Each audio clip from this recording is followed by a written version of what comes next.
Hello, and welcome to Revolutions.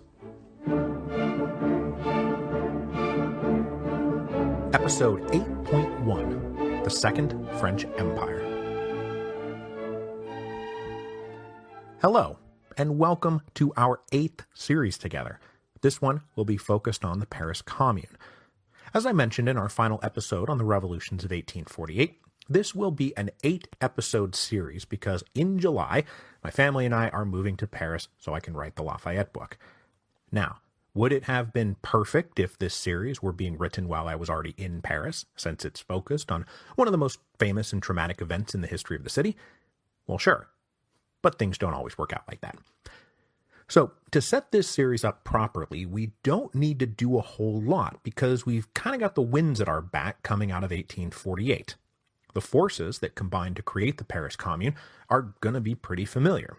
We have the political question and the social question, the impact of emerging industrial capitalism, the rise of nationalism, and the interplay of 19th century European war and diplomacy. We've already talked about most of that stuff.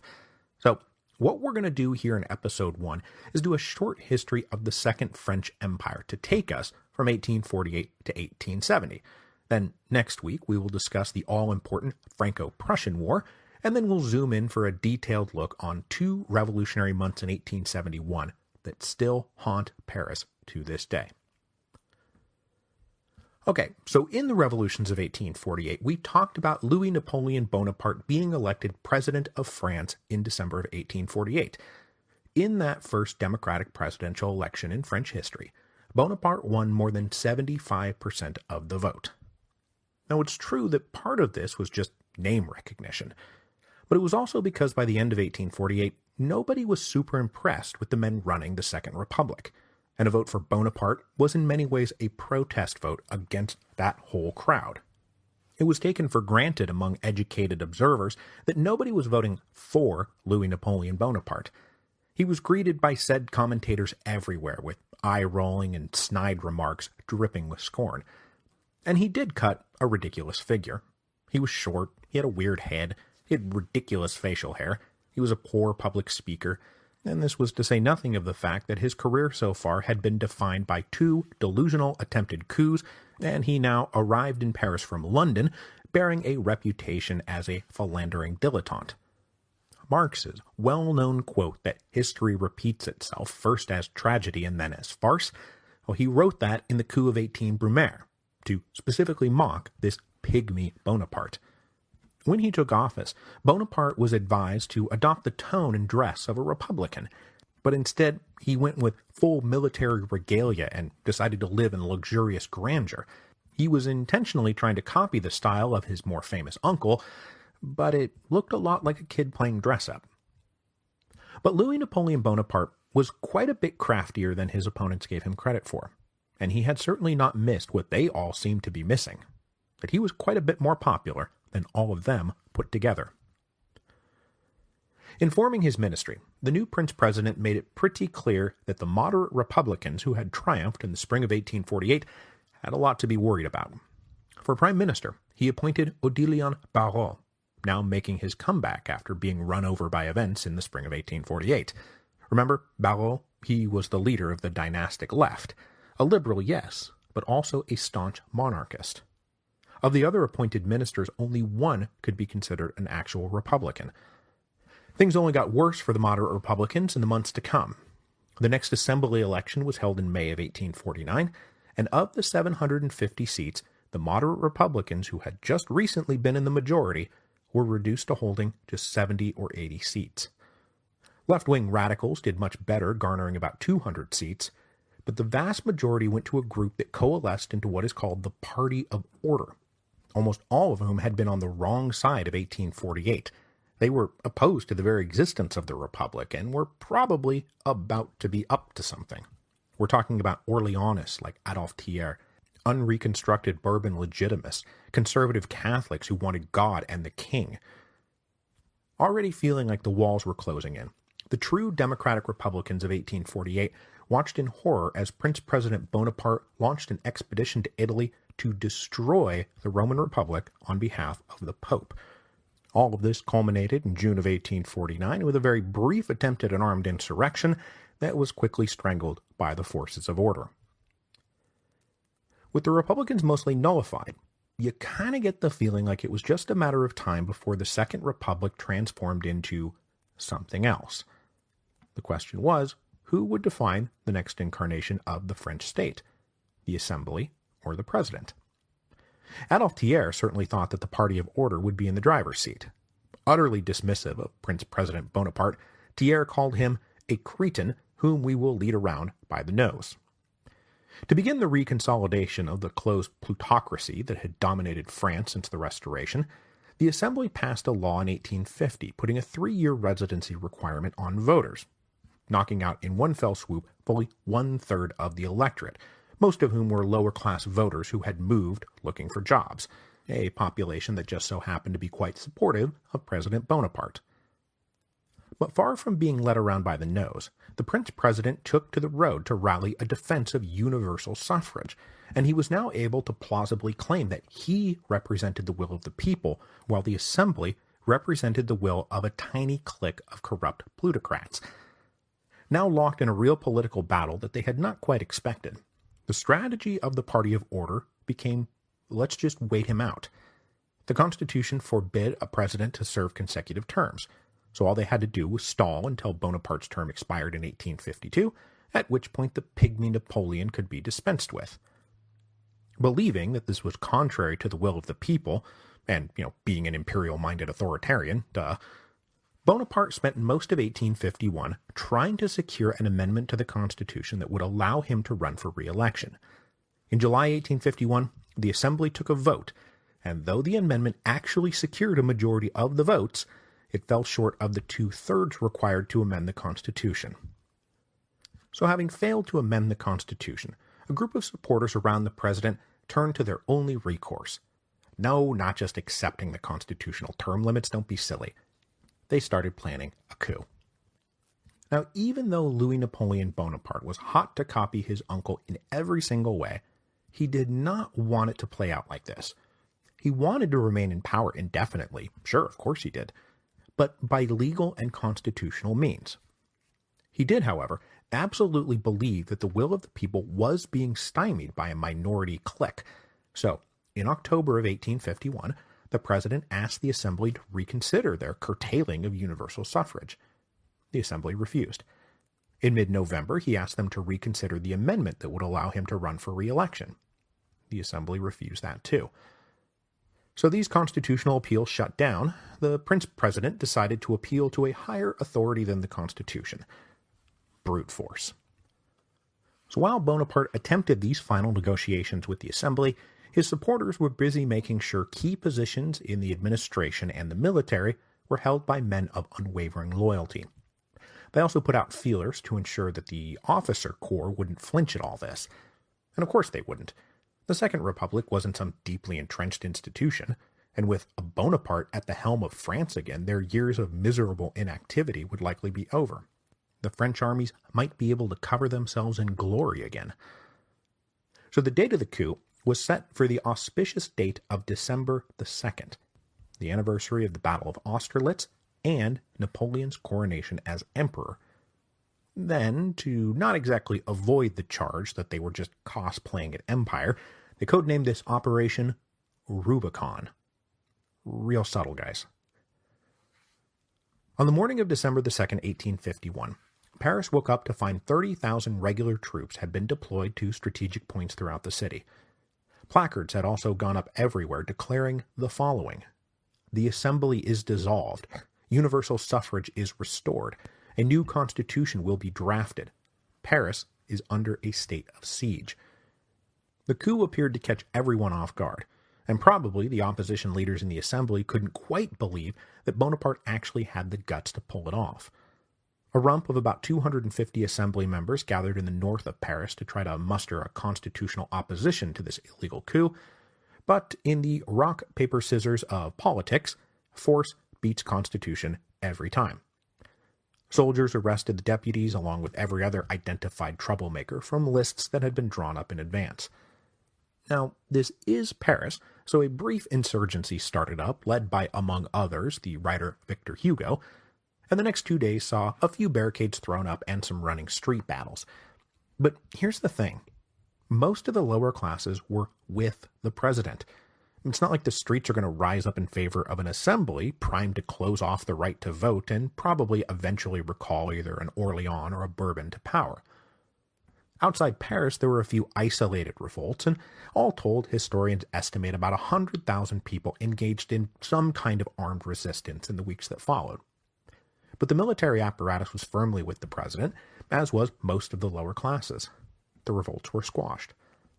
Now, to immediately frame the coup as a defense of the nation by its popularly elected president, a national plebiscite was held on December the 20th and 21st, 1851, with the vote going 7 million in favor of the president's actions and 600,000 against.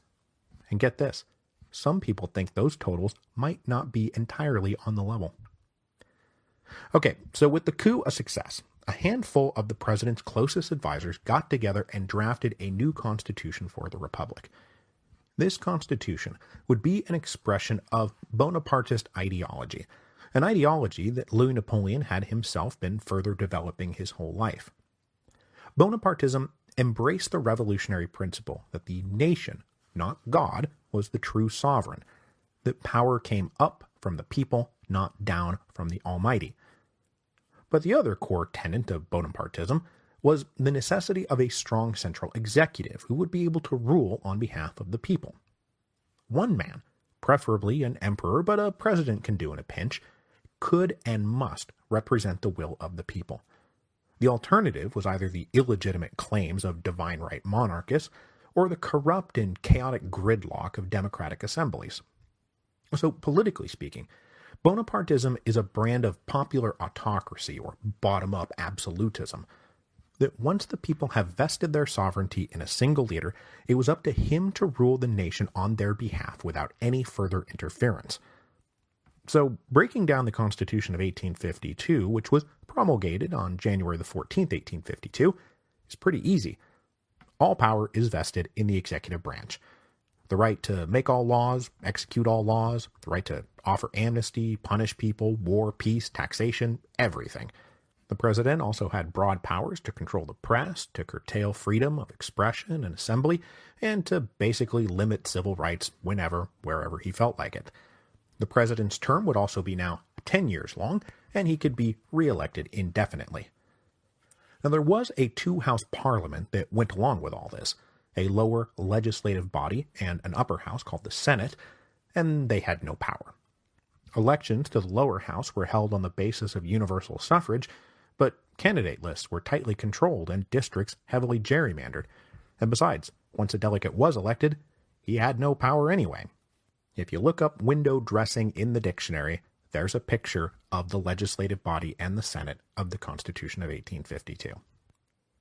So this Bonapartist constitution was a pure expression of popular autocracy, and clearly was laying the groundwork for turning the Second French Republic into the Second French Empire. For the next 11 months, though, Louis Napoleon Bonaparte continued to rule as Prince President Bonaparte. He did enjoy a legitimate popular mandate, but his support was rural and outside of Paris. The capital itself would always be a worry. So he immediately reorganized the National Guard, well aware of its revolutionary potential. Now, back in 1848, the National Guard had placed themselves under the Ministry of the Interior, and the Ministry of the Interior now answered solely to the president. So the Guard was reorganized to ensure maximum central control, the principal idea being, let's never call out the National Guard. The president also rolled out restrictive new press laws and kept a close eye on the universities and professors and students who always leaned radical left. As for the window dressing, a new assembly election was held in February of 1852, with candidates approved by the president getting 5.2 million votes, while the limited and controlled opposition was able to muster only 800,000. But 1/3 of the voters just sat out the election completely, which does speak to the fact that this wasn't quite as popular as Bonaparte would have you believe. During his year as an autocratic president, Bonaparte got started on many of the projects and initiatives that we'll talk about here in a second. But really, the coup of 1851 is the beginning of his imperial reign.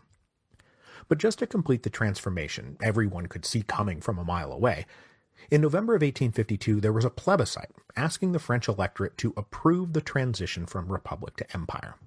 The reported vote was 7.8 million yes, 253,000 no. Now, the hilarious thing is that the Constitution of 1852 was already so explicitly autocratic that all they had to do was change the word president to emperor and keep everything else in place. On December the 2nd, 1852, the anniversary of Austerlitz, his uncle's coronation, and his own coup d'etat, President Bonaparte became Napoleon III, Emperor of the French. So what we'll do now is run through some of the highlights of the Second Empire. And we can't cover any one thing in too much detail, but hopefully by the time you walk out of today's episode, you'll have a pretty decent grounding on what went on in France between 1852 and about 1866. So, as we just discussed, on the political front, Bonapartism meant popular autocracy. On the economic front, Bonapartism meant active intervention by the state to promote economic progress. Remember, the now Napoleon III had spent most of his life studying political economy. Well, he had emerged from those studies convinced that an enlightened executive could use the combination of state funds and legal authority to act as the engine of economic growth. Now, the new emperor 100% believed in private enterprise. He didn't want the state making hats or running restaurants. But he did believe that the state should invest in the national infrastructure that would allow those private enterprises to flourish. And in the 1850s, those national infrastructure projects meant railroads, telegraphs, steamships, canals, and bridges. It meant opening lines of credit to underwrite large-scale projects that would have positive reverberations throughout the economy. Now given the chance to wield executive power, Napoleon III was of that visionary imperialist mindset where you just plow through all barriers, physical, political, moral, human, whatever, to remake the world, holding fast to the idea that in the end, it would all be better for everyone. Now, the emperor was also committed to free trade. He believed it was critical to France's economic growth. He wanted to tear down tariffs and remove all protectionist barriers both internally and externally. More than anything, he wanted free trade with the British. Remember, Napoleon had lived in London for years and had come away very impressed with their achievements. He believed that by bringing British imports into France and sending French exports to Britain, that France's economy would boom. Both because they would be able to utilize cheaper versions of key industrial products like steel rails, but also that French companies would have to improve themselves in order to compete equally with the British. This was naturally opposed by most of the industrialists and artisans in France, but luckily the emperor's autocratic constitution meant that he didn't have to listen to any of them. After secret talks with the British in the 1850s, France and Britain signed the Cobden-Chevalier Free Trade Treaty in December of 1860, which, though not universal in scope, began to open true free trade between the two countries for the first time. And Napoleon's vision for a free global market extended to completing his uncle's dream of building a canal that would link the Red Sea to the Mediterranean. So he fully backed the creation of the Suez Company that had received permission from Egypt to start that project in 1859, and which would, 10 years later, create the Suez Canal, massively reducing shipping time and costs from Europe to India and Asia.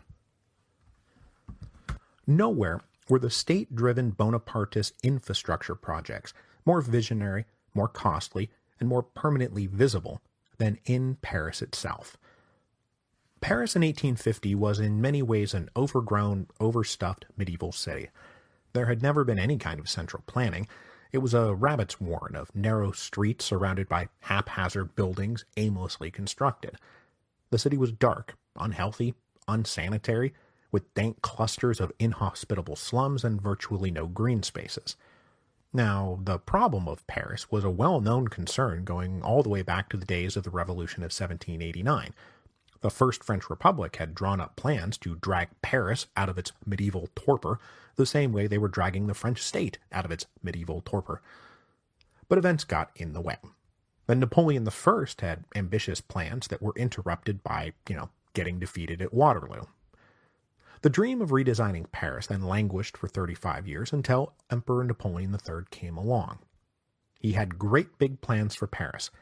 He not only wanted to improve the city, he wanted Paris to become the preeminent city of Europe and to inspire awe, jealousy, and respect from everyone who visited.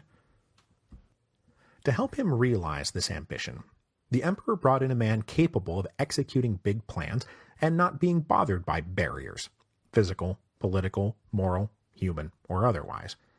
This man's name was Georges Eugène Haussmann. Haussmann had spent his career bouncing around the hierarchy of the departmental prefectures, earning a reputation as an energetic and near-genius-level administrator. In June of 1853, Napoleon elevated him to prefect of the Seine and ordered Haussmann to go forth and bring in air, light, and cleanliness to a city that was defined by stinking, dark filthiness. He was to bring fluid mobility and direct lines of transportation into a city composed of a clogged rat's nest of alleyways. He was to tear down the old haphazard structures and erect grand new buildings according to a central plan. Inspired by his time in Hyde Park, the emperor also wanted to clear out park space in every neighborhood. To combat the cholera and other epidemic diseases, the emperor wanted improved sanitation, aqueducts to bring in clean water, expanded sewer systems to carry away waste. These marching orders in hand, Haussmann went forth and started leveling everything that got in his way. He knocked down whole neighborhoods to make the grand boulevards that are all but synonymous with Paris today. The building facades along these new boulevards had to conform to specified colors, textures, and materials. The new boulevards also had gas lamps planted every 20 feet, and though the central city of Paris had streetlights before, this is when the city truly becomes the City of Light. The Ile de la Cité, the island in the Seine where Notre Dame is located, had turned into little more than a slum, so it was just razed to the ground and new buildings erected. Now, I can't cover everything that was done to Paris during Haussmann's renovations during the Second Empire, but basically, for the next 20 years the city was one giant construction project, and it was the origin of the Paris we know today. But before we move on from this, I should mention one thing in particular. As much as the emperor liked to say that the grand new boulevards were about his desire to bring light and air into the city and to eliminate congestion, let's not kid ourselves. One of the main reasons he built all these big sweeping open boulevards was what? That's right, to cut down on all the damn barricades. By eliminating all those alleyways and replacing them with wide, well-lit streets, that was all about ensuring that the army would have barricade-free lines of movement between all the key points in Paris.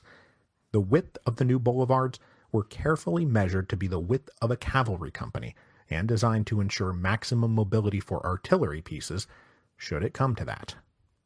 And it would come to that.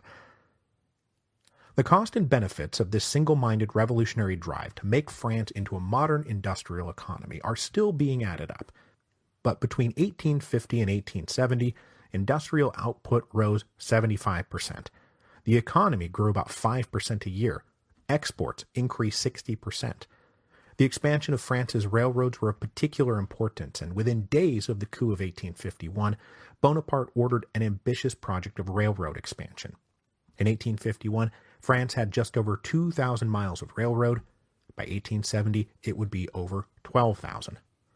New industrial farming techniques were also introduced to boost the output and productivity of French land, and they did achieve one major lasting achievement. The last recorded famine in France was in 1855, which is a hell of a thing when you think about how much famine has played a role in our past French revolutions.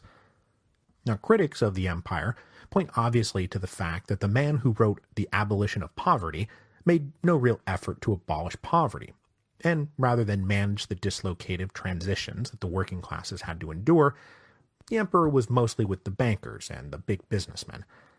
And then finally, it's really hard to say how much credit to assign the emperor and his plans. The boom times of the Second Industrial Revolution coincide with the Second French Empire.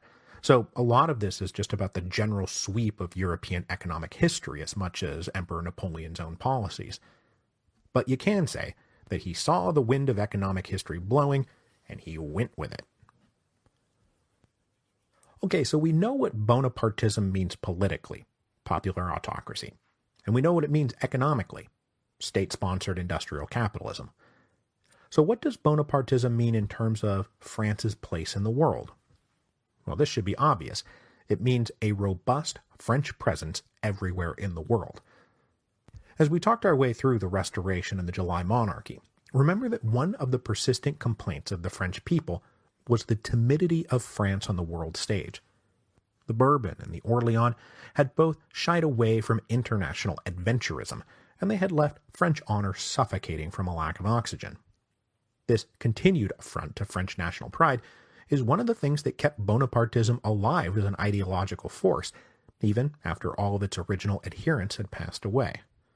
And this is partly what led Prince President Bonaparte, shortly after his initial election, to send troops to Italy in defense of the Pope in 1849. Yes, it was to shore up support with his Catholic base, but it was also a statement to the rest of Europe that, well, France was back. Now, do you remember when we talked about the specter of the French Revolution, and how for the rest of Europe, the French Revolution was synonymous with war? Well, now you've got a Bonaparte in power, and the rest of Europe was probably like, geez, you see, this is what we're talking about. If the French Revolution means war, a Bonaparte means war. But like Lamartine in the early days of the Second Republic, the new Emperor Napoleon III went to huge lengths to assure everyone that in one crucial respect he would not be emulating his uncle. He said, the empire means peace. Now, it is true that Napoleon III did not try to emulate the raw military conquests of Napoleon I, but despite his promise that the empire meant peace, the empire hardly meant peace. And the arrival of the Second Empire coincided with a general return to great power warfare that had gone dormant after the horrors of the French Revolutionary and Napoleonic Wars. So say what you want about Metternich and the Holy Alliance, the timidity of the French, the cautious self-interest of the British. The period from 1815 to 1848 saw no direct wars between the great powers. Even in the chaotic heat of 1848-1849, the great powers refused to allow a general conflagration to break out. Not over Hungary, not over Poland, not over Italy, and certainly not over Schleswig-Holstein. But after 1848, we see the return of a willingness for the great powers to fight each other directly. The 1850s and 1860s were marked by a series of great power conflicts, almost all of which France was right in the middle of. So, for example, the Crimean War. Now, the Crimean War is, a 12-episode series all on its own. But to crunch it down to a single paragraph, it was about post-1848 Russia expanding its influence at the expense of the Ottoman Empire. This worried both the French and the British. British policy was to not let Russia gain control of the Dardanelles. Meanwhile, Napoleon III wanted to supplant the Russians as the defenders of Christians in the Ottoman Empire, basically in the interest of growing Catholic power at the expense of Orthodox power. I am massively oversimplifying this. But like his previous intervention in Italy, Napoleon saw standing up to Russia as a good marriage of domestic politics and the further expansion of French international power. So in 1853, the British and French combined to send armies to the Crimea to check the Russians. When they arrived, they got stuck in a pretty horrendous, disease-ridden siege of the Russian naval port of Sevastopol. Something like 100,000 French soldiers died over the next 2.5 years, 75% of them from typhus, dysentery, and cholera. Press reports back from the front lines by telegraph — the Crimean War was the birth of the real-time war correspondent — turned the incompetent running of the war into a scandal in Britain and toppled the government. But in France, Napoleon's control of the press meant that the public was more or less prevented from ever finding out what was going on. Eventually, the Allies stormed Sevastopol, the Russians decided to back down, and there was a peace conference hosted by Napoleon in Paris in April of 1856. And again, this is a massive oversimplification, Please don't at me. For our purposes here, though, the key upshot of the Crimean War was how it relates to the Second War of Italian Independence. You ready for this? Cool, here we go. When the British and French were getting ready to go into the Crimea, Prime Minister Cavour of the Kingdom of Piedmont-Sardinia volunteered to join them. Now, we introduced Cavour back in episode 7.9. He was a reformist liberal, a constitutional monarchist, and a staunch Italian nationalist. Though the revolutions of 1848 had failed to unify Italy, Cavour still believed it was possible, and he still believed that the end result would be the Kingdom of Piedmont annexing its way into becoming the United Kingdom of Italy. He advised King Victor Emmanuel, remember, he took over for his father, King Charles Albert, to join the Crimean War with the long-term goal of securing support from the British and French for the inevitable war against Austria. Cavour began his lobbying in earnest at the post-Crimean War peace talks in Paris. The British were typically non-committal, but Napoleon III was sympathetic. Remember, way back in the 1830s, he had actually been inducted into a Carbonari Lodge, and he had fought alongside revolutionary Italians. But even still, he was wary about direct conflict with Austria. His mind was changed, however, in 1858, when he was nearly assassinated by an Italian patriot convinced that if the emperor was dead, a new French republic would support Risorgimento. So though the assassin failed, he actually succeeded in his object. Napoleon got spooked and decided he was going to endure more of this if he didn't help the Italians out. Plus, helping the Italians did jibe with his plan to make France, not Austria, the hegemon of southern Italy and protector of the Pope. So, in July of 1858, the emperor made a secret handshake agreement with Cavour that if Piedmont was threatened by Austria, that France would help them out. Since the emperor refused to join in an offensive war of conquest, the two men then settled down to figure out exactly how they would provoke the Austrians into threatening Piedmont. So the Second War of Italian Independence began in April of 1859 after Piedmont successfully provoked the Austrians into declaring war. When they did, France poured 170,000 troops through the Alps, fully half of its standing army.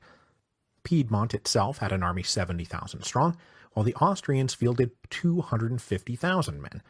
So this is 500,000 soldiers involved in this campaign. This is not a small thing. It was certainly important enough that Napoleon III came down personally to lead the campaign.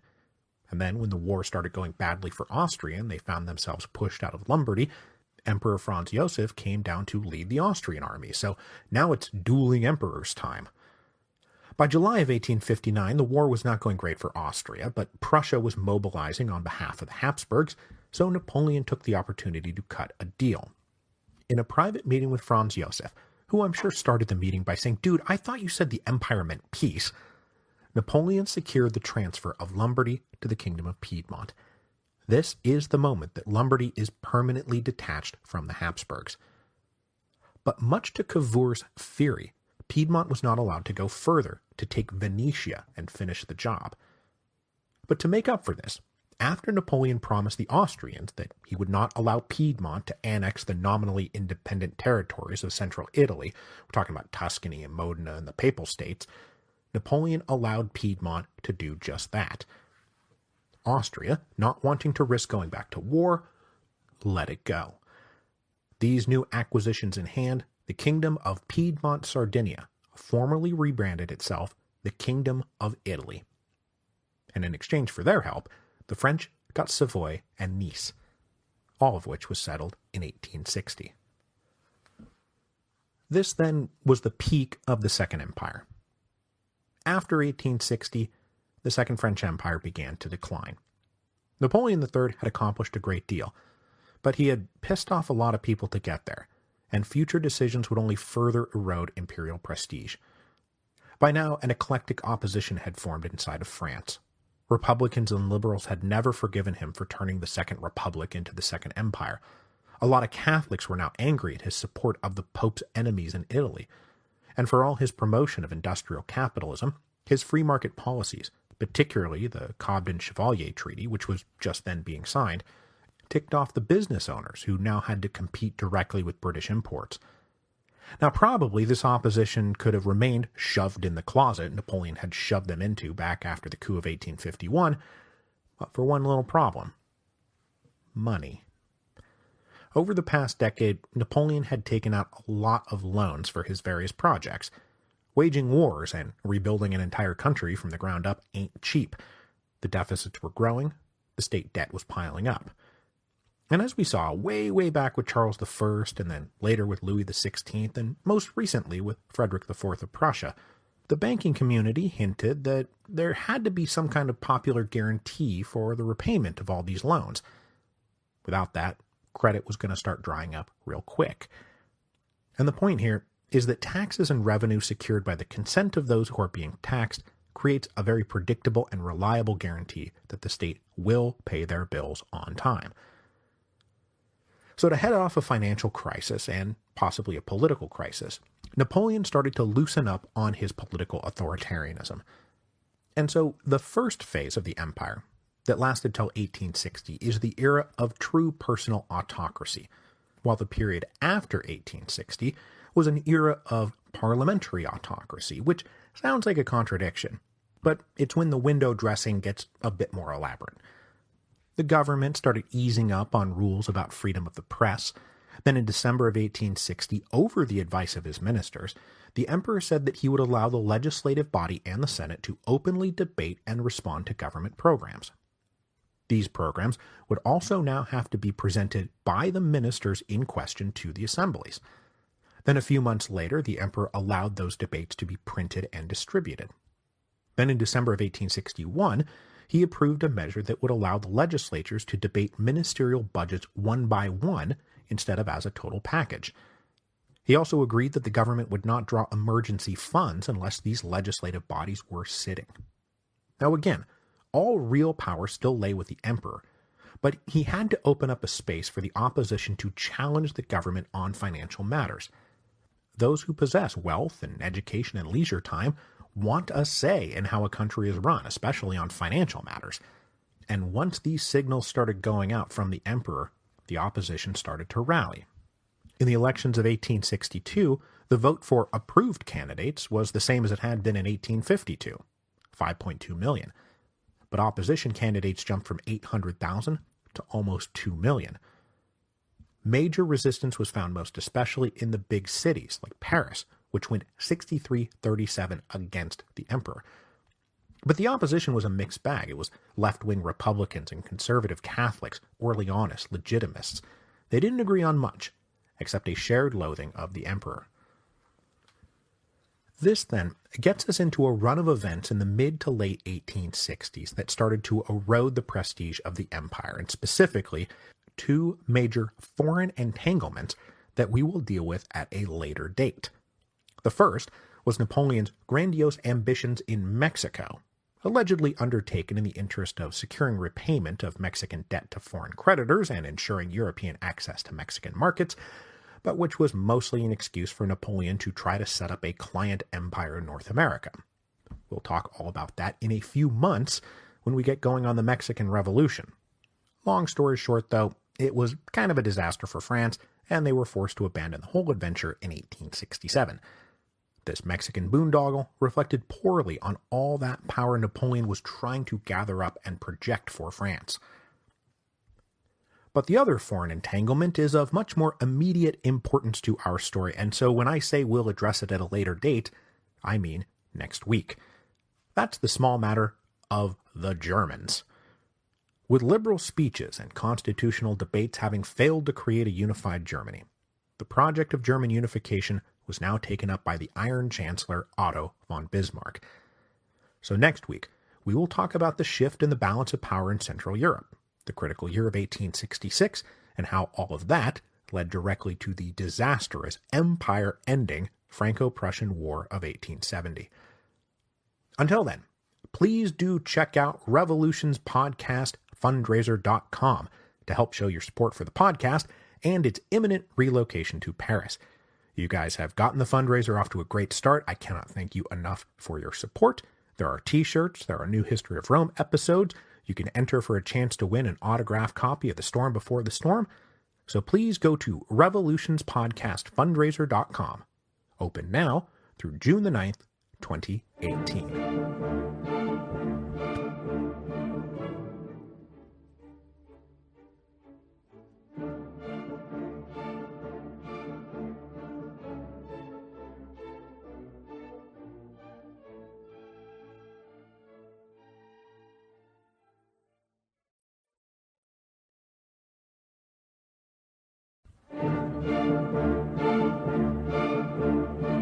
Hello, and welcome to Revolutions.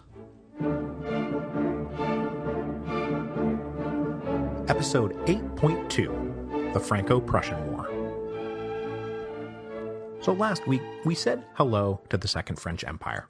And I hope you didn't get too attached, because this week we are going to say goodbye to the Second French Empire.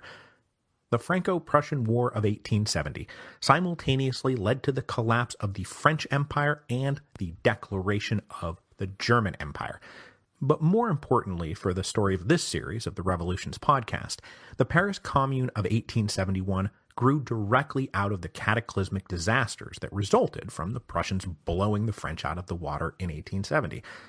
And today, we will explain why the war started and take it through the Battle of Sedan.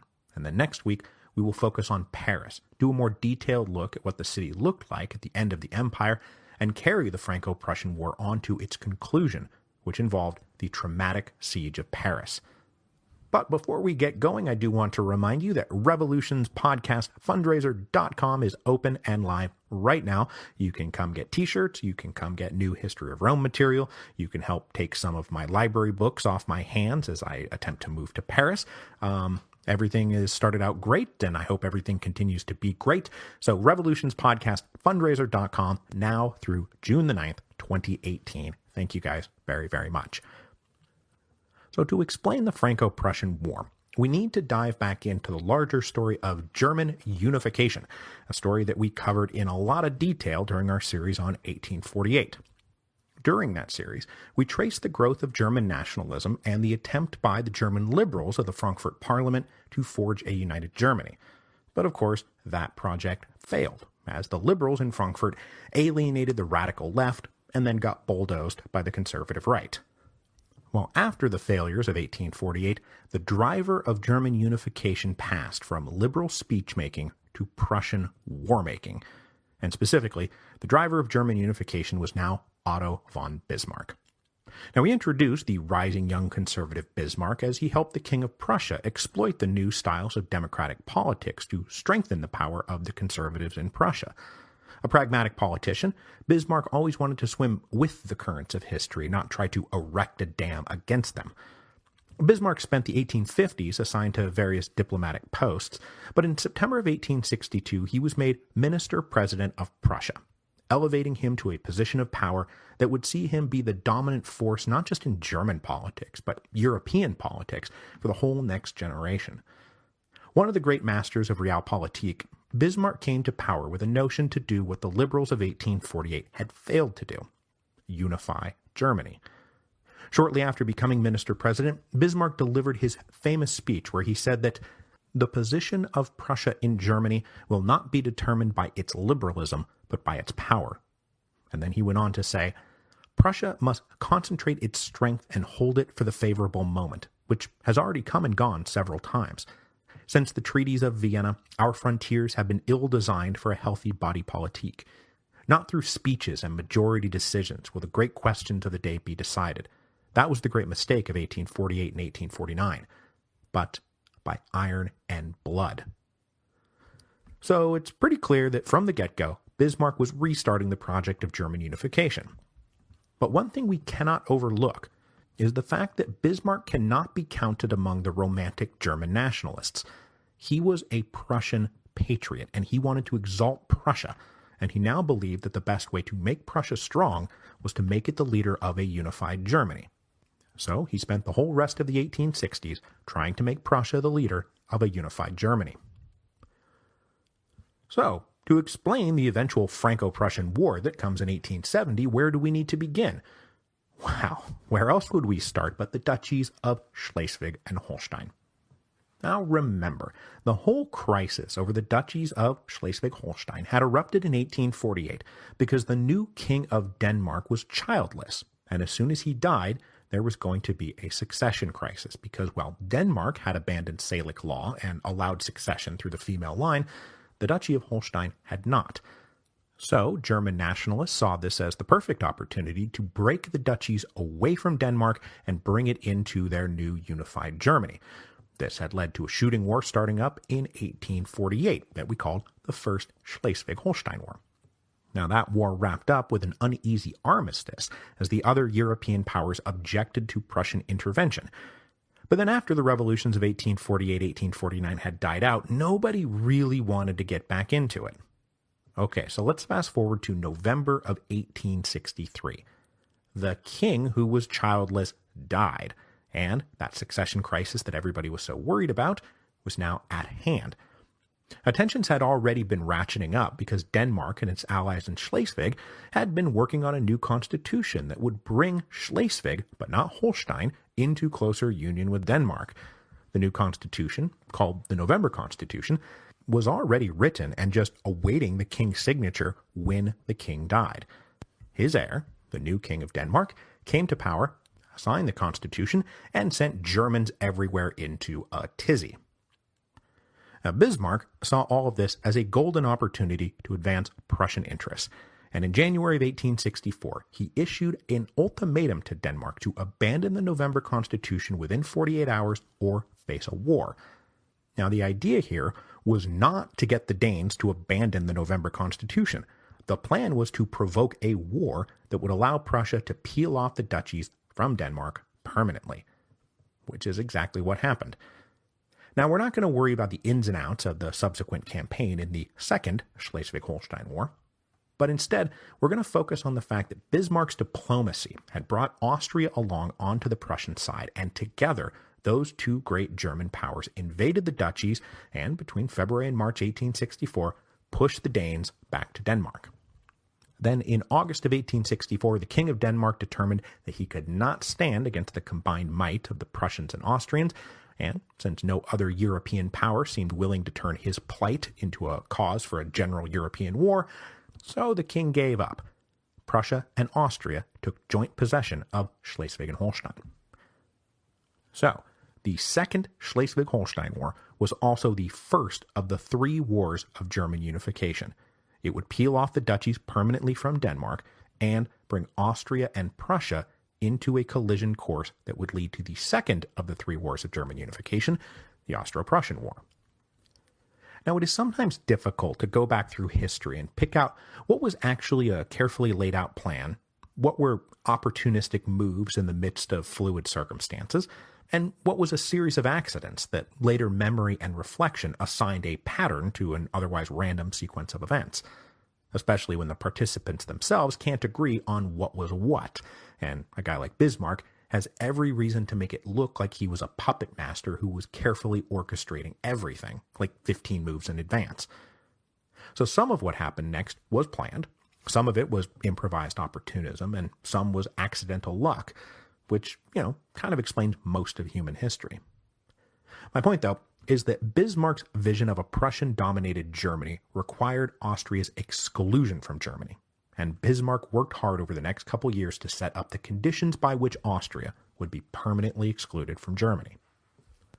And the most important thing to do would be to isolate Austria diplomatically to ensure that the other European powers did not come to their aid, and by the spring of 1866, Bismarck had largely succeeded in that goal.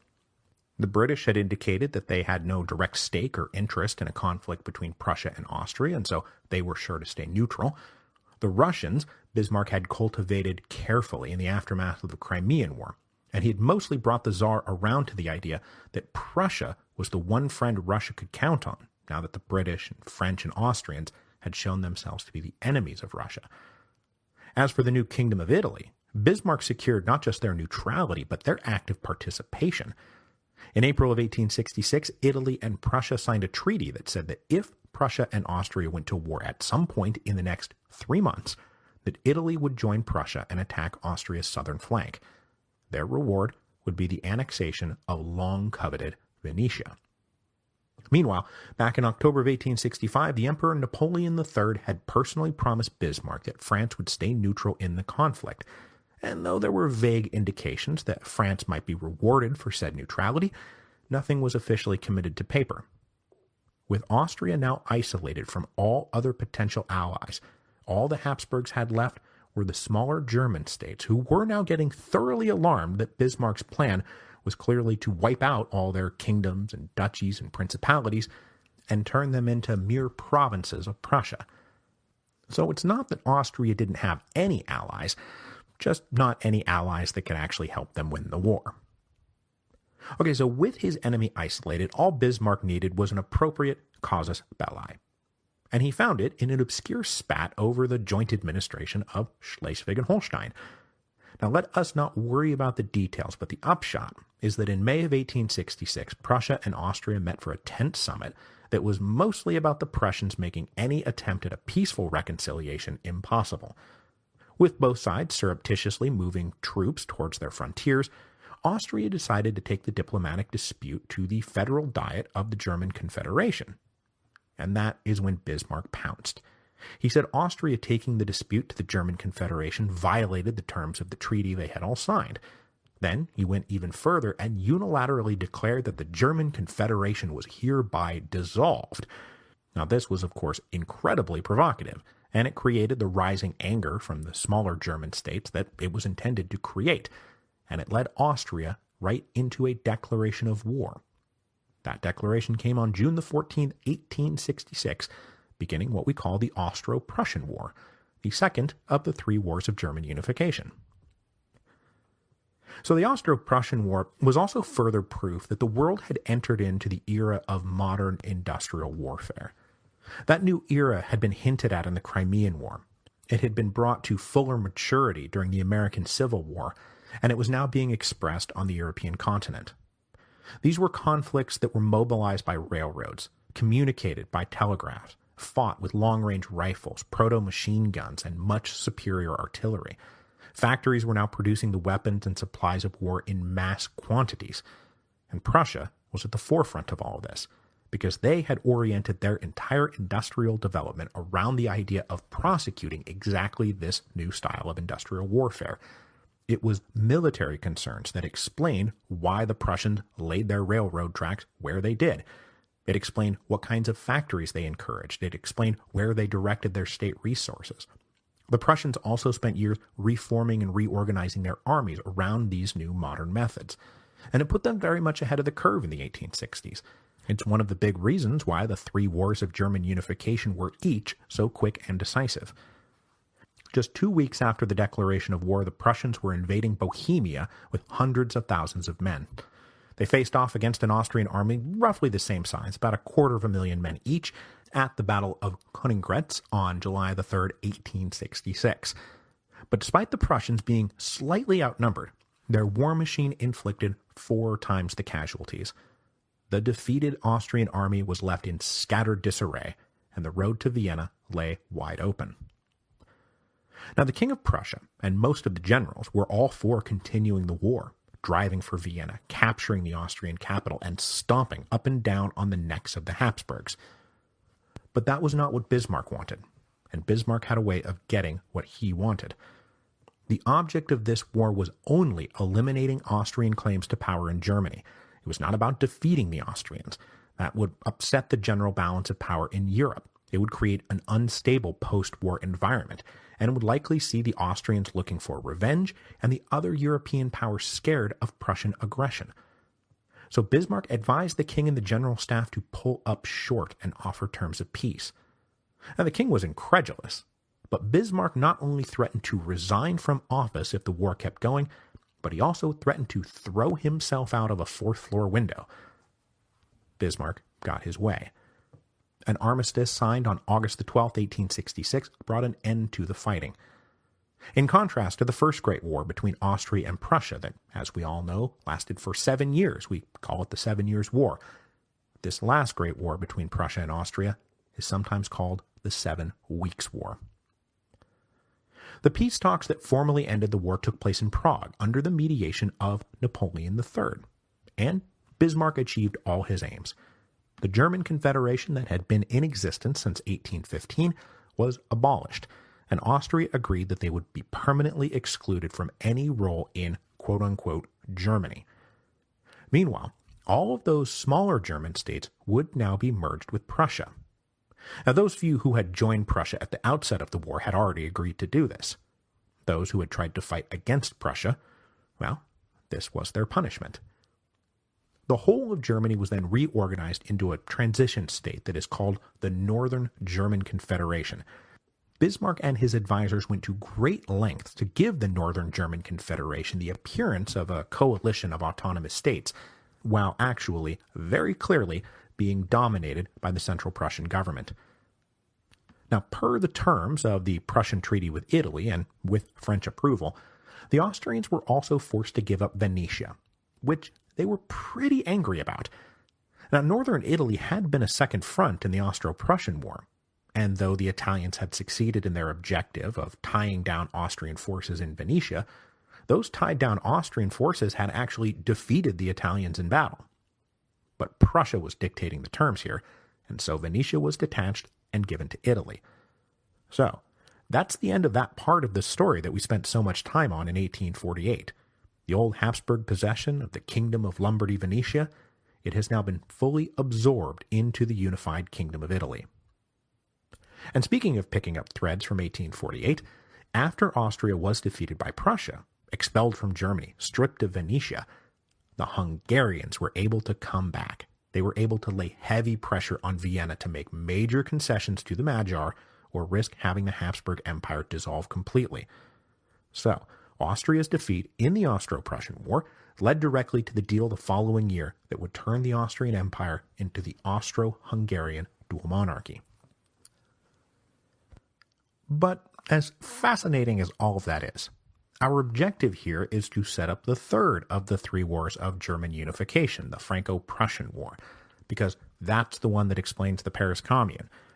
And the origins of the Franco-Prussian War are to be found right here at the close of the Austro-Prussian War. The creation of a unified German state, currently dubbed the Northern German Confederation, was of course going to pose a potential threat to France. So Emperor Napoleon III had a notion about how to guarantee French security by acquiring key strategic positions in Belgium, and specifically the fortress city of Luxembourg. Now, this would all be in direct violation of the Treaty of London, which had been signed by everyone in 1839. It guaranteed Belgian neutrality. We talked all about it at the end of episode 6.8b, remember? But Napoleon III reckoned that if Bismarck went along with it, that there wouldn't be much anyone else could do. So the French ambassador presented the planned annexations to Bismarck, who was surprised the French were so boldly demanding territory after having done nothing but remain neutral and then preside over the peace talks. Bismarck later said that it was like getting an innkeeper's bill or a waiter asking for a tip. The French ambassador said, "If you don't let us do this, then it's war." And Bismarck said, and I quote, "Good, then it's war." Not actually wanting a war, the French backed off. But in the midst of this secret little diplomatic back and forth, the French committed what turned out to be a huge blunder. They had presented their plan to toss aside the Treaty of London in writing, and Bismarck slipped this note into his pocket and waited for the right moment to reveal to the world what the French had secretly been up to. But the French did not quit their designs on Luxembourg, and a few months later they arranged another path to acquiring it. They were going to buy it outright from the King of the Netherlands, who held the little territory in personal union. But just as the sale was about to go through, Bismarck again threatened war, and this again stopped the deal. But now the emperor, his advisors, and all the French leaders who knew what was going on started to feel like their honor and prestige were being spit on by the Prussians, who might just have to be taught some manners. But this would prove to be much easier said than done, because as Prussia and its new unified Germany were rising, the Second French Empire was falling apart. As we discussed last time, Napoleon had ruled as an autocratic dictator during the 1850s. He engaged in grand economic investments and projected French military and political power across the world. But the 1860s had seen financial problems, which led to an opening up of space for the legislative body to critique budgets, and a loosening of press laws that allowed the opposition to speak up openly, even if really out-of-bounds doctrines like anarchism and socialism were still ruthlessly stifled. In foreign affairs, the relative successes of France during the early phase of the empire gave way to embarrassments like the debacle in Mexico that cost France blood, treasure, and its reputation. Now, by the late 1860s, they were further embarrassed over these matters in Belgium and Luxembourg. So it's safe to say that by the end of the 1860s, the empire was not very popular and its position was very tenuous. Opposition leaders in France, particularly from the thus far dormant Republican wing of French liberal politics, were starting to seriously nip at the emperor's heels. And it did not help that the once boundlessly energetic Napoleon had slipped into an unhappy lethargy. Even by the time of the Austro-Prussian War, the emperor had developed the painful bladder stone that would eventually kill him. So his energy and attention and focus were all on the decline by the late 1860s. And this only allowed his domestic opposition to pick up further steam. And far from trying to crush them all, the emperor decided it was just easier to give way. So in the fall of 1869, the emperor abandoned strict autocratic rule entirely, and it gave way to a very short-lived parliamentary monarchy phase of the Second French Empire, when the emperor's ministers were no longer answerable to the emperor alone, but also to the legislative body and the Senate. This would hopefully turn some of the opponents of the empire into defenders of the empire. But to establish that the empire itself was still a popular thing, Napoleon held one of his stage-managed plebiscites in May of 1870, and the question that was to be voted on was very carefully worded. It was, do the people approve of the liberal reforms since 1860? Now, this question was billed by both supporters and opponents of the emperor as a referendum on the empire, and the vote could not have been clearer. 82% said yes, and it was considered a major political victory for the emperor. But the referendum was hollow. It invited you to vote yes both if you liked the empire or if you just liked that the empire was liberalizing. So though it looked like a grand popular stamp of approval for the emperor, in just a few months, the empire would be overthrown, and no one would mourn its passing. While the emperor was dealing with these domestic political transformations, he was also managing the increasingly combative relationship with Prussia. I mean, the Northern German Confederation, whatever it is. By this point, the emperor and his ministers had kind of started to see a war with Prussia as the answer to all their problems. As I just said, French prestige had taken a hit the last few years, and despite the recent plebiscite, public confidence in the empire was clearly flagging. So Napoleon could kill two birds with one stone if France were to, say, get into a war with Prussia, beat Prussia, and maybe add some territory to France and Belgium, maybe some along the Rhine. They could maybe bring back that old natural borders of France business, the old nationalistic dream from the days of the French Revolution. So both to enhance France's international reputation and to cover their domestic political troubles, by 1870 the emperor was talking himself into a war with Prussia. And he was quite confident of victory. The entire working premise of French preparations was that when hostilities broke out with Prussia, that the rest of Europe would join France in a grand anti-Prussian alliance. The Europe would treat an aggressive and unified Germany the same way that the rest of Europe had once treated revolutionary France, as a genie to be put back in its bottle. Austria would of course jump in immediately to avenge their defeats in 1866. The Italians would of course support France because France had played such a large role in unifying Italy. The smaller German states would welcome the opportunity to cast off the recently harnessed Prussian yoke.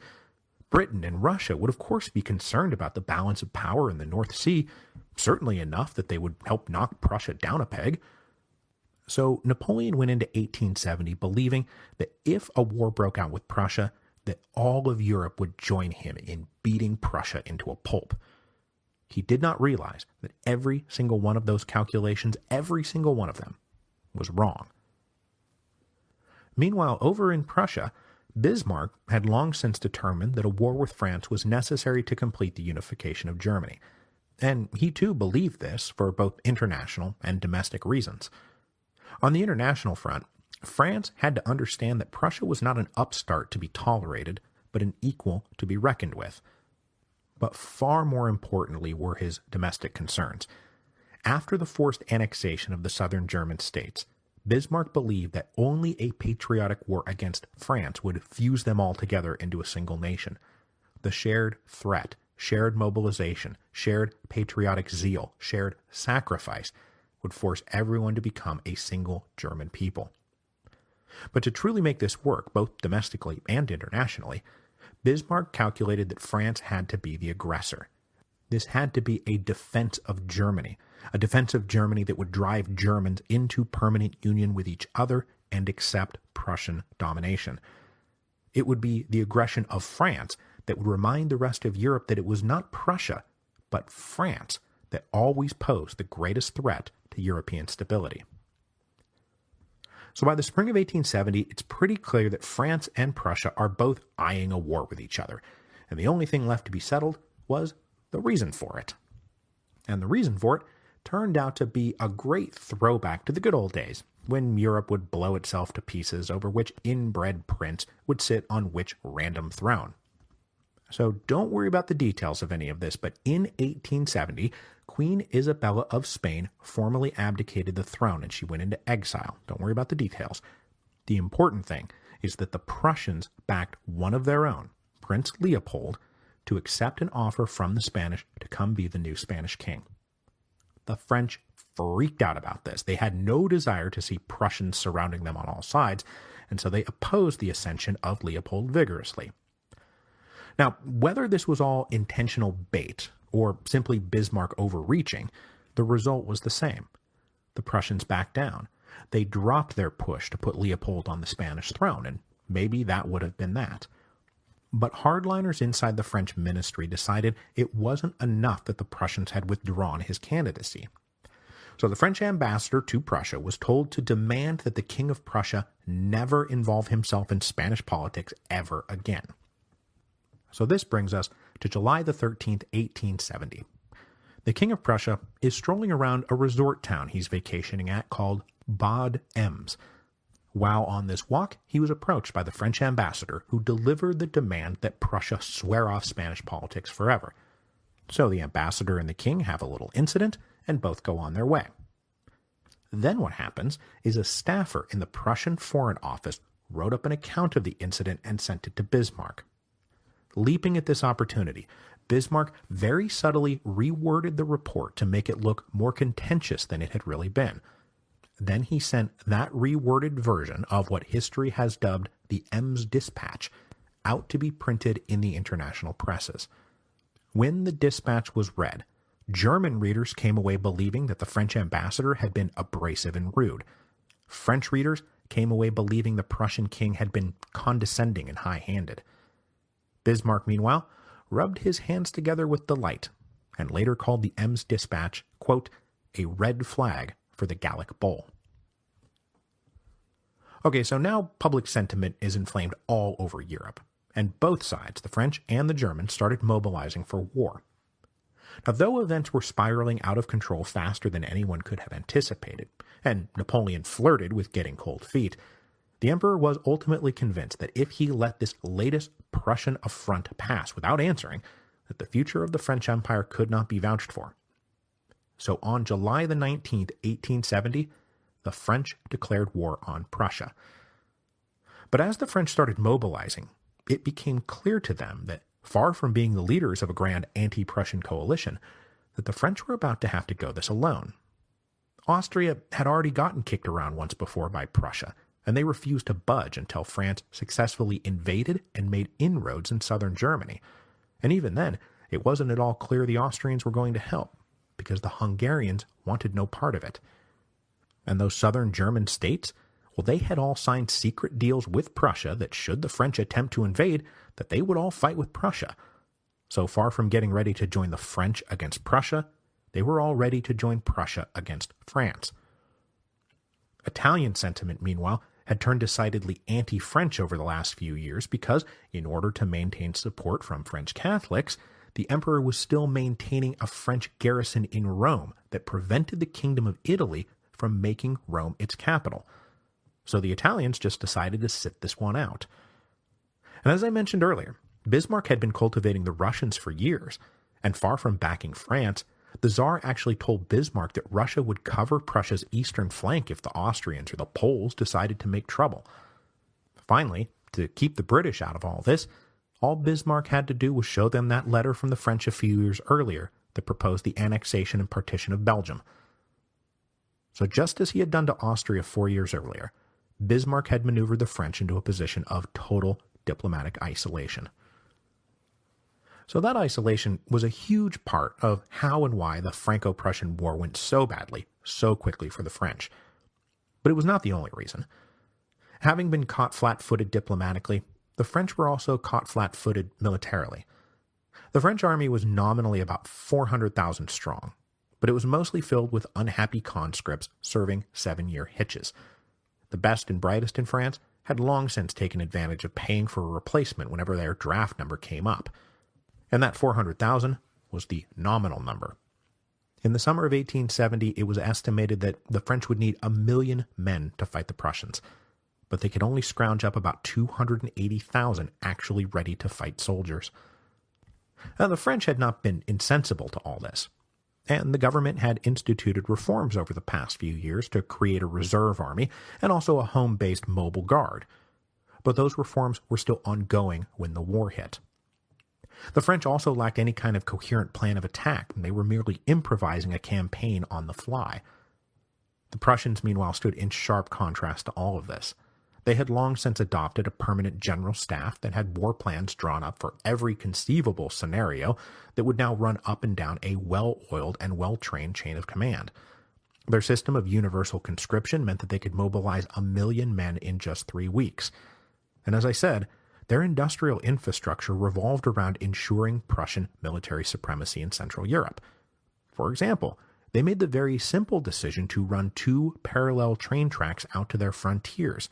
Those 2 tracks would allow for constant motion in both directions. The French were stuck trying to move troops to the front lines on a single track. You had to wait for the empty train to get back before you could send another load of troops. So the Prussians could move men to the front lines 5 times faster than the French could. Finally, there was the matter of, for lack of a better term, zeal. Not unlike the French during the Revolutionary Wars, the Germans were going off on a patriotic levée en masse to defend themselves against a foreign aggressor. The French, meanwhile, were driven by, enhancing the prestige of a regime that they didn't really like anyway? When the declaration of war came in July of 1870, there was a lot of fanfare and cheering, but nobody volunteered to fight.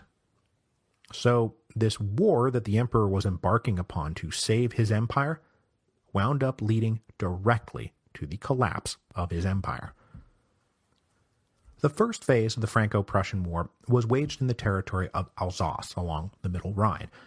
The emperor himself rode out to take overall command of the French armies. They still hoped that they would be going on a strong offensive campaign, pushing across the Rhine River, peeling off German support for the Prussians and securing the support of the Austrians. But nothing even close to that happened. Instead, from August the 4th to August the 6th, the Prussians delivered 3 successive victories that sent the French armies reeling backwards.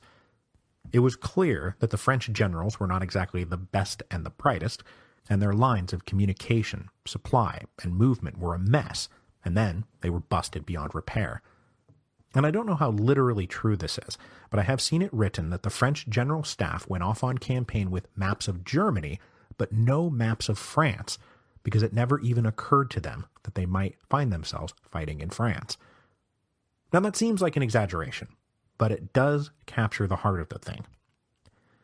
So after those initial defeats, there was another round of defeats from August the 16th to August the 18th.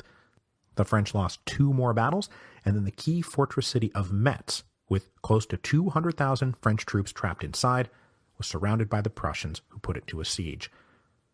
Now up the road, the emperor and his generals reorganized their now totally fractured armies into a single fighting force of about 130,000 men, and they determined that they had to make an attempt to relieve Metz. But as they set out on the road on September the 1st, 1870, they found the road blocked by a Prussian army 200,000 strong near the village of Sedan. The two sides fought it out over the course of that day, but the French were encircled by the larger Prussian forces. The next day, the emperor had no choice. His army was surrounded. He ordered the white flag raised. The army he led surrendered en masse, and the emperor himself was now a prisoner of war. This disastrous 4 weeks of battle spelled the end of the Second French Empire. But it was not the end of the Franco-Prussian War. So next week, we will turn our attention specifically to Paris, where the civilian leadership of France and the citizens of Paris would demand the abolition of the empire, the creation of a third republic, and the continuation of a patriotic war of national defense against the invading Germans. But with the French armies defeated, these guys couldn't just snap their fingers and win the war, especially because unlike the Prussian decision not to march on Vienna, the Prussian armies were now marching on Paris, and those armies would place the French capital under a grueling siege. They would soon see the citizens of one of the richest and most splendid cities in the world eating rats for dinner. And on that very pleasant note, I will now transition seamlessly into plugging a total random thing for all you baseball fans out there. And I know you're out there.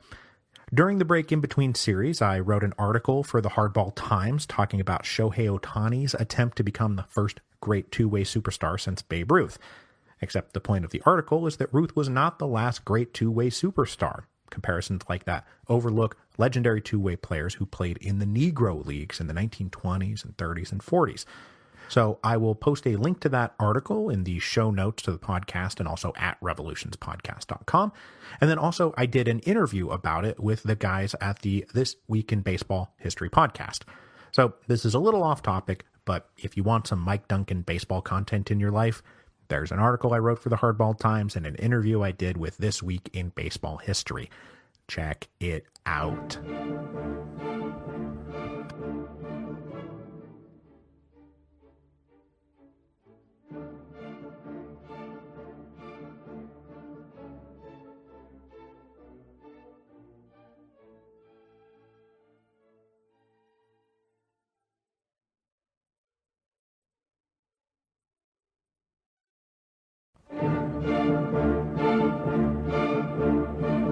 Hello, and welcome to Revolutions.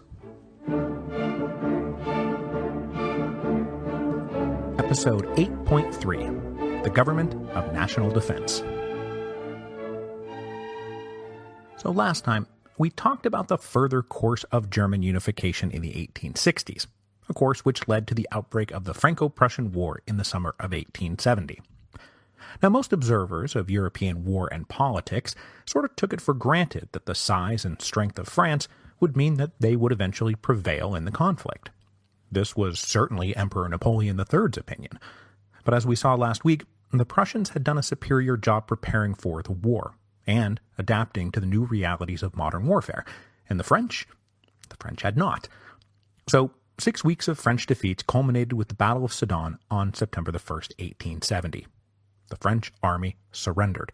The emperor himself was now a prisoner. But the Battle of Sedan did not mark the end of the Franco-Prussian War, just the first phase of it. Today, we will deal with the reaction to the emperor's defeat back in Paris, the swift collapse of the Second Empire, and the preparations by the Parisians to defend themselves against the oncoming Germans. Just because the emperor had been defeated did not mean that France was defeated. Now, to set the stage for all this, and because Paris will be our home for the next 6 episodes, I want to start today by taking a closer look at the City of Lights as it stood in 1870. First things first, Emperor Napoleon had more or less succeeded in his mission to make Paris the leading city of Europe. By the end of the Second Empire, Paris was indisputably the European center of culture, the arts, sciences, fashion, architecture, and literature. During the second half of the 19th century, Paris is where you went to find the leading edge of practically everything. Now, the population of London was bigger, but Paris was also by far the biggest city in continental Europe. In 1870, it was approaching 2 million people, while the other major capitals like Berlin or Moscow or Vienna still sat in the hundreds of thousands. And that 2 million was double the roughly 1 million who had inhabited Paris when Napoleon staged his coup in 1851. So that is a huge explosion of people. Now, a lot of that growth was spurred by the broader urbanization trends of the Industrial Revolution. But Paris in particular exploded for a couple of unique reasons. First, because of Haussmann's need for unskilled laborers to tear everything down and dig everything up as he physically transformed the city. Attracted by plentiful low-skilled jobs, citizens from all over France flocked to Paris. But second, as a part of Haussmann's reforms, Paris annexed its surrounding suburbs into the city limits, growing Paris from its original 12 arrondissements to its current 20. That brought in 400,000 new residents right there. So, by 1870, Paris was the largest city in continental Europe both by physical size and by population, and had grown enormously over the previous generation. The Haussmann reforms also had a social impact on who inhabited what parts of the city. As I said in episode 8.1, one of the big goals was to clear out the claustrophobic, unsanitary slums in the center of the city. When those neighborhoods were torn down, wide boulevards, large state buildings, and better residential apartments took their place. This, predictably and purposefully, drove all the poor people living in those slums to the periphery of the city. Every government in France, going back to the French Revolution, had been threatened by the unruly masses living right on top of the seat of power, and Emperor Napoleon III was determined to eliminate that threat. So central Paris became the Paris of every world traveler's dreams. Shops and boulevards, parks and theaters and cafes, all to stroll through at your leisure. Meanwhile, the peripheral neighborhoods were jam-packed with poverty-stricken workers, and those did not make it into the brochure. So the population of Paris rose some 50% after 1860, and nearly all of it was concentrated in those outer neighborhoods. But thanks to the law of unintended consequences, moving the working poor out of their traditional neighborhoods did not make their political combustibility go away, and it could be argued that it actually made it worse. The crisscrossing boulevards created densely packed quarters where the workers were all right on top of each other day in and day out. They walked to work together, then they walked home together. Then they were crammed right next to each other all the time. And while the traditional home of the sans-culottes and political Parisian uprisings had always come from the east, from the neighborhood of the Faubourg Saint-Antoine, which was the neighborhood of the Jacques and Madame Defarge and her ladies who were always knitting. Well, now that center of politicized lower-class power was in the north, around Montmartre and Belleville, areas that were once suburbs and had only recently been annexed into Paris.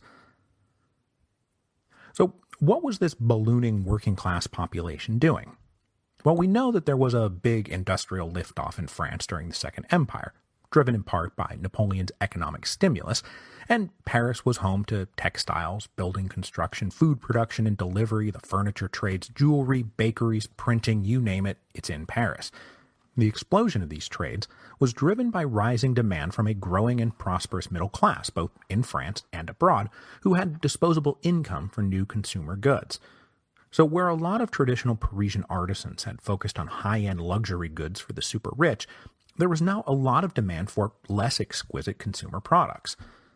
But though manufacturing output was exploding, that still does not mean we are talking about the big, huge factories that employed thousands of workers in large cubes made of steel, smoke, and suffering. Though a few such factories did pop up, specifically in the east end of the city where there were ironworks and steam engine factories, the workers of Paris were mostly locked into a kind of transitional stage between the old artisans who figured so prominently in 1848 and the later workers of those giant factories of mass production. So less than 10% of Parisian manufacturers employed more than 10 workers. Over 60% employed 2 or less. So working conditions were very decentralized. Now, a part of the transition meant that these manufacturers and their workers rarely took one manufactured item from zero to complete, as the old artisans used to. and most everyone had now figured out the division of labor. And as Adam Smith had talked about 100 years earlier, a worker could make 100 times more nails if they made only nails all day long. So the work was drudgery, but mostly confined to smaller, home-based shops, which, I should point out, made it hard to unionize and get a labor movement going. Now, the wages of these workers in Paris were good compared to other cities in Europe, and more importantly, good compared to the subsistence existence of the French peasant, especially now that cottage industry and supplemental piecework had gone the way of the dinosaur. But these good wages still left most of the workers straddling the poverty line. What few francs a day they made quickly disappeared to pay for rent and food and fuel for their fires and stoves. The rest of it usually went for wine, and during this period alcoholism became a rampant scourge that often devoured what little discretionary income a family might have, and sadly, sometimes quite a bit more than that. Everyone was one good layoff or firing or slowdown away from disaster. And at any given time, roughly a quarter of the population of Paris was living that disaster, living below the poverty line. With so much of the city living in such deplorable conditions, Napoleon III, who, let's remember, had once written a book called The Abolition of Poverty, did make some efforts to mitigate the misery. He ordered health clinics opened for the sick and wounded workers. He started state insurance policies for orphans and widows. He offered legal aid for the poor, and he promoted subsidized low-income housing as a part of Haussmann's reforms. Then, during the liberalizing period of the mid to late 1860s, the emperor even guaranteed the workers a few rights. Employers, for example, could not hold your workbook hostage, and the workbook was necessary to go get another job. He also granted the right to strike, and then later, the right of workers to self-organize. But with most workers isolated from each other in small shops all day, that was a right easier to enjoy than actually use.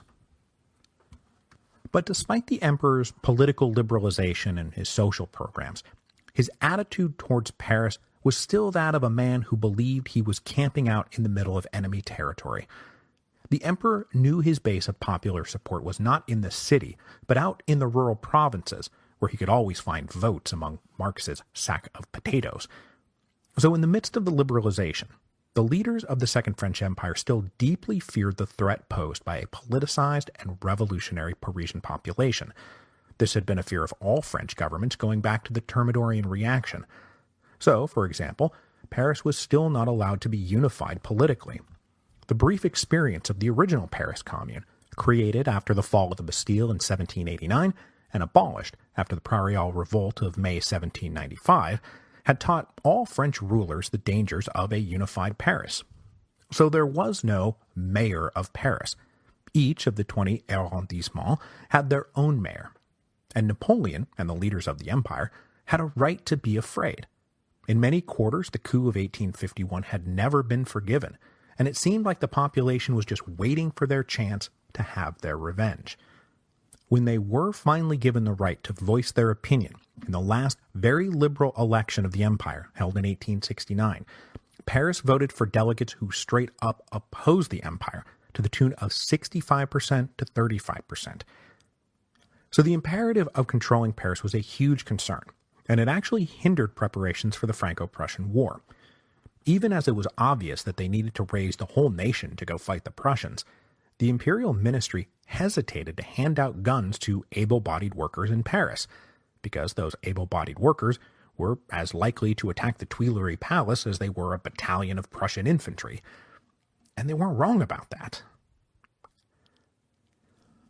So what I want to do now is transition into a look at some of the specific political and social groups inside Paris who were indeed the emperor's enemies, groups that even amidst the general liberalizing trends of the late 1860s were still targets for suppression, harassment, fines, arrest, and exile. All of them were just waiting to pounce. And when word came back to Paris on September the 3rd, 1870, that the emperor had been captured, pounce is what they did. So, the most overtly threatening were probably the Blanquists, who were dedicated professional revolutionaries. Their leader was Louis-Auguste Blanqui, who has actually been around for quite a while now. He joined his first Carbonari Lodge way back in 1824 and was an active participant in the Republican conspiracies that were growing to overthrow Charles X even before the July Revolution. He was among those who then participated in the Three Glorious Days, and was also among those who felt betrayed by the conservative turn after the Three Glorious Days.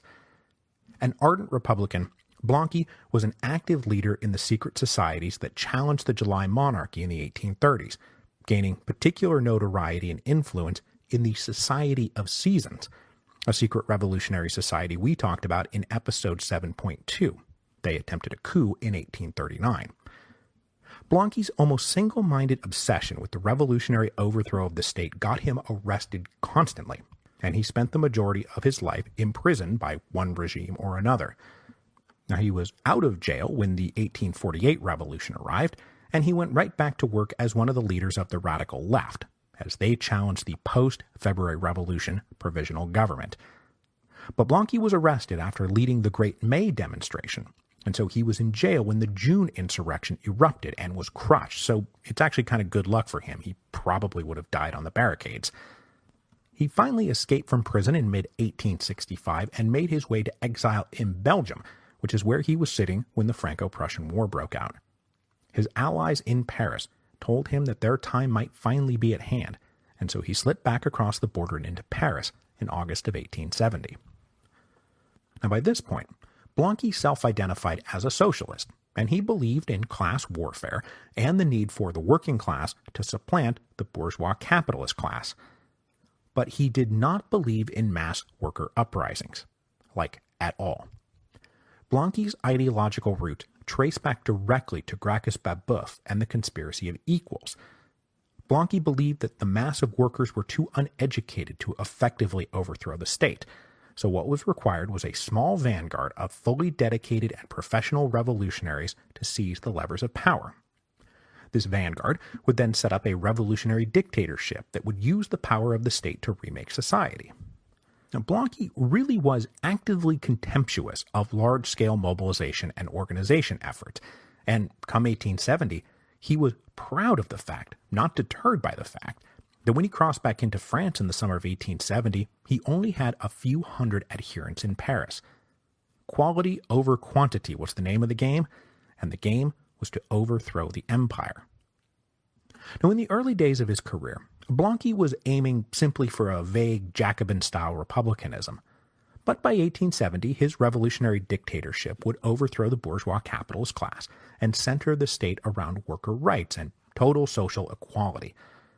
But honestly, after nearly 50 years of trying and failing to overthrow a government, any government, the overthrow itself was Blanqui's central and consuming obsession. What would be done after the revolution was for him now mostly an afterthought. On the opposite end of the spectrum from Blanqui and his hyper-political revolutionaries were the Proudhonists, the followers of the late Pierre-Joseph Proudhon. Often called the father of anarchism, Proudhon was among the early thinkers working in the random stew of proto-socialism in the 1830s and 1840s. He made many of the same observations as other socialists about the oppressive exploitation of labor and the tyrannical axis of state-backed capitalism, but his solutions were unique, as he rejected state-based socialism and instead advocated stateless socialism, or, as he was the first to dub it, anarchism. His most famous work, first published in 1840, was called What is Property? And in it he handed down what has become his most famous maxim, that property is theft. But though that part sticks in everyone's mind, Proudhon also said that property is freedom, property is despotism, and property is impossible, depending on how you looked at it. Now, because he was a man of his era, one of Proudhon's main concerns was the dehumanizing shift away from the upward mobility of the artisans, that is, the advancement from apprentice to journeyman to master, which eventually produced for the artisan dignity and comfort. This advancement was now being replaced by the menial wage worker, who would be a menial wage worker now and forever, leading only to permanent degradation and poverty. But unlike Blanqui, Proudhon did not believe in the violent takeover of the state. He did not think that was the answer. He thought instead that everyone should just ignore the state. If everyone turned their backs on the state and the exploitive capitalist enterprises they supported, then like a god who no longer had anyone to believe in it, the state and the exploitive capitalist enterprises would simply disintegrate from existence. Now, Proudhon did believe in market economics. He just wanted it to be accomplished by way of worker-owned cooperatives and the principles of mutualism, a radically decentralized mode of voluntary agreements and associations that were without coercion or exploitation. So again, in contrast to Blanqui, Proudhon encouraged large-scale worker organization, and he advised everyone to just stay out of politics entirely. Proudhon died in 1865, so he's not going to be around for the Commune, but his message was among the first of the socialist or socialist-adjacent ideologies to actually make some real inroads with the actual working classes. And among the working class leaders who will help make the Commune, the Proudhonists were probably the largest ideological bloc. So, besides Blanqui's revolutionary vanguard and Proudhon's anarchist worker collectives, a third and more familiar group joins them, the Neo-Jacobins. Now, some version of Neo-Jacobin can be found in all of the Parisian insurrections going all the way back to the July Revolution. When we talked about the specter of the French Revolution that hung over Europe, these were the guys who rejected the formula 1789 good, 1792 bad. They explicitly embraced the leaders of the First Republic and the Committee of Public Safety as the true heroes of the French Revolution. Men like Robespierre, Saint-Just, and Marat were to be admired and emulated, not scorned and discarded. Neo-Jacobin ideology is kind of a vague and mixed bag, but it promoted ardent republicanism, a centralized state, and a fiercely patriotic and nationalistic outlook on the world. As a young man, Blanqui was in this Neo-Jacobin tradition, but he moved over to socialism after he learned to look to Gracchus Babeuf and the Conspiracy of Equals rather than Robespierre and the Committee of Public Safety. This Neo-Jacobin tradition has been around going back to the conspiracies against Charles X, and it's that radical republicanism that had been the guiding force of many of the anti-July monarchy revolts. But one thing that remained constant about Neo-Jacobinism was that it did not find its home among the lower classes, but rather among university students and the educated but struggling young professionals. So lots of lawyers, lots of doctors, lots of journalists. They hated the empire, they despised the emperor, and they could not wait to declare a new republic. But they were clearly more focused on the political question than the social question. And though they were eager to recreate a kind of Jacobin sans-culotte alliance, they were not prepared to turn the world upside down, the way that the Blanquists and the Proudhonists most certainly were. Now, the final group we need to talk about was the group that was initially ascendant in the wake of the collapse of the Second Empire, which we're going to talk about here directly. This is the respectable Republican opposition. Now, there was a very ill-defined border between the Neo-Jacobins and the respectable Republican opposition, as they drew from the same pool of educated professionals who hated the empire and never forgave Bonaparte for the coup of 1851. What made them respectable was that when the emperor started liberalizing around 1860, some of them actually got elected into the legislative body, and their pamphlets and newspapers were less stridently radical, and so they were tolerated. For most of the 1860s, there was never more than a handful of sort of state-approved Republican opponents of the regime. But in the election of 1869, which was the freest and most open election in the whole history of the Second Empire, a whole cadre of these guys entered the legislative body, most of them being elected to represent Paris. Now, these guys had made names for themselves as lawyers or journalists attacking the emperor, but because they were as equally opposed to revolutionary socialism, their attacks could be more easily tolerated. So the answer is yes. The respectable Republican opposition of 1870 was essentially the same as the group of respectable Republicans who had triumphed back in February of 1848. They were political opponents of the existing regime, but they had no interest in overturning the social order. these respectable republicans became defined by the quote-unquote three Jules: Jules Favre, Jules Ferry, and Jules Simon. The first two were lawyers, the latter a professor of philosophy, who, as we will see in a moment, will take the first step towards abolishing the empire and founding the Third French Republic. Now, the guy who straddled the nebulous line between respectable opposition and radical neo-Jacobinism was Léon Gambetta. Just 32 years old in 1870, Gambetta had come to Paris in the late 1850s to study law, and he became radicalized by the Republican student groups, and he became a powerful and charismatic opponent of the empire. He stood out as one of the best orators of his generation, later earning comparisons to Mirabeau. Gambetta spent the 1860s practicing law in Paris and was among those who were opposing the emperor, but just inside the bounds of legality. In 1868, Gambetta launched himself to the forefront of opposition politics when he took up the defense of the editor and journalist Louis-Charles Delacluse, who we're actually going to talk more about next week. Delacluse wanted to raise funds to build a monument to a deputy who had been killed opposing the coup of 1851. He was, very predictably, hauled up on charges.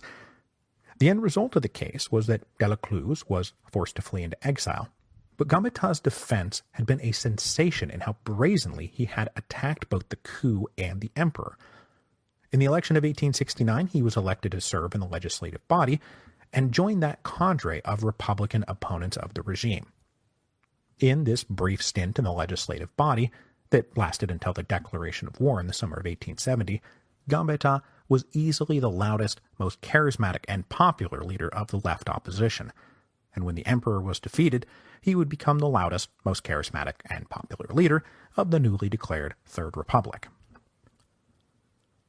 Okay, so getting back into the plot, reports started filtering back to Paris late on September 3rd, 1870, that the French army and the emperor had been captured by the Germans at Sedan. The legislative body met in an emergency session late that night, and Jules Favre, one of the leaders of the Republican opposition, put forward a motion to use this opportunity to abolish the empire. But obviously, supporters of the empire made up a majority of the legislative body, so they blocked a vote. But the next morning, Sunday, September 4th, 1870, the legislative body reconvened, and this time, events played out almost note for note the way that things played out in February of 1848. So much so that if this was an episode about Roman history, I would be tempted to accuse the author of whatever source I was using of just lazily using the same narrative structure for two entirely different events. Anyway, what happened is that 20,000 citizens streamed down into the center of Paris on the morning of September the 4th, most of them coming down from Montmartre and Belleville. With the help of some friendly members of the National Guard, this crowd burst into the Palais Bourbon and overran the session of the legislative body, driving away those delegates loyal to the empire and cheering the members of the Republican opposition. Now, the Republican delegates were about to declare a republic right there, but then they remembered that these things were always done at the Hôtel de Ville. So a great procession made its way down the street. When this mob arrived at the Hôtel de Ville, they found even more people gathered, along with leftist leaders and neo-Jacobin Republicans. The opposition delegates of the legislative body then crammed themselves into the Hôtel de Ville, and in the chaos, Léon Gambetta emerged at the window and declared to the cheering throng below that the emperor was deposed, the empire was abolished, and the Third Republic was hereby founded. Now, with most of the existing legislative body still in the bag for the empire, the men who gathered at the Hôtel de Ville had to figure out a way to make sure that nobody else got in their way. So the Parisian delegates splintered off, and they took it upon themselves to draw up and approve a new provisional government. As with the provisional government of 1848, this new self-declared Republican government was dominated by the respectable Republicans, and when the ministerial portfolios were doled out, they all went to men like the three Jules. Jules Favre, who tried to declare a republic the night before, was made Minister of Foreign Affairs. Léon Gambetta, meanwhile, managed to snag Minister of the Interior, mostly by racing over to the Interior Ministry and dispatching letters with his name stamped on them, Minister of the Interior. That's sometimes how things like this get done. But since this was all going on against the backdrop of a war against Prussia and a genuine national emergency, they wanted to maximize patriotic unity and make it clear that this government was going to focus exclusively on national defense. And so they called themselves the Government of National Defense. Now, since the national defense and other war considerations were to be prioritized, the guys who now made up the Government of National Defense offered its presidency to the current Governor-General of Paris, General Louis-Jules Trochu. Trochu had the support of the regular army, which was good, but he was by political disposition a conservative Catholic and a constitutional monarchist. He was really like an Orleanist. He was not a Republican, and he was not a liberal, and certainly he was not any brand of revolutionary. Under normal circumstances, General Trochu would be crushing this revolution, not going along with it. But after the Battle of Sedan, the national emergency seemed to take precedence. But even still, Trochu only accepted the presidency on the condition that the Government of National Defense would swear to uphold God, the family, and property. Now, neither the makeup of the government nor the appointment of Trochu made the leftist leaders of Paris happy. But at least in this initial stage, they went along with the program, because the government was making it clear that the only thing that mattered right now was carrying on the war with Prussia. That had to be the sole object. The emperor was lost, but France was not. And it was at least gratifying that the rest of the legislative body, all those conservative imperial sycophants, were all told to hustle out of Paris and reconvene somewhere else. And they did. They eventually settled in the safety of Bordeaux, where they played no part in the events of the next 4 months. With all of this accomplished and a new government of national defense in place, furious preparations began to defend Paris. After Sedan, 200,000 French soldiers remained in the city of Metz, but they were besieged and could offer the capital no relief.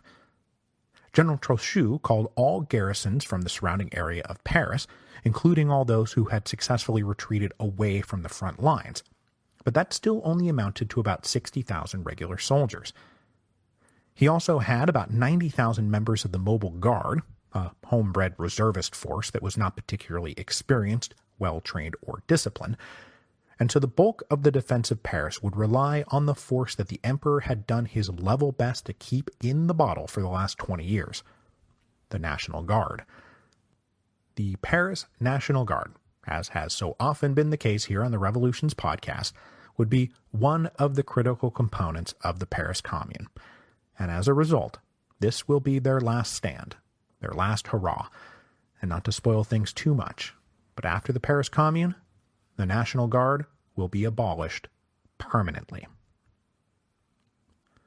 So let's talk one last time about the National Guard. Remember, after he successfully pulled off his coup of 1851, one of the first things that Prince President Bonaparte had done was reorganize the National Guard.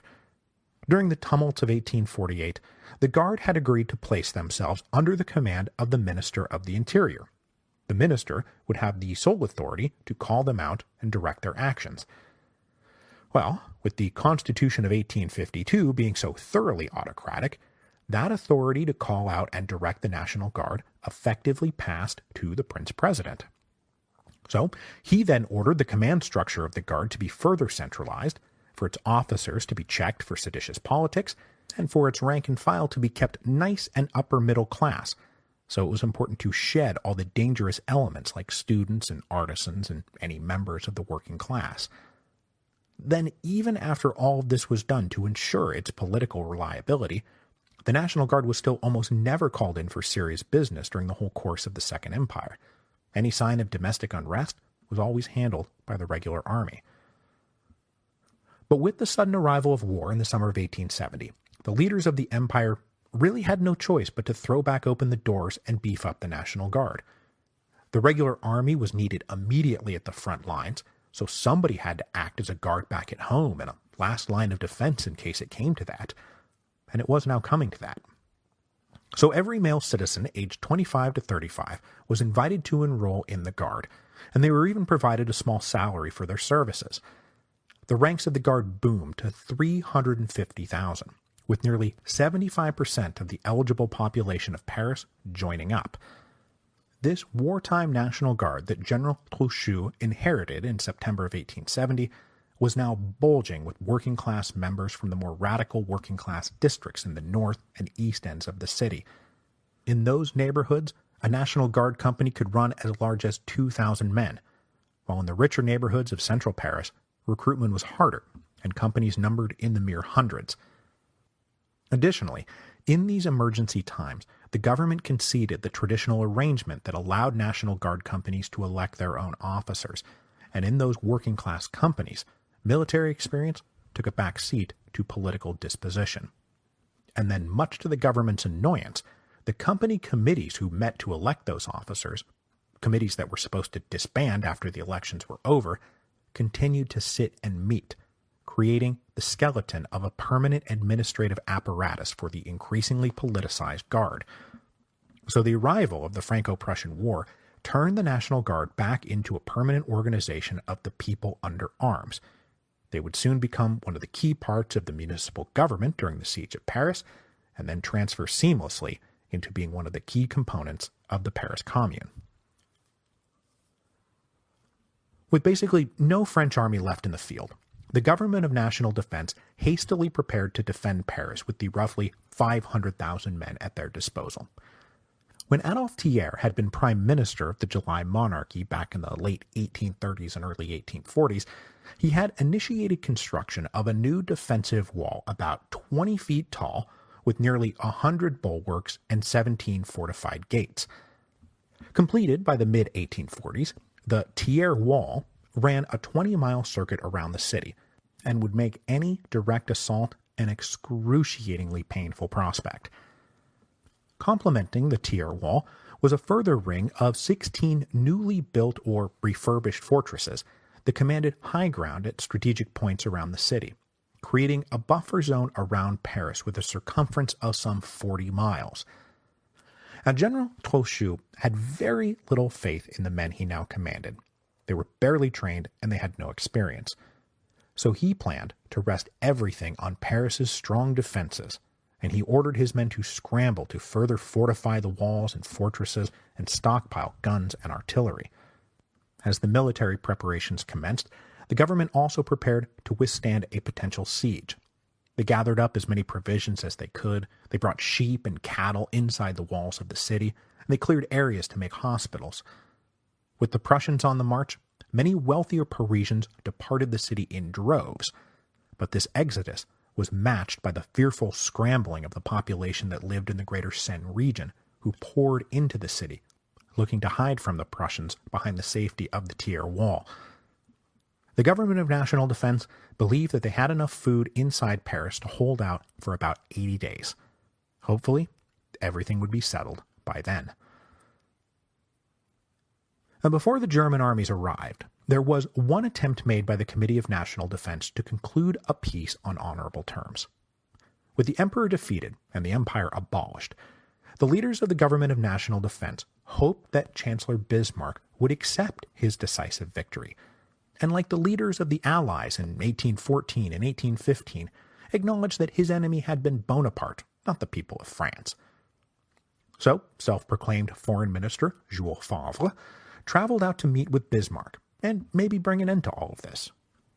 Favre was willing to offer a monetary indemnity and even give up some overseas colonial holdings as the price of peace. But he discovered that Bismarck wanted quite a bit more than that. Riding high on the German victories and wanting to guarantee the defensibility of the future borders of his envisioned German empire, Bismarck demanded the French cede the departments of Alsace and most of Lorraine. Favre was incensed, and he famously said that France will not, quote, yield an inch of its territory nor a stone of its fortresses, and that if those were Bismarck's terms, then the war would continue.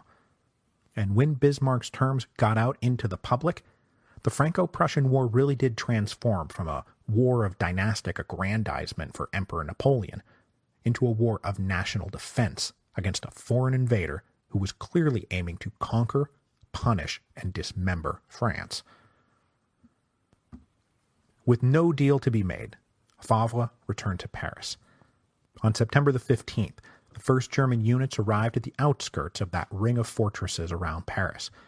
One German army swung around the city to the north, the other to the south, methodically completing an encirclement that would have to be 50 miles around to complete an unbroken circuit. A line that long stretched the German forces thinner than the German generals would care to admit. But luckily for them, General Trochu made no effort to stop the envelopment. As he later said, he believed that it would be a useless attempt to try any direct attack. The only way to win would be to force the Germans to launch a direct assault that would see them blasted by the fortresses and then massacred against the walls. But later critics also alleged that Trochu's principal object was making sure the social order would be kept in place no matter what happened, that his enemy at this point was not the Prussians, but revolution. On September the 18th, Versailles was captured, and by September the 20th, the two enveloping German armies linked up at the west end of the city, and the blockade of Paris was complete. Inside the city, the Parisians dug in, with patriotic hope that they would outlast the Germans and win the war. The siege of Paris had begun.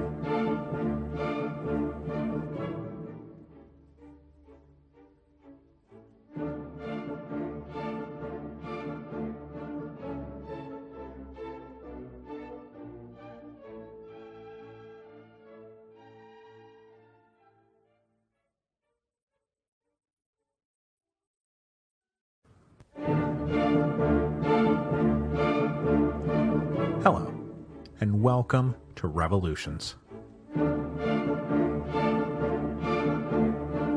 Episode 8.4, The Siege of Paris. When the Germans completed their envelopment of Paris on September the 20th, 1870, everyone on the German side felt pretty confident that the war would be over before winter. In just 2 months of fighting, they had eliminated the French army as a threat, toppled the Second French Empire, and now had Paris completely surrounded. So the calculation that this would all be over in probably a few weeks was pretty sound. First of all, the new government of France, if it could even be called that, was nothing more than a bunch of self-proclaimed Republican ragamuffins. Second, the armed forces inside Paris were a small contingent of regular army soldiers, plus hundreds of thousands of mere civilians who happened to be holding rifles. And finally, what did I say last week? Paris was the capital of culture, the arts, sciences, fashion, architecture, literature. It was a city famous for luxury, pleasure, and vice, not resolve made of steel and will made of iron. That was for the Prussians, for Bismarck, the Iron Chancellor. So there was a broadly held assumption inside the German high command that it would not take long for the wine-sipping, poetry-reading, art gallery-loving Parisians to just give up. And on the French side, the calculation was practically the same. General Trochu, Governor-General of Paris and now President of the Government of National Defense, had about as much faith in the fighting ability of the Parisians as the Germans did. And so remember, Trochu's plan was to hope the Germans got impatient and launched a full-scale assault that could be beaten with masonry and artillery rather than discipline and bravery. But the Germans could see that this would be folly, and so they never made any direct assault.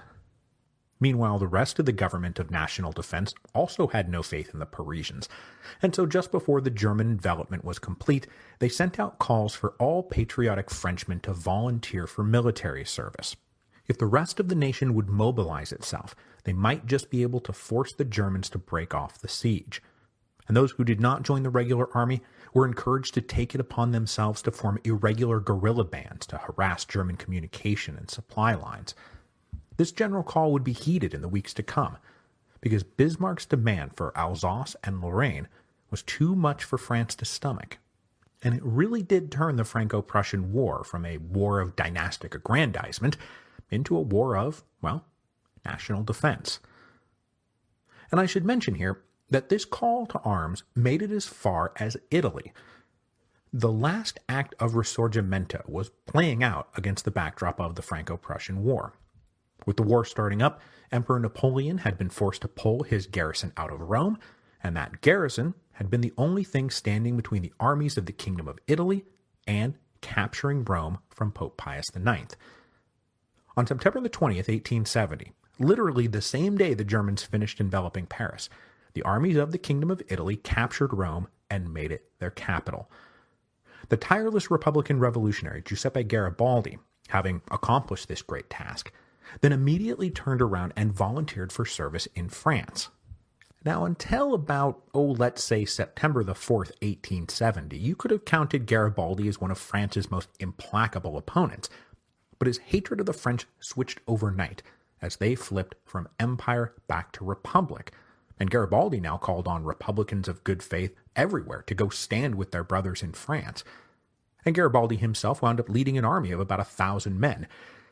But he would never really get to play an active role in the Franco-Prussian War. I just didn't want to pass this moment by without alerting you to, first, Rome has now finally fallen to the forces of the Kingdom of Italy, completing the process of Risorgimento, and then second, just Giuseppe Garibaldi comes off one victory and just goes around looking for someplace else to fight. Now, back in Paris, life kind of continued on as normal. This was not yet a total emergency disaster. Patriotic hopes and determination were still running high, and there did not appear to be any imminent military threat. The Germans were neither lobbing artillery nor preparing for a direct assault. Food supplies had not yet run out, and there was still hope that the new armies being formed out in the departments would be able to come to their rescue. Now, the theaters were ordered closed for the duration, but it's not like everyone was hiding under their bed. In fact, in his book, The Fall of Paris, by Alistair Horn, he talks about how the greatest hardship in the early going was boredom and the frustrating lack of information. With the German blockade up and running, Paris was now totally cut off from news, from letters, from any kind of update about what was happening in the rest of the country. And this was a population that was very used to frequent news updates. Even the illiterate listened to others read newspapers out loud. And now, there was just nothing. Now, in normal times, this lack of information would have driven the Parisians batty, but there was also like a war on. Was France rising up? Were the Germans going to be defeated? Was everything already lost? Nobody knew. They were cut off, and they acutely felt the anxiousness that came with getting no new input. And if I could break for 1 second and apologize to future listeners who will no doubt find this all incredibly dated, but this is the equivalent of waking up and finding out that the cable, the internet, and your cell phone have all been cut off. Just imagine how adrift you would feel. With the world collapsing down to just Paris, the Parisians focused on taking care of themselves. Now, as I said last time, Paris had not been unified politically since 1795, except for a little small blip in 1848. But as a part of the government of national defense, Paris now got itself a mayor. That mayor was Jules Ferry, one of the three Jules, and member of the respectable Republican opposition. But though Paris now had a central administrator, Ferry was not super energetic about the actual work that needed to be done to endure the siege, to rally morale, and answer the needs of the people. So from fairly early on, you start to see the Parisians, especially those in the poorer quarters, turn to self-government. And this was an effort that was spearheaded mostly by the Proudhonists, who put their ideological disposition for voluntary community organizing to practical effect. They started forming what became known as vigilance committees, small assemblies inside each arrondissement who would take it upon themselves to meet the needs of the neighborhood, to equip National Guard companies, to control ration cards, to open up free soup kitchens, to distribute necessary supplies. Open neighborhood assemblies would elect 25 or 30 people to sit on one of these vigilance committees, and then those committees would select 4 or 5 of their number to go to a central committee. The central committee took up its residence at 14 Rue de la Corderie in the 3rd arrondissement. This building, later dubbed simply La Corderie, would become ground zero for the Commune. The Central Committee held its first meeting on September the 11th, and a few days later they published the first of what became known as the Red Posters, dubbed that both because of the ink that was used and because of the general socialist democratic themes these posters presented. The first one they posted was on September the 15th, and it was the first to call for the recreation of the Paris Commune, to give the Parisians self-government, to arm the people, to make sure food and supplies were distributed equitably. Now, the official government of national defense wanted absolutely no part of anything called the Commune, wrapped up as it was with the First Republic in the Reign of Terror. But the vigilance committees were well on their way to becoming a shadow, unofficial government of Paris that would combine with other ingredients in March of 1871 to become the Paris Commune. Now, aside from these vigilance committees and its central committee, one of the other big things that sprouted up here in the early going of the siege that would be a key ingredient of the Commune were political clubs. The closing of the theaters and the general malaise and boredom had left these political clubs as one of the few places one could go for an interesting and stimulating good time. And so, like the first French Revolution that produced all kinds of political clubs, all kinds of political clubs started sprouting up. Now, in the first month or two of the siege, these were not overtly radical socialist groups planning revolution, and the sense in the room could just as easily be the need for patriotic solidarity and support for the government of national defense. But given the circumstances of the Siege of Paris, and the fact that these political clubs tended to concentrate in the working-class districts, Neo-Jacobin and Blancist leaders were absolutely aiming to create the nucleus of a revolutionary movement. So, these clubs eventually became known as the Red Clubs. Old Blanqui himself, now 65 years old, led a club personally, and his aim was never anything but the overthrow of the government. While Paris was organizing itself, the government of national defense was trying to run a war completely blind and cut off from the rest of France. So to try to make some contact with the outside world, the photographer and balloon buff, Felix Nadar, proposed loading up one of his balloons with letters and sailing it over the blockade. He eventually received permission for this kind of harebrained scheme, and on September the 23rd, he launched the first of his balloons, successfully floating it over the German lines and landing it about 50 miles away. This successful experiment led to the production of more balloons, and in total, 66 such balloon flights were launched over the course of the Siege of Paris. But though the Parisians could now get information out, it was still hard to get information back in because at this point, balloon piloting is not an exact science. You try to fly one of these things back into Paris, you might miss the city completely or just crash and burn trying to land. So a number of the balloons were sent out with homing pigeons among the cargo. Those pigeons were able to bring short messages back to Paris, but this pigeon post was mostly reserved for official government communiques. But even with some communication now established, the government of national defense needed more than that if it was going to conduct a war. So, Léon Gambetta, Minister of the Interior, and now also Minister of War, volunteered for a dangerous mission. If the only way out of Paris was by balloon, then he was going to fly out of Paris in a balloon. So, on October the 7th, he climbed into one of these balloons, and it soared him over the German lines, successfully landing him in the city of Tours. Upon landing, Gambetta became an almost one-man representative on mission. He spent the next few weeks tirelessly raising volunteers, and soon he had gathered up as many as 500,000 men.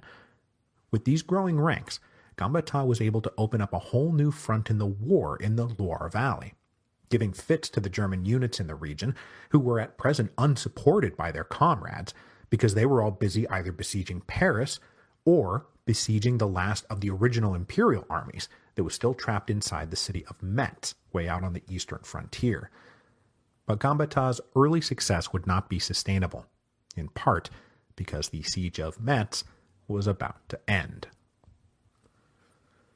The fall of Metz was one of two major turning points at the end of October 1870 that transformed the siege of Paris from an exercise in enthusiastic patriotic courage into a bitter and morose test of endurance. The other turning point took place in the north of Paris when an officer, frustrated by having nothing to do, decided on his own initiative to advance out of the city and try to capture the little neighboring village of La Bourget. He believed that if he was successful, that the government of national defense would make him a general and possibly give him credit for opening up a road into and out of Paris. So he launched this adventure on October the 27th and initially faced only minimal resistance from the Germans. This early success was then trumpeted in the Paris press, who were desperate for any good news at all, and they got everyone's hopes up that the government was now finally doing something. But the Germans quickly counterattacked and drove this unauthorized sortie back into the city. And so on October the 30th, it was bitterly reported that the whole thing had been a botched job from start to finish and a total failure. This rotten news spread through Paris at almost the same moment that the even more disastrous news came, that the army in Metz had surrendered. Now, the general who was in charge of that army, don't worry about his name, came in for pretty harsh judgment by French historians who can't decide if he was incompetent or just a coward. But by the end of October, the population of Metz was beginning to starve. Winter was on its way, and the general did not believe that France had much of a chance anyway. So, on October the 27th, he called it a day. News of this surrender was allowed to pass through the German blockade of Paris, and that news, coupled with news of the defeat at La Bourget, shattered anything resembling optimism inside of Paris. The siege wasn't fun anymore. It wasn't about to be almost over. The government of national defense clearly had no plan. The generals were incompetent, or cowards, or traitors, probably all three at the same time. All of this led Louis-Auguste Blanqui and his crew of dedicated revolutionaries, plus a handful of radical neo-Jacobins, to conclude that the moment was ripe for revolution, that the time had come to overthrow the failed government of national defense and install a new revolutionary government who would have the will to win the war. So on October the 31st, to the cries of "Long live the Commune," the radical political clubs and the leadership of the vigilance committees urged the workers of Montmartre and Belleville to go storm the Hôtel de Ville, led by the Blanquists and the neo-Jacobins. Now, the numbers involved in the October 31st insurrection are not overwhelming. We're talking about hundreds, not even thousands. But they did catch the government off guard. After pushing their way inside the building, these guys locked the ministers in a room and demanded that the government of national defense call for democratic municipal elections to directly elect a new government. Then, in another room, the leaders huddled to try to work out a list of names for a new provisional government, although they spent most of their time bickering about who would and who would not be on this list. It didn't really matter, though, because the October 31st insurrection is not going anywhere fast. Paris is a city of 2 million people, and we're talking here about a couple of dozen radical leaders backed by a couple of hundred working-class insurgents. And even those working-class insurgents had mostly gone home by nightfall. They believed that the initial push had toppled the government, and so they went home, high-fiving each other for a job well done. Meanwhile, the revolutionary leaders bickered their way through the night, but come about 4 a.m., a relatively small contingent of National Guard loyal to the government of national defense was able to come and clear the Hôtel de Ville of the exhausted and red-eyed revolutionaries without hardly firing a shot. Order was completely restored within less than 24 hours. Now, this failed insurrection of October the 31st was a major setback for the more radical leftists in Paris for two big reasons. First, the government of national defense reneged on their promise to hold elections and instead held a plebiscite asking a simple question: do you support the government of national defense? The results were a resounding 557,000 votes yes, 65,000 votes no. So if they were trying to prove that the government of national defense was not popular, they failed spectacularly. Now, the other big counterproductive effect was that the government of national defense had been uneasy with upsetting the balance inside of Paris by going after these revolutionary elements. But now that they had shown themselves to be violent and dangerous, the government had all the justification they needed to start cracking down. Arrest warrants went out, leaders like Blanqui had to go into hiding, their newspapers were shuttered, the political clubs were subject to further scrutiny and closure. So, the October 31st insurrection was all around pretty counterproductive. After this failed insurrection, life in Paris settled into an increasingly cold and bitter routine. All the warmth of summer now gave way to a particularly cold winter that saw no one able to shake the chill from their bones. Politics, now shed of its more radical elements, started to take a back seat to the grind of cold and hunger. The most frequent topic of conversation was not politics, but food. Have you seen any? Where? I hear there might be some meat over here, decent bread over there. I know a guy with a line on some potatoes.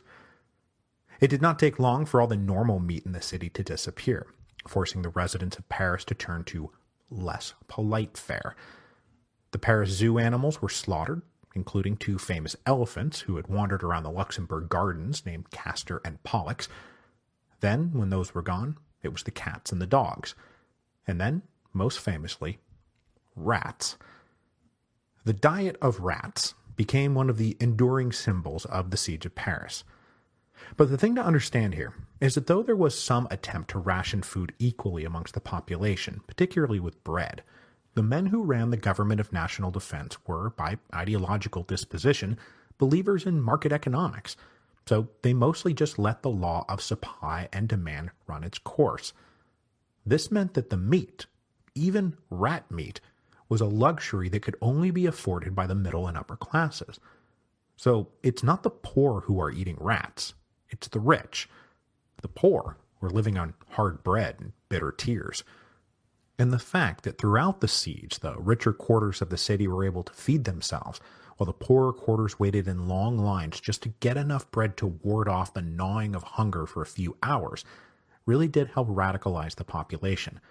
And one of the most motivating rallying cries when revolutionary politics does come back is the equal distribution of food and supplies on the basis of humanity and solidarity, not wealth and power.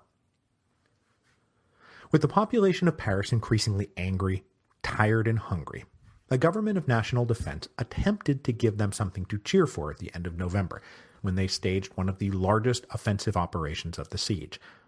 On November the 29th, 80,000 French soldiers attempted a breakout of the city, and hopefully, in the process, open up a line of supply or communication or anything to the outside world. But this attempt was beaten back soundly by December the 3rd, with over 9,000 French casualties. So despite the recent plebiscite that seemed to ratify the people's faith in the government of national defense, the people were starting to turn hard against them. Rumors swirled that the breakout was a sham, and the government never intended it to work. It was meant only to further demoralize Paris to the point where they would be willing to surrender. As Christmas and New Year's approached, the siege had now been going on for 3 months, and it seemed neither close to victory or close to defeat. It just seemed like it was. Just omnipresently was. Meanwhile, what little news trickled in from the outside world was mostly bad. Since none of it is going to amount to anything, I will not bother walking us through the back and forth of the military campaigns that were going on elsewhere as Paris lay under siege, but you do need to know that those campaigns were going on. Léon Gambetta had rushed around raising volunteers in the Loire Valley, and the regions north of Paris were also quick to answer the call of duty. But the surrender of the French army at Metz had freed up hundreds of thousands of better trained and more experienced German troops to come on over. The French forces in the Loire were beaten, and German forces recaptured Orléans by early December. Gambetta went north and continued to press the French commanders there to keep fighting for the national defense. But his enthusiasm was now getting the better of him, and he overruled the generals when they told him the new recruits were not ready, they were not prepared, they were not trained. And the battles Gambetta forced them to wage were a string of demoralizing defeats that ended in early January. There had only ever been the slimmest of hopes that they would actually be able to drive the Germans back and lift the siege of Paris, but now it seemed truly hopeless. Undeterred, Gambetta himself wound up heading for Bordeaux to carry on the war, but he would for sure be the last member of the Government of National Defense still trying to actually win the war by the time he got there. Now, if the Parisians were frustrated by the continuation of this endless siege, so too were the Germans, in particular Bismarck. Now, I have been compressing all the German leadership into just talking about Bismarck, but that's mostly to avoid too much confusion in this here audio podcast, where too many names often spoil the broth. But Bismarck was just the chancellor. He was not the king, and he often had to contend with generals who had very different ideas than he did. So, for example, back in September, Bismarck had advocated bombing Paris into submission, but the leading generals had convinced King Wilhelm that this was a bad idea, terribly immoral, and likely to turn the rest of Europe against them. But by late December and early January, Bismarck prevailed upon the king that the time had come to bomb Paris until the city surrendered. The king finally agreed to let Bismarck have a stronger voice in conducting the actual siege, and the result was the German artillery was turned away from the military fortresses and aimed at the city itself. The first shells sprinkled down at the end of December, but after January the 5th, 1871, the shelling really began in earnest. Over the next few weeks, hundreds of projectiles fell on Paris every day. Now, this came as a shock to the Parisians, even the military leaders, who had assumed that the reason the German artillery had not been turned on the capital was that the city was out of range. But the Germans' high-quality, modern artillery guns were able to easily clear the walls of Paris and penetrate deep into the center of the city, and the German gunners used Les Invalides and the Pantheon as good targets to aim for. But this bombardment was not about reducing the city to rubble and killing everybody inside. It was more about psychological warfare. So the shelling always began after the sun set, and was over before the sun rose again the next morning. Now, this was partly to minimize civilian casualties to keep global opinion on the side of the Germans, but it was also to make it more difficult for the Parisians to sleep. So sleep deprivation can be added to the list of hardships now being endured by the Parisians. But if Bismarck's aim was to psychologically break the Parisians, he wound up getting it exactly backward. After the first few days, the Parisians realized that the shells were not exploding on impact, and so as long as a projectile didn't land right next to you, this was more about some property damage than it was loss of life.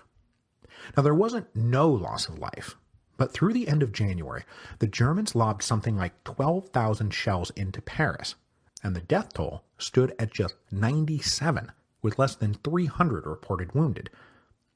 So rather than cowing the city into submission, it actually boosted everyone's morale. Like a sharp slap in the face, Paris was jolted out of its sluggish endurance and returned to a state of active and proud resistance. It certainly woke up the radical political leaders from the demoralized stupor they had succumbed to after October the 31st. The Central Committee had rebranded itself the Association of the 20 Arrondissements, and they put up a red poster on January the 7th, just after the shelling began. This poster renewed the public call to make way for the Paris Commune, a commune based on the rights of the people, a new levée en masse, and the punishment of all traitors to France. And among those traitors, it was now strongly hinted that the members of the Government of National Defense were on the list. They were clearly not even trying to win the war. And though I think that claim was an exaggeration back in September of 1870, it was a much more credible accusation in January of 1871, and slogans like "Better Bismarck than Blanqui" were heard in the richer parts of the city. Now, the Germans certainly believed that victory was now inevitable. The flare-up campaigns out in the Loire Valley and north of Paris had been sufficiently stifled. One last French army of about 100,000 men who had drifted east out of the Loire Valley made one attempt to relieve the siege of Belfort, but they were repelled by dug-in Germans and forced to retreat. The general in fact retreated back across the Swiss border, where he surrendered the arms of his army to the neutral Swiss, and there the whole army waited for the inevitable peace treaty that would finally end the Franco-Prussian War. So with the war approaching its end, we come now to January the 18th, 1871, which is a fairly momentous day in the course of European history, because this was the day that the project of German unification was completed. Now, I must admit that I was sloppy back when I was trying to race through the wars of German unification in episode 8.2, because after the Austro-Prussian War, the northern German states were indeed absorbed into union with Prussia, creating, as I said, the Northern German Confederation. But the southern German states were not. So Baden, Hesse, Württemberg, and, most importantly, the Kingdom of Bavaria remained outside the Union. This is why those secret defensive treaties that they had signed with Prussia surprised Emperor Napoleon III when he launched the Franco-Prussian War. He thought that they would all embrace France, join France against Prussia. But instead, French aggression had driven them right into Bismarck's arms. The absorption of these last German states entered its final phase in November of 1870 after the run of Prussian military victories against the French. The relevant terms were worked out between the Northern German Confederation and those still independent states, which would join them into a single German state under a revised imperial constitution. This revised imperial constitution was promulgated on January the 1st, 1871. Now, technically, this is the date that the Northern German Confederation is transformed into the German Empire, and the decades-long process of German unification was officially complete. But it is pageantry that the world looks to for its historical markers, not what date is filled out on a form. And the pageantry came on January the 18th and was staged in the famous Hall of Mirrors in the palace at Versailles. With the Hall of Mirrors packed to the brim with senior military and political officers all in their dress uniforms, Bismarck read a proclamation declaring the German Empire and transforming King Wilhelm of Prussia into Kaiser Wilhelm I of Germany. Set against the backdrop of the conquest of France, and in a room full of military officers, Bismarck's opinion that the unification of Germany would not come through liberal speeches but through iron and blood was borne out. But declaring their German Empire in the ancient heart of French power and glory was not going to go over well with the French, like at all. And there is a reason that the negotiations ending World War I were held in Versailles.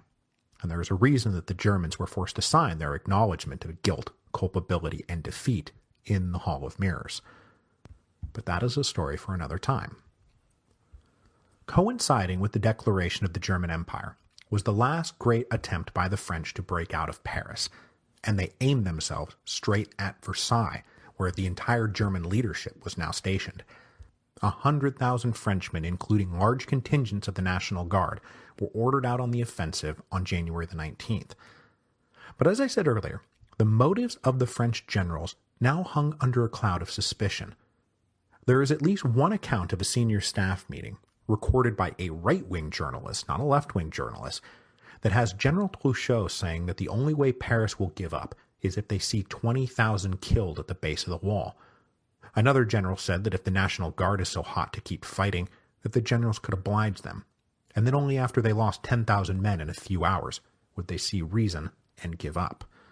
So was this breakout actually a breakout, or was it a calculated defeat?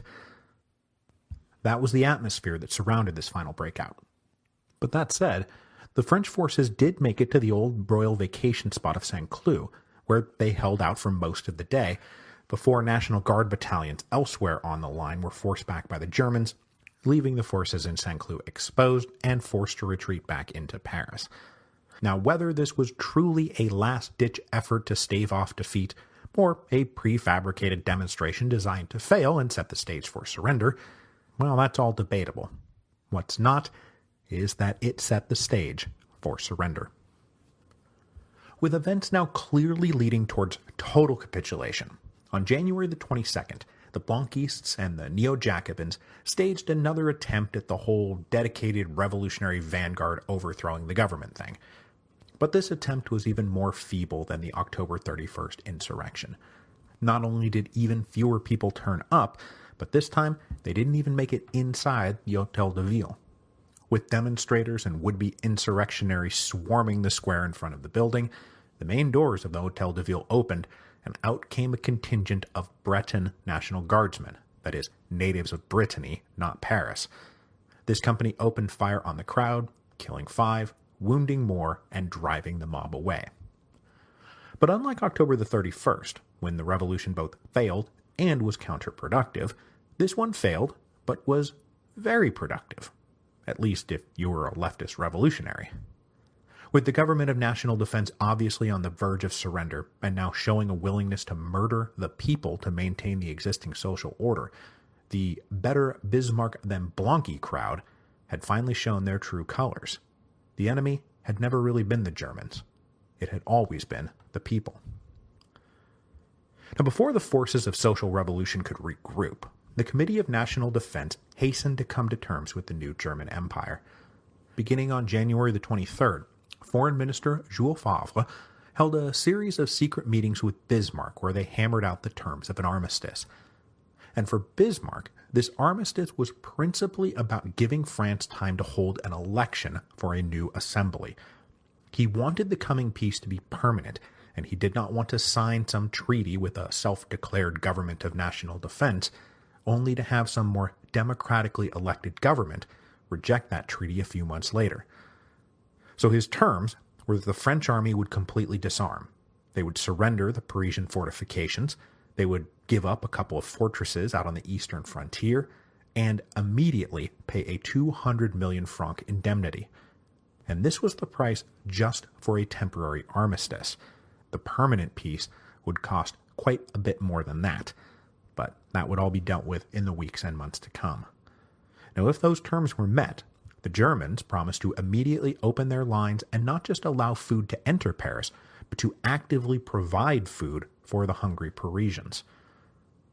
With the war almost over, General Trochu resigned his position both as Governor-General of Paris and as President of the Government of National Defense, and then on January the 28th, 1871, Jules Favre signed the armistice. The fighting was over, the siege was over, and it had ended with the surrender of Paris. Inside Paris, word of the surrender was met with a mixture of relief that it was now over, but also anger at the perceived betrayal by these politicians. It's never easy to be told that you've just suffered through 4 months of starving cold for nothing. Just shy of 50,000 civilians had died during the course of the siege, many of them children and the elderly. Were they to have died for nothing? It was heartbreaking. It was maddening. But Bismarck was good to his word, and food immediately flooded into the city. Though even this was greeted with mixed emotions. For example, at one point there had been an order by the government to requisition potatoes, and the potatoes had supposedly all been collected and eaten. But the minute the armistice was signed, potatoes were suddenly to be found on every shelf and restaurant. Suspicions during the siege that some people were hoarding food seemed to be borne out by this, and the lower classes, who had been led to believe that there was nothing more to eat, were furious. And though it's obvious that some hoarding did go on, it's hard to tell exactly what emerged from secret cellars and what simply made its way in on the food convoys that were now flooding into Paris. With the armistice signed, primarily to ensure space for France to elect a new government, elections were hastily called for February the 8th. But in the post-war chaos, practically no one knew this election was even happening. It certainly wasn't very well publicized. And the results were shocking, at least to the people of Paris. Of the 638 men elected, fully 62% were some version of outright royalist, either legitimists, who backed the restoration of the Bourbons, or Orleanists, who backed the restoration of the July monarchy. 230 deputies were drawn from the old nobility, another 250 were major landowners. These delegates had been supported by what rural voters even knew that it was time to vote, and in every way, the election of February the 8th was a triumph for traditional French conservatism against the radical republicanism of the urban voters. As had happened to the Second Republic in 1848, this first elected assembly of the Third Republic was packed with men who did not even believe in the Republic. This newly elected assembly convened in Bordeaux on February the 13th, and the last remnants of the Government of National Defense ceded power to the assembly. And then they turned around and granted power to an executive ministry headed by our old friend and staunch conservative Orleanist, Adolphe Thiers. With final negotiations for peace underway and the war clearly over, tensions that had existed inside Paris between the people and the government started to resolve themselves. Those on the left who had found it hard to reconcile supporting the war while opposing the government now did not have to struggle with any such reconciliation. The government, who had not been sure who was the greater enemy, the Germans or the socialist revolutionaries, well, they didn't have to worry about that problem anymore. All of the pieces started to fall into place for a major showdown. And that showdown will come next week as the Thiers government attempts to take full military control of Paris, control that the citizens of Paris, who had just suffered together through a 4-month-long siege, did not want to cede. It would end with the declaration of the Paris Commune and the beginning of a civil war. Now, before we go, I want to remind you that the Revolutions Podcast fundraiser is still ongoing. If you would like to support the show, please go to revolutionspodcastfundraiser.com. The fundraiser ends on June the 9th, which is just about 2 weeks from now, and then I will place the big t-shirt order and start mailing out books to those of you who were generous enough to have relieved me of the burden of my favorite books that need to be shed to facilitate the move to France. And of course, remember too that if you spend more than $40 at revolutionspodcastfundraiser.com, you are entered to win a signed copy of the New York Times bestseller edition of The Storm Before the Storm. I thank you very, very much for your support.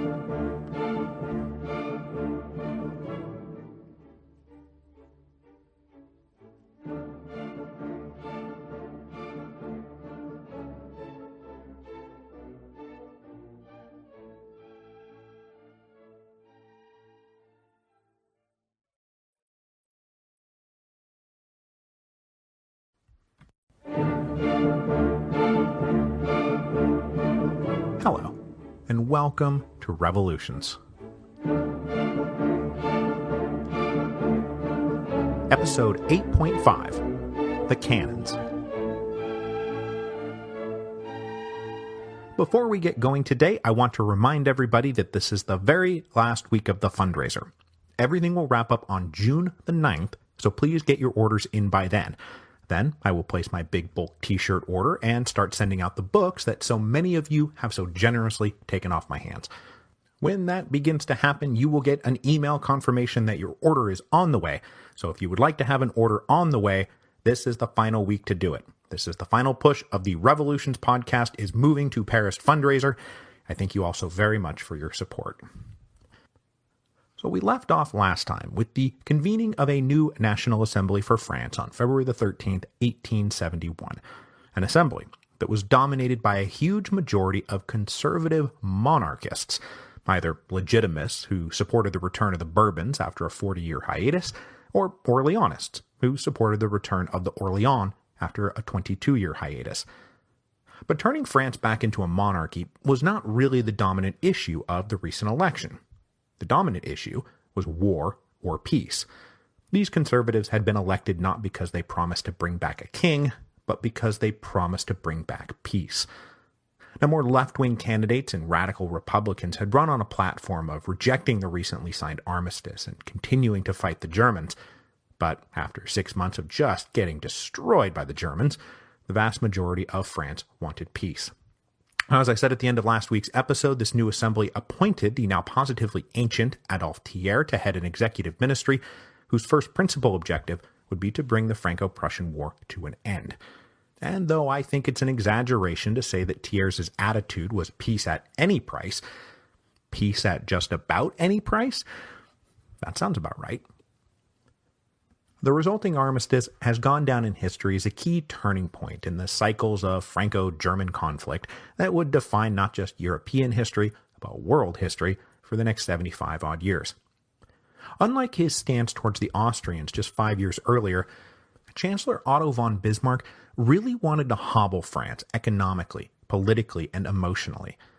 So he first of all demanded a massive indemnity payment of 5 billion francs. This was an astronomical sum of money. Now, to help you understand how big this amount was, a friend of the show, Nick Bunker, pointed me to a paper written a few years back that calculated the size of the French indemnity to be 23% of France's GDP. To put that in perspective, the GDP of the United States here in the year of our Lord 2018 is $18 or $19 trillion. So that indemnity is roughly the equivalent of $4 trillion. Now, that is a very rough calculation and does not take in other factors like previous debt load of the state or any of that stuff, but still, that's the scale of this demand. It is shockingly huge. In Bismarck's estimation, the indemnity was meant to cripple France's ability to project military power for at least a generation, which would give the new German Empire time to solidify without further troubles on their Western front. But there was also an emotional reason to this. The amount of the indemnity was calculated to be the per capita equivalent of the indemnity Emperor Napoleon I had imposed on the Prussians way back in 1807. Bismarck was a proud Prussian patriot, and he was taking the opportunity to get even for one of his nation's greatest humiliations. So getting even and rubbing each other's noses in it will be the hallmark of this period of Franco-German relations. Now, the other big piece of the armistice, though, was the demand that France cede the provinces of Alsace and most of Lorraine. The territory existed on the west banks of the Rhine and Moselle rivers, and they were demanded for three principal reasons. First, there was a military rationale, and that was to secure control of a buffer zone that would hinder French attempts to invade Germany in the future. Second, there was an economic rationale.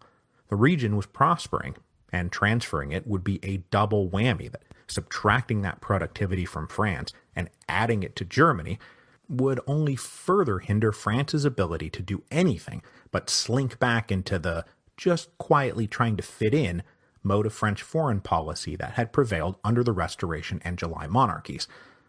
And the third reason, of course, was to rub France's nose in it. We're taking it because we can. Thiers met these demands by saying, first, it is going to be impossible for us to make that large of an indemnity payment. To which Bismarck retorted, if you can't find the 5 billion francs, maybe we can. And that settled that. As for Alsace-Lorraine, well, the Germans already occupied it, and the French had been overwhelmingly defeated, and there was nothing they could do about it, unless they wanted to go back to war. And at this moment, that was even more unthinkable than losing a piece of the nation. On February the 26th, Thiers presented the armistice to the National Assembly for approval. Now, the Assembly was not wholly conservative, and there were contingents of defiant radical Republicans, mostly representing Paris itself, who were shocked at the terms, and they howled betrayal. And first of all, footnote alert, Garibaldi was among those defiant Republicans elected to the Assembly. He was eligible because he had been born in Nice, which was now a part of France. But his credentials were challenged, and he was booed when he tried to speak, so he withdrew disillusioned. The great author Victor Hugo was also among those radical Republicans elected, and he accurately and passionately predicted the seeds of a future war. He also promised that because the Germans had so helpfully rid the French of their emperor, that soon enough the French would do the same for the Germans. Now, even the conservatives in the Assembly swallowed a lot of nauseated shame as they reckoned with the terms of the armistice, but they voted for it anyway, because there was no alternative. Most of the radical Paris contingent resigned in disgust, and they made their way back home, where they would soon have to decide just how many affronts to their honor they would be willing to endure, until they all snapped. So back in Paris, these guys rejoined a population that was reeling and disoriented, transitioning from one state of shock to just a different state of shock. The psychological devastation of the siege of Paris was profound. 4 months of horror had left them emaciated, hollow-eyed, and literally shell-shocked from the German artillery. The months of no information had led to wild rumors and paranoid conspiracy theorizing, which went from crazy talk to just sort of taken for granted. It was taken for granted that the rich had hoarded food, that the military leaders of Paris had staged fake breakouts meant to kill National Guardsmen to break Paris's spirit. It was taken for granted that the National Assembly believed the working classes were the real enemy, not the Germans. Now that the siege was over, it was hard not to believe that they hadn't been betrayed or sold out or something.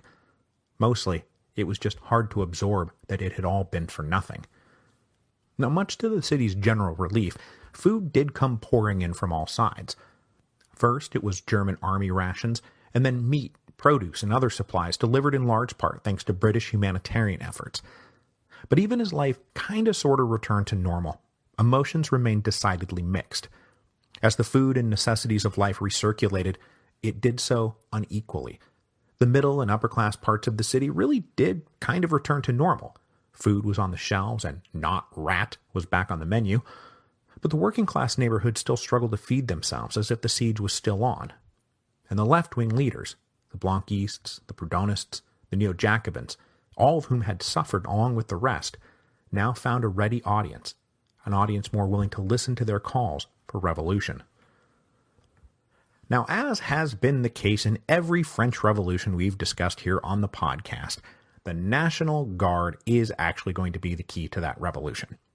Now, we saw the left-wing insurrections of October the 31st and January the 22nd fail, because for all of Blanqui's ideological commitment to the idea of a revolutionary vanguard, a few hundred or a few thousand guys were not going to be enough to sustain a revolutionary uprising. For that, you needed far larger, more coherent, and better armed organizations. And that is what the National Guard is about to provide. Now, during the siege, the National Guard of Paris had grown to 1,300 companies, organized into 260 battalions, coming out to just under 400,000 men. Most of them were between the ages of 25 and 35, and they had joined up not just because it was their patriotic duty, but also because you got 1.5 francs per day in pay, making service in the National Guard during the siege akin to a working dole. It was one of the very few steady paychecks that could be had during the siege. Now, because the National Guard had such a strong reputation as being the middle-class bourgeois defenders of the social order, the Blanquistes and the Proudhonists, the left-wing socialist types, stayed away during the early part of the war. But they quickly clued into the fact that this iteration of the National Guard was dominated by the working classes. The Blanquistes in particular recognized this democratic shift in membership, and they debated whether to treat the Guard as a rival or to join the service and try to take it over from the inside. After their failed October the 31st insurrection, there's no question that they embraced the latter option. With many of the left-wing political clubs shut down and their papers shuttered, National Guard meetings became one of the last free and open spaces left to debate politics. So over the course of the torturous winter of 1870-1871, the National Guard became more overtly radical in its politics. Now, the Guard had a senior commander appointed by the Government of National Defense, a one General Clément Thomas, but as the siege neared its conclusion, he privately admitted that at this point he had very little real authority. The end of the siege radicalized the National Guard still further. Not only were the ranks now full of overtly revolutionary members, but even regular run-of-the-mill guardsmen had developed an esprit de corps and a belief that they were integral to the patriotic defense of the Republic. To say that they were disgruntled that these slippery politicians had surrendered would be a massive understatement. Most absolutely took it for granted that they had all been betrayed. Adding to the radicalization was the removal of more conservative elements now that the blockade was lifted. As soon as the siege was over, most middle and upper-class Parisians took the first opportunity they could to get the hell out of this stinking, starving, disease-ridden metropolis they had all been trapped in for 4 months, and about 100,000 residents of Paris departed the city in the first weeks of February. Those among them who had served in the National Guard represented that more traditional bourgeois defend the social order worldview, a worldview now absent from discussion held amongst the rank and file of the Guard. That rank and file was now tilting further in the direction of radical lower-class politics. Now, these discussions took place inside the standing company committees that had remained in permanent session since the beginning of the siege. These various committees had kept in continuous contact with each other, and as the siege of Paris gave way to the betrayal of Paris, they sought to create a more bottom-up organizational structure to respond to the needs of the Guardsmen, their families, and the people of Paris, rather than the hated generals and politicians. Although they did have one of those hated politicians to thank for one of the most critical pieces of all this. Mayor of Paris Jules Ferry had secured from Bismarck a concession that while the regular army was to be disarmed, the National Guard in Paris would stay under arms to maintain order inside the city. So, the National Guard remained legally armed and on duty. Clearly, Ferry had not realized that the Guard was already well on its way not towards maintaining order, but advancing revolution. Now, even before the armistice was signed, the results of the election of February the 8th had alarmed the members of the National Guard.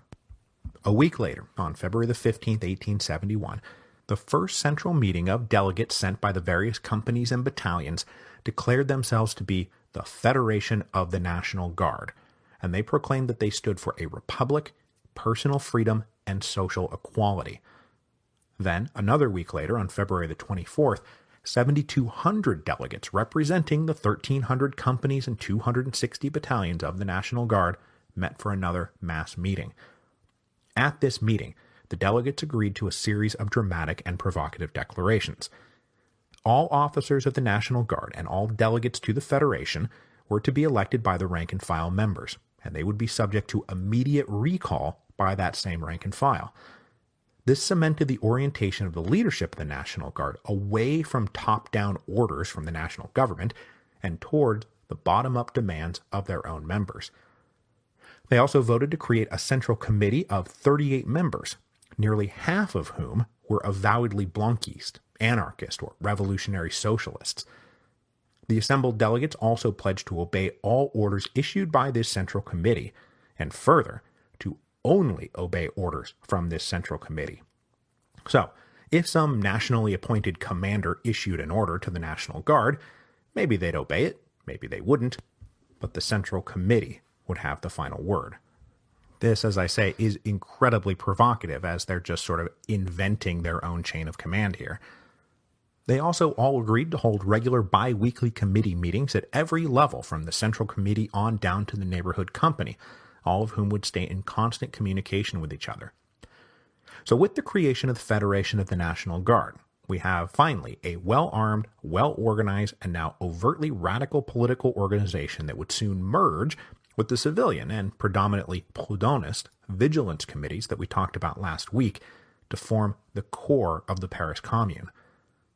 Accompanying these meetings over February 24th, 25th, and 26th, anniversaries of the 3 days of the February 1848 Revolution, huge demonstrations and speeches and marches were held mostly around the Place de la Bastille, with hundreds of thousands of participants. Paris was beginning to take itself over. So with Paris bursting with this aggravated, self-confident, angry, armed, paranoid, bitter, exuberant energy, the Iron Chancellor Otto von Bismarck decided to go forward with a very risky demonstration. As a part of that whole rubbing each other's noses in it thing, 30,000 German troops would parade triumphantly through the streets of Paris. Now, the decision to march through Paris was in many ways like deciding to run through puddles of gasoline waving a blowtorch around. And when news leaked to the Parisians of what was being planned, the Federation of the National Guard started to prepare to resist this humiliation. The triumphal parade was planned for March the 1st, and so in the last days of February, National Guard companies prepared to meet the Germans. They gathered up all their cannons from the west end of the city and massed them in the northern working-class neighborhoods. Then they began drawing up battle plans to physically prevent this German parade. But here's the twist. These preparations alarmed the more radical revolutionary, especially Blanqui and his guys. Those left-wing revolutionary leaders, many of whom were now sitting on the Central Committee of the Federation of the National Guard, argued to the point of begging that they must not fire even a single shot at the Germans, that to do so would surely trigger a full-blown sack of the capital. And what chance did they have against 30,000 veteran German infantry and cavalry? So this humiliation had to be borne with disciplined restraint. Otherwise, the people would surely be crushed by the German war machine, leaving them, and this is the important part, too weak to face the real enemy, Adolphe Thiers and his government of conservative royalist sellouts. just as the national government had long since decided that the revolutionary working classes were more of an enemy than the Germans, so too had those lower-class revolutionaries concluded the same thing. Let the Germans have their march, and when they are gone, we will be ready to wage the really important battle for control of Paris and for control of France. Now, the Germans are not stupid. They knew full well that the north of Paris was heavily armed and hostile, so the parade route was carefully planned. They would start at the west end of the city, at the Arc de Triomphe, and then march down the Champs-Élysées to the Tuileries Palace, and there they would make a celebratory camp in the gardens. Now, it was all still incredibly risky, but if the German army confined itself to these richer parts of Paris, they would still be merely standing in puddles of gasoline rather than diving into a swimming pool of gasoline. And so it was that on March the 1st, 1871, 30,000 German soldiers entered Paris in perfect order, wearing their most resplendent uniforms. They marched down the Champs-Élysées, and did so under the watch of curious Parisians who could not help but come down to observe this spectacle. And much to everyone's surprise, nothing happened. The Germans got to the Tuileries, where they bivouacked and held more celebrations amongst themselves.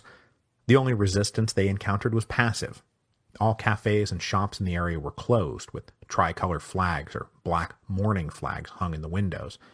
The worst violence was an occasional beating inflicted upon some shopkeeper who did do business with the Germans, or a citizen who seemed too friendly with these conquerors.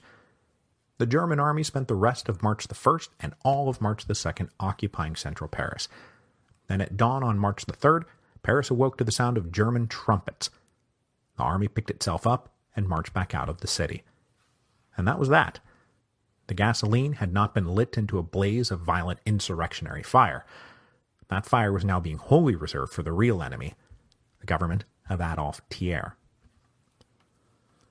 Appearing quite eager to prove the very worst Parisian suspicions, the National Assembly then took a number of incredibly provocative steps that all but guaranteed that fire was going to break out. First, on March the 10th, the Assembly voted to adjourn from its wartime seat in Bordeaux and reconvene not in Paris. Instead, they voted to make Versailles the capital of the Third Republic. Versailles had not been the capital of France since October of 1789, when the women of Paris had come and fetched Louis XVI and Marie Antoinette. Through the Revolution, the Consulate, the First Empire, the Restoration Monarchy, the July Monarchy, the Second Republic, the Second Empire, and now the Third Republic, Paris had been the capital. To go back to Versailles, the seat of the Ancien Regime? What are you talking about? When Paris got the news, there were two big takeaways. First, it was yet another in a long string of slights and humiliations that were being inflicted upon Paris. But the other, more subtle takeaway was that clearly the new government did not consider itself strong enough to survive in Paris. So moving to Versailles was not a show of strength, it was a declaration of weakness. After this symbolic provocation, the Assembly then hit Paris with a more direct attack. Now, both because the National Assembly was made up of richer landlord types, and because they were under enormous pressure from the banking community, who would be the ones financing the coming indemnity payments, the National Assembly passed the Law of Maturities on March the 13th. This law lifted the wartime moratorium on rent and debt collection. During the siege of Paris, failure to pay rent or your debts had been legally excused because, first of all, no one had any money, and second of all, it would have been impossible to collect anyway. The Law of Maturities canceled that moratorium, and not only that, canceled it overnight. Well, technically over 2 nights. Everyone in Paris had 48 hours to pay off their debts and their back rent, and after that landlords, creditors, and the police could go to work collecting what they were owed. Not in 6 weeks, not by the end of the year, now. Then, to add injury to injury, the Assembly voted to end the salary of the National Guardsmen. Now, obviously, this was the first step towards turning it back into an organization of prosperous middle-class defenders of the social order, but the immediate impact was for a guardsman to be told practically in the same breath, all your debts and back rent are now due, and oh, by the way, no more paycheck either. I mean, it's almost like the government was intentionally trying to provoke an insurrection. I don't think that they were, but it's hard to see how they could have done a better job if that had been the plan. Okay, so by the middle of March 1871, all the pieces are in place. Even as Mayor Jules Ferry assured the government that the situation in Paris was fine, it's normal, everything's great, in reality, the official administrators of Paris, that is, those that were appointed by the national government, had no effective control over the city. Ferry himself sat in the Hôtel de Ville and was ignored. General Clément Thomas had resigned his post as commander of the National Guard in part because he knew he wielded no real authority. As a replacement, Thiers appointed a new head of the National Guard, General Aurel de Paladin, and this appointment was also incredibly provocative as the general was a reactionary Bonapartist whose working motto was order and respect of law and property. So his appointment too was ignored by the organization he now ostensibly led, and when the general arrived in Paris to take up his post, he summoned the commanders of the 260 battalions to an initial meeting. Only 30 showed up. So the government and the armed forces of Paris were out of the hands of the top-down, quote-unquote, official leadership, and instead were being controlled by all of these self-organized, bottom-up groups. The Central Committee of the Vigilance Committees, the Central Committee of the Federation of the National Guard, both of whom, by the way, now make their headquarters in the same building. These central committees were supported by radical, socialist, and anarchist political clubs who further organized and directed the people in the poorer sections of the city, all of whom now went to bed each night and woke up each morning burning with resentful bitterness. The financial threat of rent and debt collection that now hung over their heads, their fear that the Republic was about to be handed back to a king, the knowledge that the rest of France planned to have Paris suffer for nothing, and they were all led by a group of leaders in Versailles who clearly saw them not as fellow citizens, but as enemies to be crushed. And then, of course, there was still lingering rage over how unequally Paris had suffered through the siege, that the rich had feasted while the poor had starved. So all we need now is a spark to light this powder keg. Or I guess I should stick with this swimming pool full of gasoline metaphor I've got going. Well, whatever is about to burst into flames, on March the 18th, 1871, Adolphe Thiers gave orders for everyone to start running around Paris waving a blowtorch. The final provocation that triggered the revolutionary uprising that led to the creation of the Paris Commune was the struggle to control the National Guard's cannons. We are talking here about the 400-odd cannons that had either been acquired by or purchased by the National Guard during the siege. In many cases, these cannons had been paid for by the Parisians themselves, who took up voluntary subscriptions when the government of national defense dragged its feet, giving the people the weapons of national defense. So it was with an understandable degree of pride that the Federation of the National Guard claimed both contractual and spiritual ownership over the guns. They now rightly feared that the government planned to come and take them away. And as I just said, while the Germans were preparing to enter Paris, the Central Committee of the National Guard had ordered all the cannons clustered into the northern working-class neighborhoods. Now that the Germans were gone, these cannons came to stand as the symbol in the struggle for control of Paris. For Thiers and his government, the cannons stood for the defiance of Paris. It was bad enough that these citizens had rifles. To also control artillery? That was out of the question. The monopoly on the use of military force is one of the foundational powers of any legitimate government, and Thiers was determined to secure his legitimacy by securing the guns of Paris. For the Parisians, though, the cannons were the physical symbol of the last shredded bits of their honor and dignity. They stood for democratic control of power, for getting to keep what you yourself have paid for and died for. They stood for the people succeeding where the government had so spectacularly failed over the last 8 months. To try to take them away would be the act of reactionary tyrants looking to crush the people. So to boil all of this down, for the government, taking control of the cannons represented the triumph of order.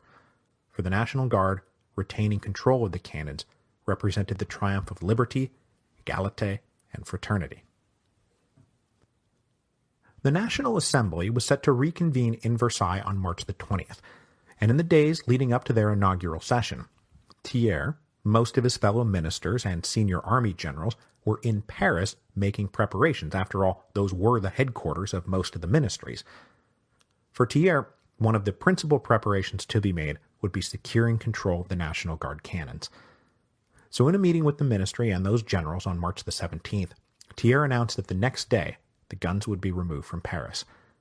Leaders in both the regular army and the civilian government tried to convince Thiers to either accept a compromise where the Guard would be allowed to at least keep some of the cannons, or to wait until the crisis atmosphere had dissipated. But Thiers would not be deterred. He believed that immediately sending in the regular army to haul the cannons away would catch Paris by surprise and rob them of major firepower if, and more likely when, a showdown came for control of Paris. Just because the assembly would be meeting in Versailles, that did not mean that controlling Paris was not of paramount importance. Thiers wanted it done now, to prove that order was the order of the day. The general said, look, the troops at our disposal are mostly new recruits, they are not trained, they are not well disciplined, and they are as likely to mutiny as follow orders. But at the end of this contentious meeting, Thiers said, we take the guns in the morning. Everything will go according to plan.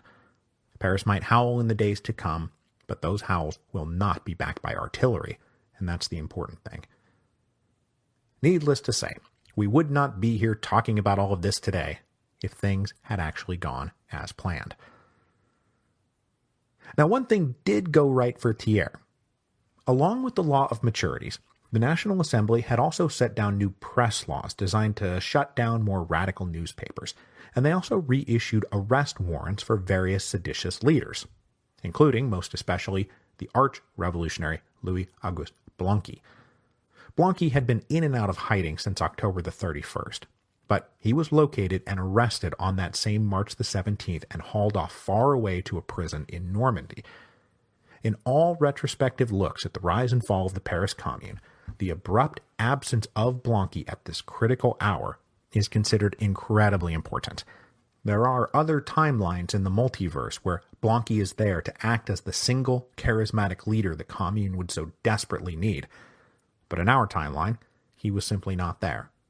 And Thiers himself understood the power and potential that Blanqui represented, and as we'll see, he will be willing to accept major sacrifices to ensure that Blanqui is not allowed to leave prison before the Commune is subdued. Before dawn on March the 18th, 1871, 4 columns numbering about 15,000 total men, a mix of regular army and state police, marched out in separate directions. One column secured the Hôtel de Ville, another secured the Place de la Bastille, a third went up to Belleville, while the fourth and final column, under General Claude Lecomte, went up to Montmartre to collect the largest cache of 170 cannon. With this operation getting started at about 3 o'clock in the morning, the rank-and-file soldiers were not very happy about this mission, and plenty of officers shared their unhappy misgivings. When General Lecomte's column arrived at Montmartre, a few National Guardsmen on duty were spooked off into a hasty retreat, though in the initial confusion, one of their number was shot, wounded, and taken into custody. But by 4 o'clock in the morning, the guns of Montmartre were secure. So far, so good. But now we come to the critical blunder of the whole operation. Typical of the French army of the late Empire, whoever was in charge of making sure the column had horses to pull away the cannons had not made sure that they had horses to pull away the cannons. So there were no horses, and the soldiers had to just sit around and wait until some horses showed up. And this right here is the difference between hauling the cannons away before Paris woke up and Paris waking up to find the army trying to haul away their cannons. When word spread, tocsin bells started ringing, and the people of Paris woke up and flooded out into the streets. Now, the other cannons had mostly been secured, but there were still columns out at the Bastille and at the Hôtel de Ville, where they were soon surrounded by angry mobs. General Lecomte's column up at Montmartre became an obvious focal point, and the soldiers there were hit by a mix of menacing threats, but also persuasive coaxing. Like, what are you doing working for these jerks? Don't be the tool of tyrants. Come on over to our side. Come on over to the light. And this persuasive coaxing worked on the relatively new recruits of the 88th Regiment. These guys mutinied on the spot. They turned their rifles upside down, butts in the air, to signal to everyone that they were not going to fight. Into this confusion strode the young mayor of the 18th arrondissement, a one Dr. Georges Clemenceau, future Prime Minister of France and one of the principal architects of the Treaty of Versailles, aka getting back to the old rubbing their noses in it thing. But at this point, he's still just an eager young Republican politician on the rise.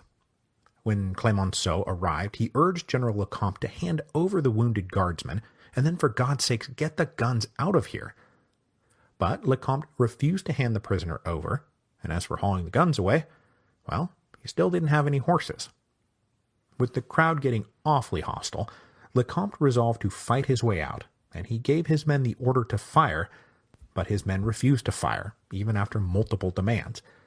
So General Lecomte totally lost control of the situation, and instead of blasting his way through the rabble, he was pulled from his horse and taken into custody at the Château Rouge, a large brick building that gives its name to the whole neighborhood, even to this day. Clemenceau attempted to fix a compromise to keep the peace, but cooler heads gave way to hotter heads. The leaders of the Neighborhood Vigilance Committee came down. They claimed jurisdiction over, well, everything, and then they took General Lecomte into their own custody, transferring him into a house that they controlled. By now it was mid-afternoon, and unbeknownst to everyone up on Montmartre, Adolphe Thiers had decided that the operation had failed. It wasn't going to work. So he went for Plan B.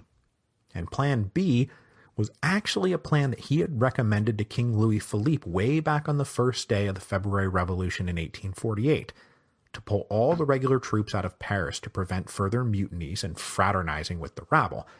And then, when they had concentrated a good 40 or 50,000 men, they would storm back into Paris and take the city by force. This had essentially been the tactics used in the June days, and Thiers planned to repeat them to sterner and bloodier effect.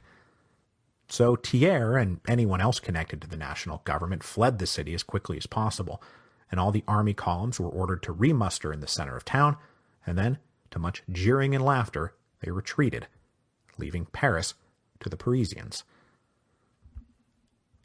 Abandoned to his fate, General Lecomte met his fate. Though he did not meet it alone. General Clément Thomas, the previous leader of the National Guard, the guy who had been appointed by the Committee of National Defense, and only so recently resigned his position, was spotted in plain clothes. He was apprehended and deposited in the same house as Lecomte at about 4 in the afternoon. Now, it's hard to tell what would have happened to Lecomte had Clément Thomas not been deposited right next to him, but Clément Thomas was at this point despised. His leadership during the siege had earned him much ill will, and he was among those being accused of having sold Paris out. Mobs surrounded the building that held the two generals. These mobs called for their trial and execution, with the former being a reading of charges and the latter a foregone conclusion.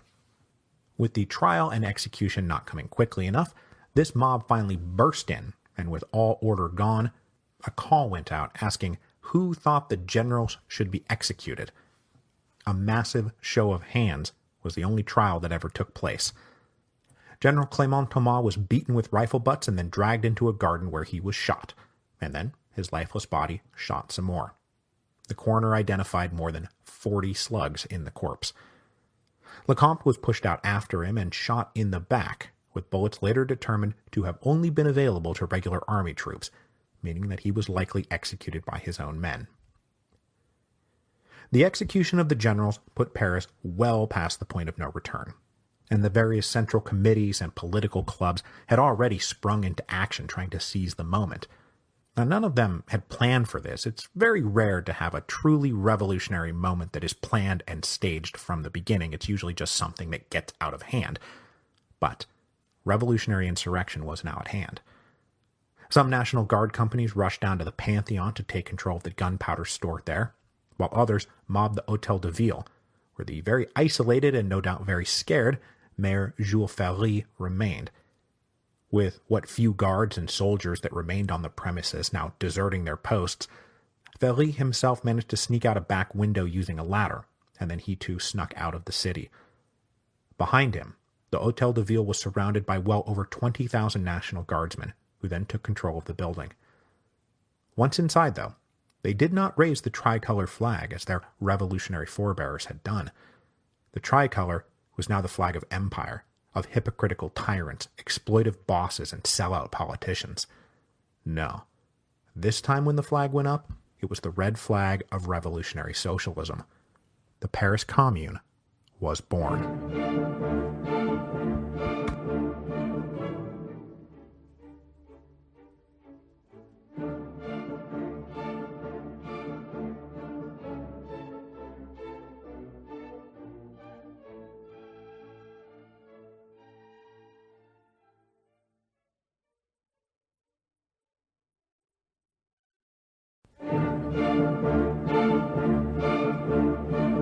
Hello, and welcome to Revolutions. Episode 8.6, The Commune. First of all, the fundraiser is officially closed, at least on the t-shirt and library side. All those orders are now being processed, and everything will begin shipping soon. But just so you know, both History of Rome appendices are still out there and will still be available. They can still be found at revolutionspodcastfundraiser.com. So if you haven't bought those yet, you can still do so right now or whenever you feel like it. I want to thank everyone so much for your support as we make our move to France in, holy crap, less than a month now. So we need to get back to it, because after today's episode, there will only be 2 episodes left in this Paris Commune series. Then I will take a break. Then I will move to Paris, and then once I'm in Paris, I will start talking about, that's right, the Mexican Revolution, because that's just the way this is all working out. As I've said before, the Mexican Revolution is one of the revolutions that made me want to start the Revolutions podcast in the first place, so I'm really excited to tell you all about it when we get there. But getting back to Paris, the Paris of the past that is, the events of March the 18th, 1871, caught the left-wing revolutionaries of Paris completely off guard. For all the planning, organizing, dreaming, and multiple failed insurrections during the siege of Paris, when the revolutionary 0 hour arrived, it was a total shock. They had no idea Adolphe Thiers was planning to seize the National Guard cannons. He had played that one so close to his vest that not even the ministers of state or senior military officers knew it was going to happen until about 12 hours before the operation was launched. For Thiers, it was critical to catch the Parisians by surprise, and one thing we can say for sure is that he caught them by surprise. Had it not been for the simple failure to have horses there to haul the cannons away, we might not be here talking about the Paris Commune today. But there were no horses, so the cannons could not be moved, so the Parisians flooded the streets, Thiers ordered a retreat, and the revolution began. The fact that the revolution of March 18, 1871 was carried out by spontaneous mass mobilization in many ways disproved Blanqui's assertion that a dedicated vanguard of hardcore revolutionaries was the only thing that could topple a government. They had now tried that route multiple times and failed every time. And when the deal finally went down, the Blanquistes were all in bed. It was the spontaneous energy of the mobs that actually secured the revolution, which is something that we have actually seen here on the podcast over and over again.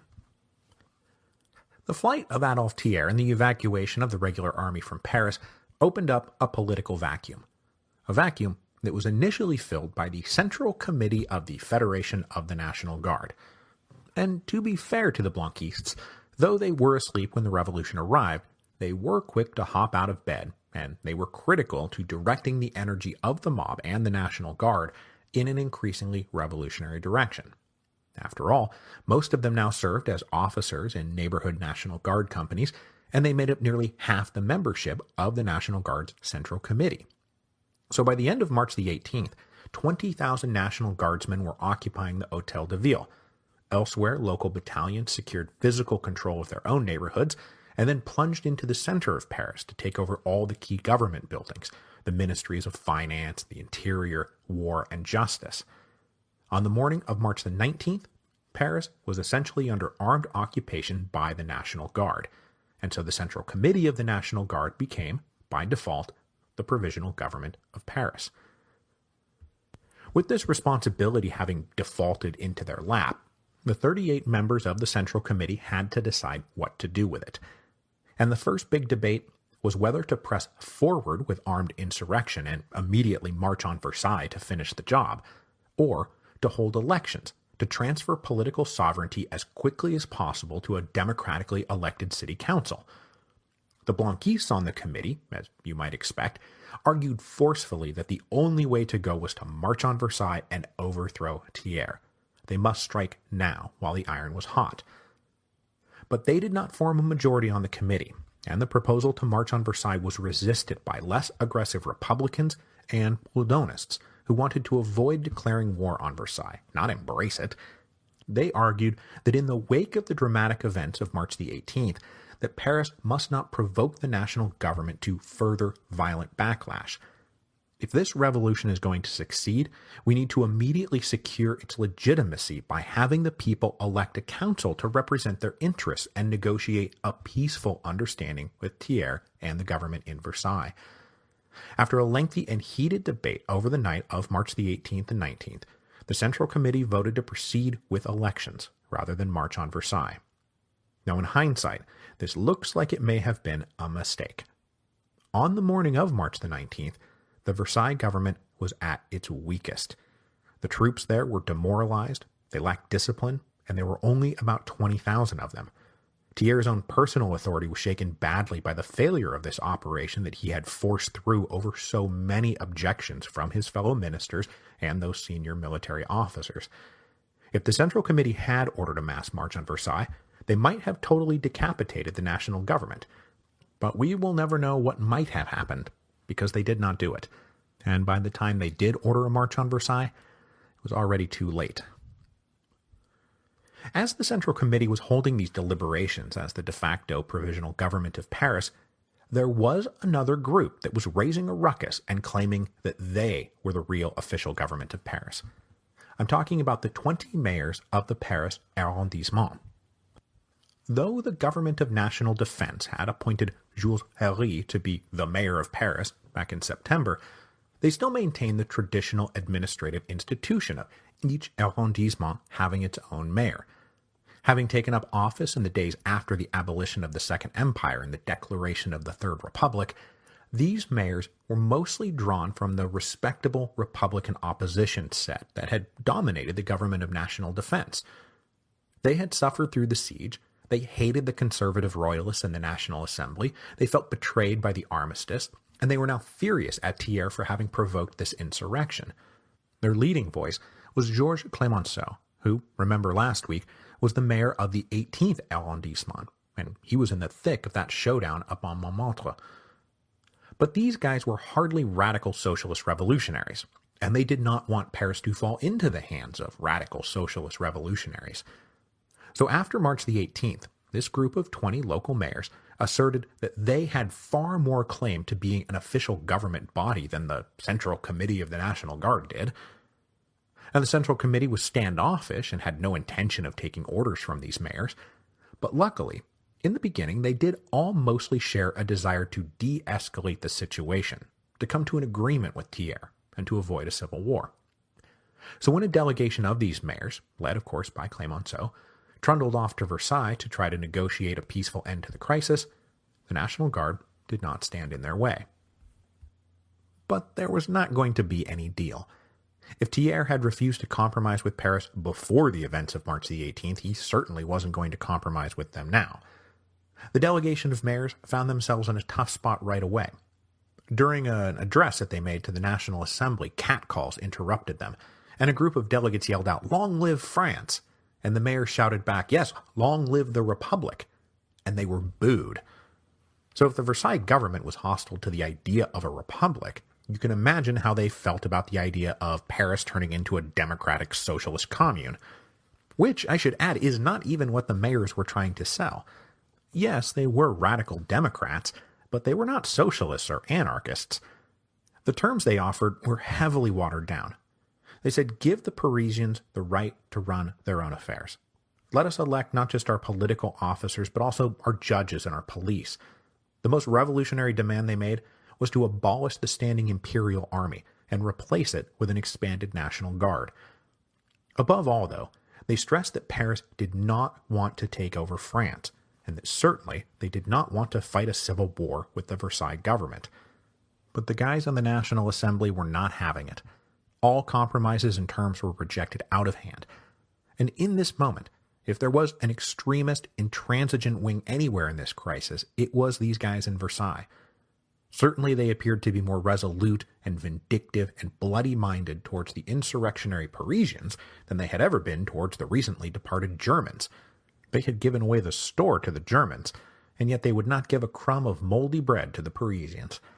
At least, that's what the Parisians walked away believing. So back in Paris, the mayors and the Central Committee continued to vie for power. The mayors claimed that they were still the legitimate government, but the Central Committee said, nah, we are the sovereign caretakers, and we will keep order until elections can be held for the establishment of this new thing that will be called the Paris Commune. Those elections were scheduled for March the 23rd. But on the day before those elections were to take place, a large demonstration came parading out of the richer western districts of the city. This demonstration was organized by social conservatives who were horrified by the insurrection of March the 18th, and they wanted those now claiming to run Paris to do nothing to provoke a war. They organized themselves as the Friends of Peace, and they carried various pro-peace banners towards the Place Vendôme. With its massive imperial column towering over the square, erected originally by Napoleon I to celebrate his victory at Austerlitz, the square had always been associated with the Bonapartes, but it had also held the traditional headquarters of the National Guard, and that's who these demonstrators were going to see. The National Guard, of course, had been occupying the square since March the 18th, and when the Friends of Peace tried to enter, they were blocked. A brief standoff ensued between the unarmed demonstrators, well, mostly unarmed. Those that did have weapons were mostly carrying concealed pistols, and the fully armed National Guard, until, you guessed it, a shot went off, no one knows who fired it, and no one knows why. I think that's about the 57th time I've said that so far on the show, but it's happened again. It was almost certainly the National Guard who fired first, but once one shot went off, more followed. 12 were killed, and dozens more wounded. After this bloody confrontation, the National Guard fully asserted their political authority against the mayors. The Central Committee issued a proclamation that they were the official government until the election was held. The mayors had no authority. They were drawn from the defunct and discredited Government of National Defense. The elections were postponed until March the 26th, and in the meantime, the National Guard occupied the various mayors' offices deemed to be fomenting anti-communard activity, especially in the richer 1st and 2nd arrondissement, and the 18th, where Clemenceau found himself ousted from office. But though they increased their political hold, the Central Committee was really not looking to become the lawful government of Paris. They really did just want to be the caretakers until a communal council, which is what they were now calling it, could be elected. So the election was finally held on March the 26th on the basis of universal manhood suffrage. With Paris having shed so many residents since the end of the siege, though, they were down to just 485,000 voters. Thiers and his allies in Versailles spread the word that the national government considered this election illegal and probably treason, and they urged residents to boycott the vote. But this was only heeded in those richer western quarters of the city, the quarters that had produced the Friends of Peace, and in the end, only 230,000 voters participated. 92 seats were up for grabs, and since it was mostly the respectable defenders of the social order who chose not to vote, guess who won? That's right, radical opponents of the social order. Just a few months earlier, Paris had held elections to the National Assembly, and all the left-wing candidates had gotten trounced. This time, they swept into power. Of those elected, just about half came from the neo-Jacobin wing, or as they styled themselves now, independent revolutionaries. 8 or 9 were dedicated Blanquists, another 20 or so were Proudhonist-style anarchists. Of the respectable Republicans, about 20 were elected, but most wound up either refusing to serve or resigning shortly after the council convened. So all told, somewhere between 60 and 70 guys actually served on the communal council. Clemenceau attempted to run, but he only got 750 votes. Rebuked by both the conservatives in Versailles and the left-wing revolutionaries now ascendant in Paris, a depressed Clemenceau lamented that he felt caught between two madmen.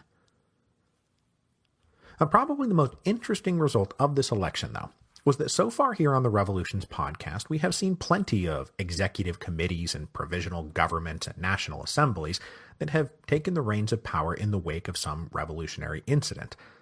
And one common feature of all of those, across time and space, is that they are usually dominated by a certain socioeconomic segment of society, the middle-class professionals. And usually, they are drawn from members of a single profession. Say it with me now, it's the lawyers. And the pattern is the same over and over. The lower classes provide the shock troops, and then when whatever government has been overthrown is overthrown, a bunch of middle-class lawyers take over and run the government.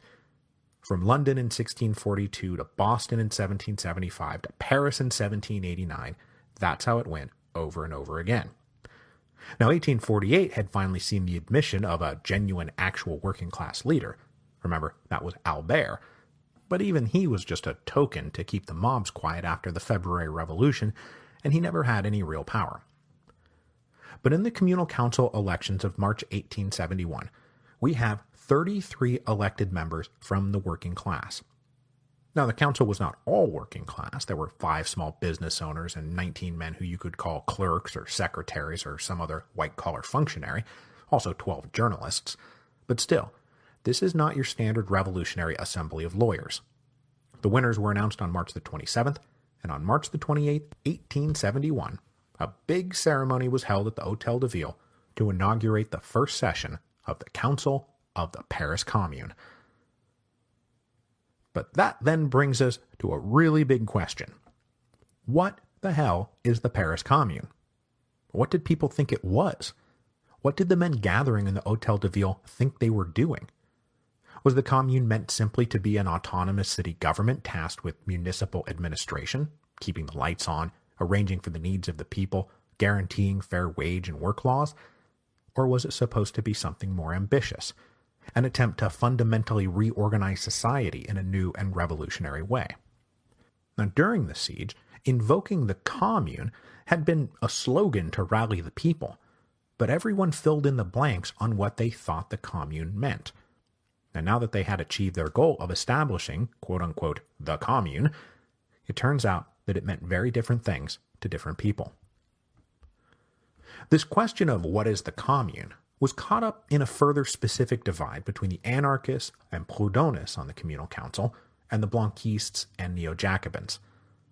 The Proudhonists believed that they were there merely to serve as the central discussion space for a decentralized democratic system of voluntary self-organization.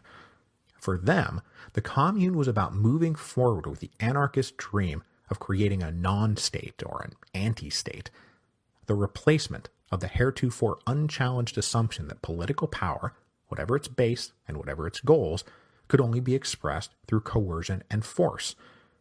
In this sense, the Paris Commune was supposed to be something wholly new in the world, the dawning of a new age, men not coerced, but voluntarily governing themselves. But as the Proudhonists looked forward to a utopian future, the Blanquistes and Neo-Jacobins looked to revive a glorious past. For them, the Paris Commune was the direct descendant, in fact the full revival of, the original Paris Commune that had existed from 1789 to 1795. With Robespierre and the Committee of Public Safety as their acknowledged idols, their vision of the Commune was 180 degrees from the Proudhonists. They wanted the Commune to be a revolutionary dictatorship. They wanted to embrace coercion and force as the only way to destroy the enemies of the people and advance society towards its democratic and socialist future. How else could they overcome those who opposed them? This then led directly to a further debate over whether their aim was to control Paris or to control France.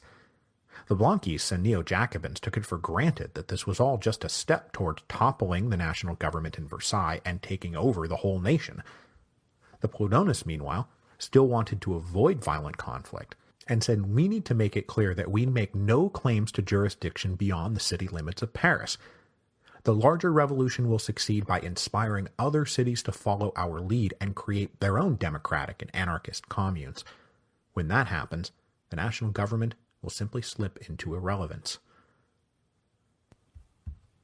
So that's a pretty big contrast in visions. But one thing they all tended to have in common was an instinctive aversion to autocracy. And so there was never much of a push, even from the Blanquists, to elevate one man to a sole dictatorship, to bring out the Paris Commune version of Simon Bolivar. Even as a temporary measure, they wanted no part of it. So they voted an honorary presidency to the imprisoned Blanqui, but then they ditched all the executive branch-style offices like mayor and president or commander-in-chief. Instead, the commune would be run by interlocking commissions. There would be a pseudo-ministry with 9 named commissioners who would oversee different departments.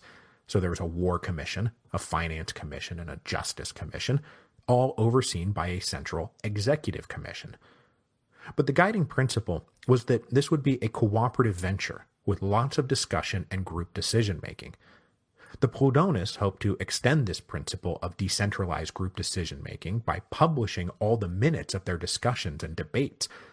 But the Blanquistes and Neo-Jacobins managed to keep the Commune's deliberations secret by arguing that, well, like it or not, we're probably at war right now. And publishing our deliberations and our plans, that's just handing our enemies the blueprint to defeat us. So, the Commune's discussions were kept secret. But it didn't really resolve the question of whether or not the Commune was at war. So just as the Central Committee had been forced to deal with the question of do we fight a war or hold elections, now the question is, do we focus on social reforms or do we focus on physically defending Paris? As I just said, there were plenty on the communal council who believed that war could be avoided, that it was not inevitable, that if they just focused on their own backyard, that is, Paris, that there would be no cause for the government in Versailles to attack them. So we must focus on social services, building a complete alternate government. We must inspire workers with a new vision of society. The Blanquistes and the more aggressive Neo-Jacobins, however, were by this point going out of their minds. You're talking about focusing on equal wages and social reform when there is literally an army massing just 15 miles away? And in the fullness of historical hindsight, they were totally right. The idea that Adolphe Thiers and the conservative royalists in Versailles, who had just blown off a compromise with the mayors of Paris, planned anything but the violent suppression of Paris, well, that's just a fantasy wrapped up in a whole nother fantasy. War was coming. Adolphe Thiers would make sure of it. So while the communal councillors were divided about what to do next, the guys in Versailles were not. Whether moderate Republican, Orleanist, Legitimist, or even embittered Bonapartist, they all agreed that Paris had to be crushed. For them it was clear. This isn't about monarchy or republic, municipal autonomy or centralization, open democracy or closed oligarchy. This was about a fundamental threat to the social order. It had to be destroyed. Commenting a few weeks later, after the real fighting had begun, Jules Ferry, the ousted mayor of Paris, said, "I may be a liberal, a lawyer, and a Republican, but watching the reprisal doled out to Paris was like watching the sword of the archangel." That was the attitude of the government in Versailles. Some in the communal council were trying to avoid provoking a war, never quite realizing that their very existence was provocation enough. Thiers had now upped his estimate and believed that it would take 150,000 men to subdue Paris. And every day that the Commune dawdled, Thiers called in more and more troops. Some of these came from provincial garrisons, but most especially, they came from released prisoners of war.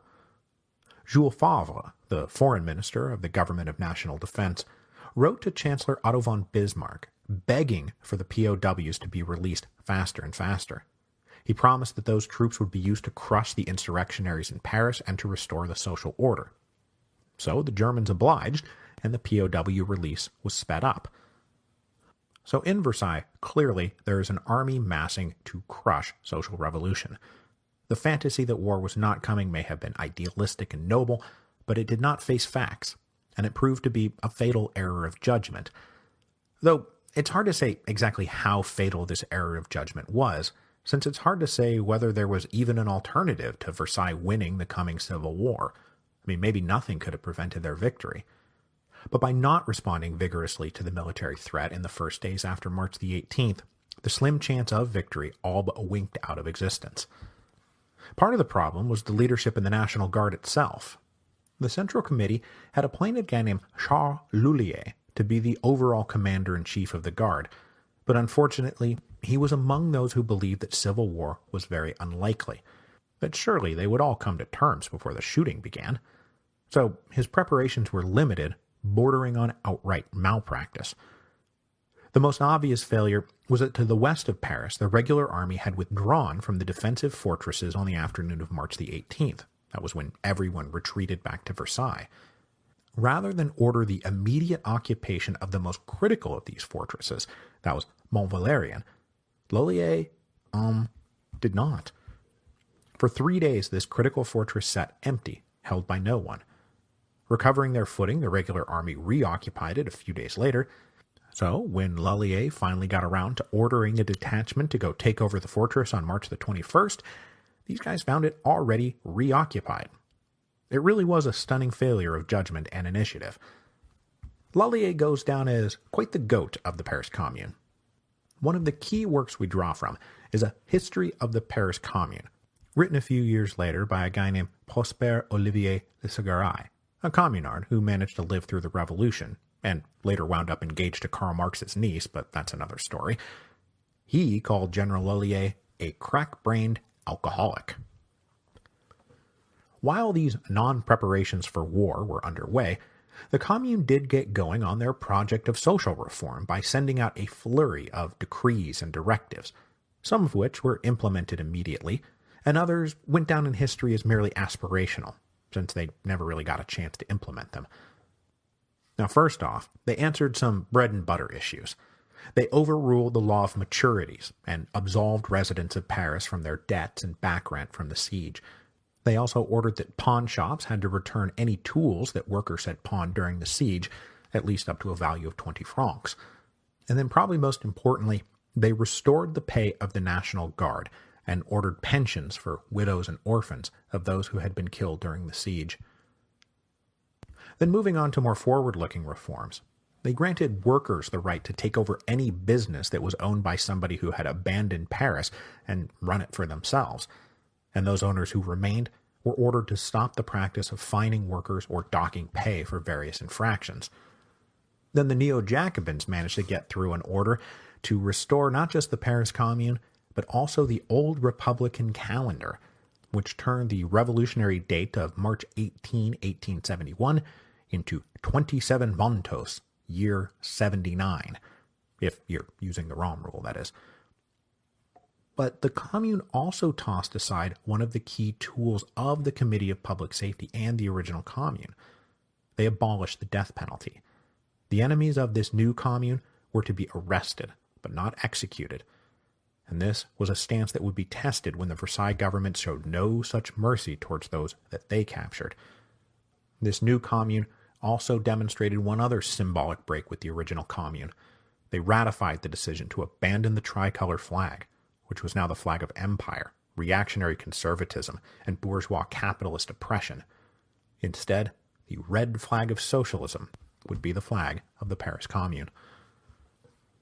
But though this was all very working-class centered and aimed at laying the groundwork for either a socialist or an anarchist society, depending on who you talk to, there was one great revolutionary trigger that they refused to pull, and that came in their policy towards the Bank of France.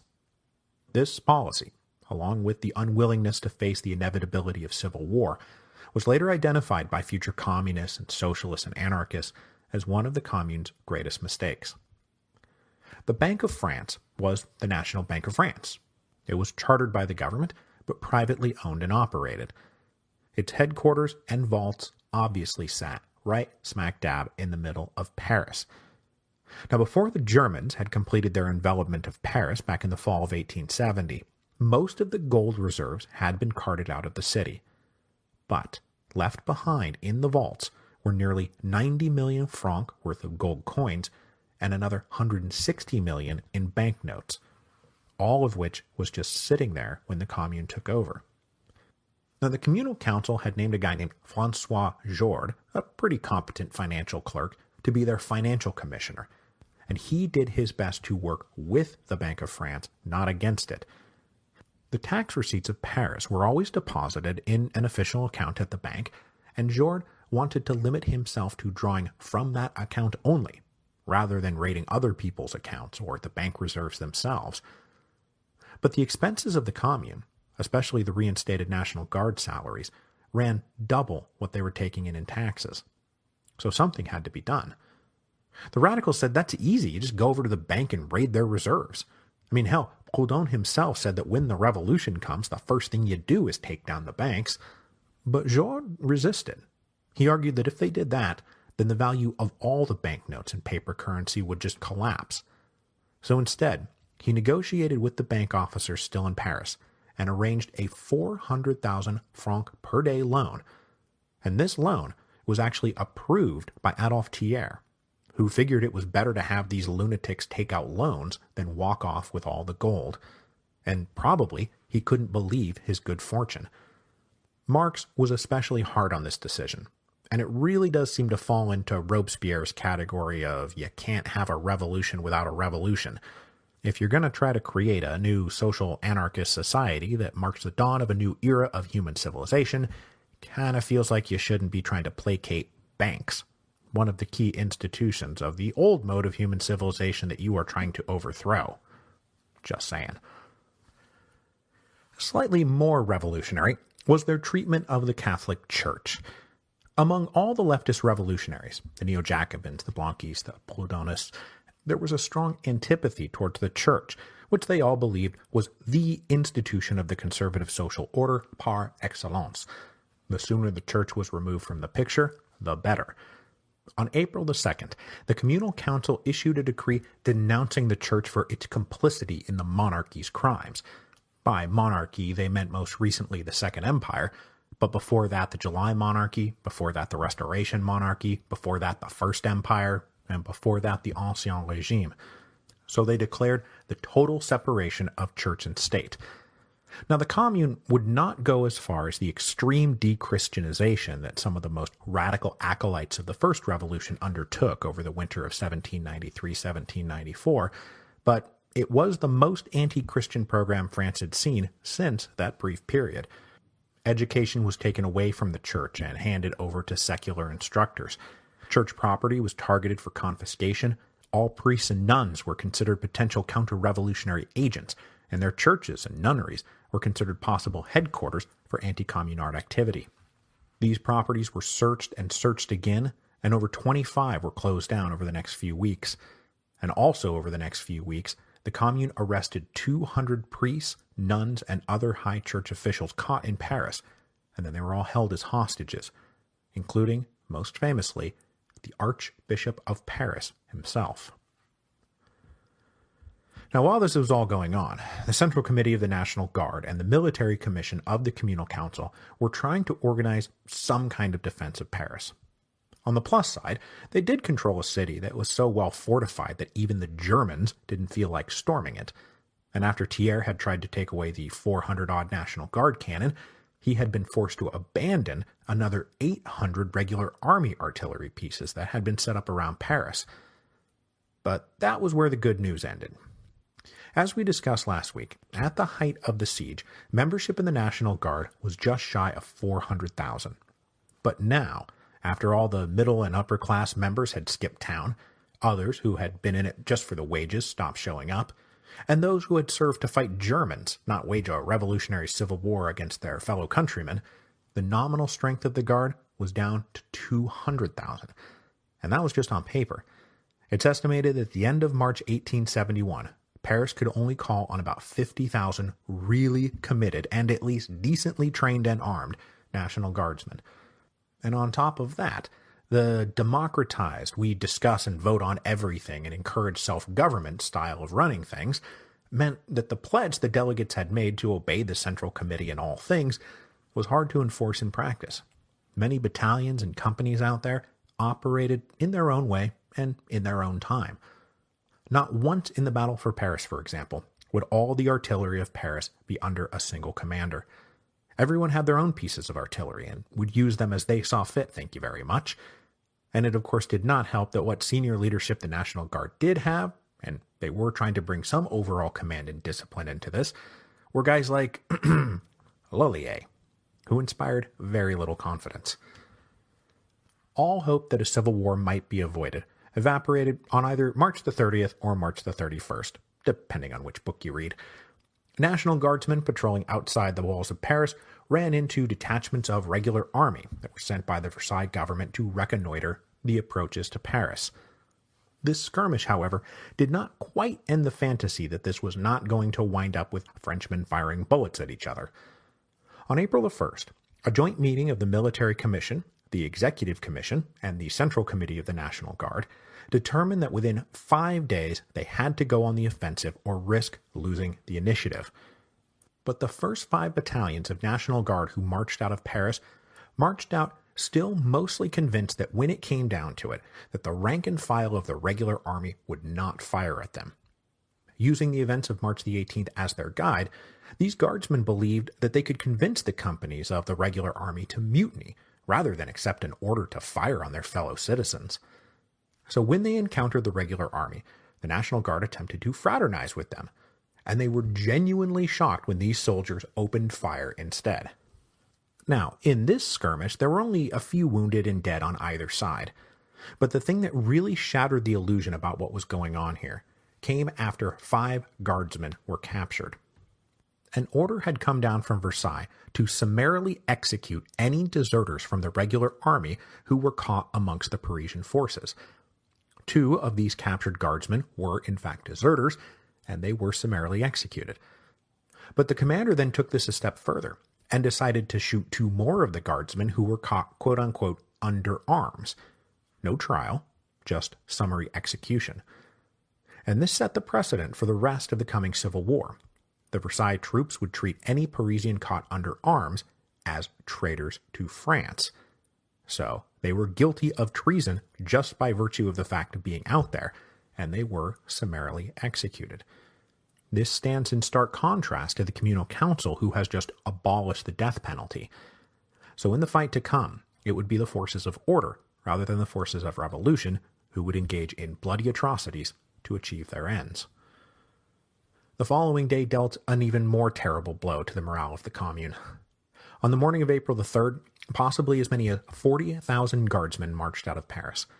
Their aim was to be at Versailles and capture it within 24 hours. But the planning for this march had been atrocious, and their intelligence even worse. They had no cavalry, no artillery, no ambulances, and not enough supplies. They also somehow believed that all the fortresses beyond Paris were under National Guard control, not realizing somehow that, for example, Mont Valérien had been retaken by the regular army a week and a half earlier. So when these columns advanced beyond the ring of forts, they got blasted by the artillery from the forts. The National Guardsmen broke and fled back to the city. The Commune would never again go on the offensive, and they prepared for a thought that was utterly appalling to all of them. Having just emerged from a brutal 4-month-long siege, the second siege of Paris was about to begin.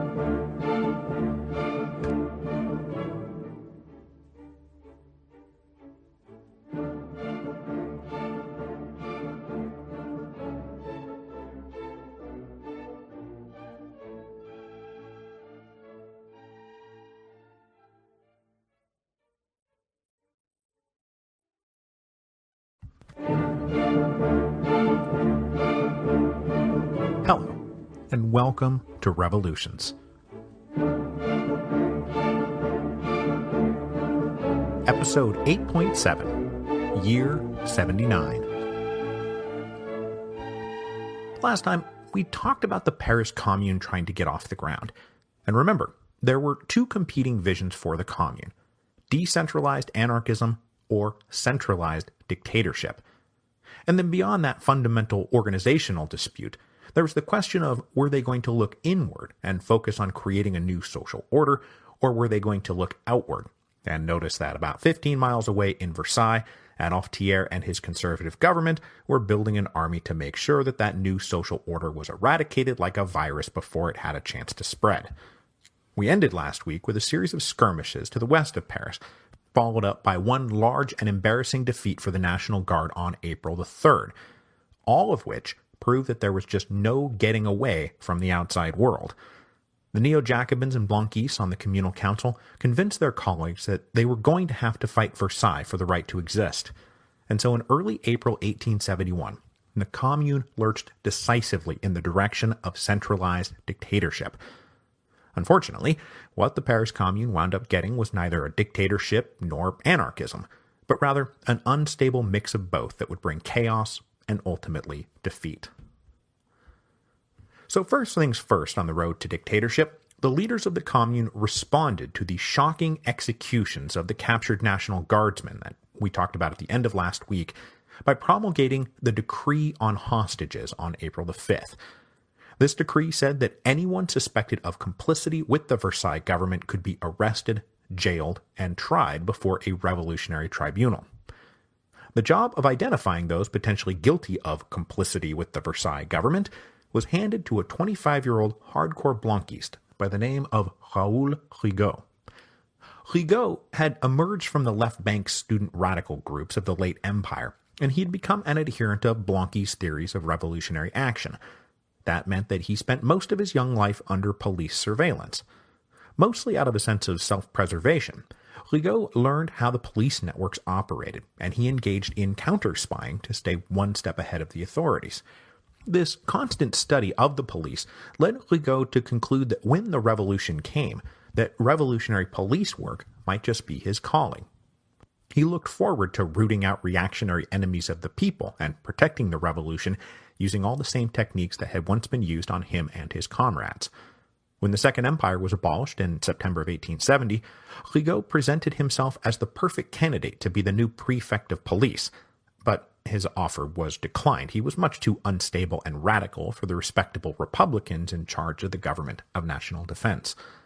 But after March the 18th, Rigaud marched down to the police headquarters, installed himself in the prefect's office, and more or less self-declared himself the new prefect of police. And with his Blanquiste comrades now ascendant, he got the job. But this very perpetuation of the police apparatus was resisted by Proudhonists and more democratic-minded socialists, who were under the impression that one of the big things to be done after the revolution would be to abolish the police outright. But Rigaud successfully argued that there were, at that very moment, thousands of men and women inside of Paris who were enemies of the Commune and who had to be identified and detained. This wasn't just paranoia. Those enemies are out there right now plotting against us. And Rigaud told them, if you shut down the police, you may as well just open up the gates.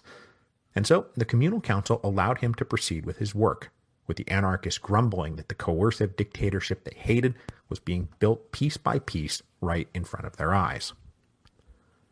Now, after the Decree on Hostages was promulgated, the Versailles government and its ideological heirs right down to this very day try to make it sound like the reign of terror was now back.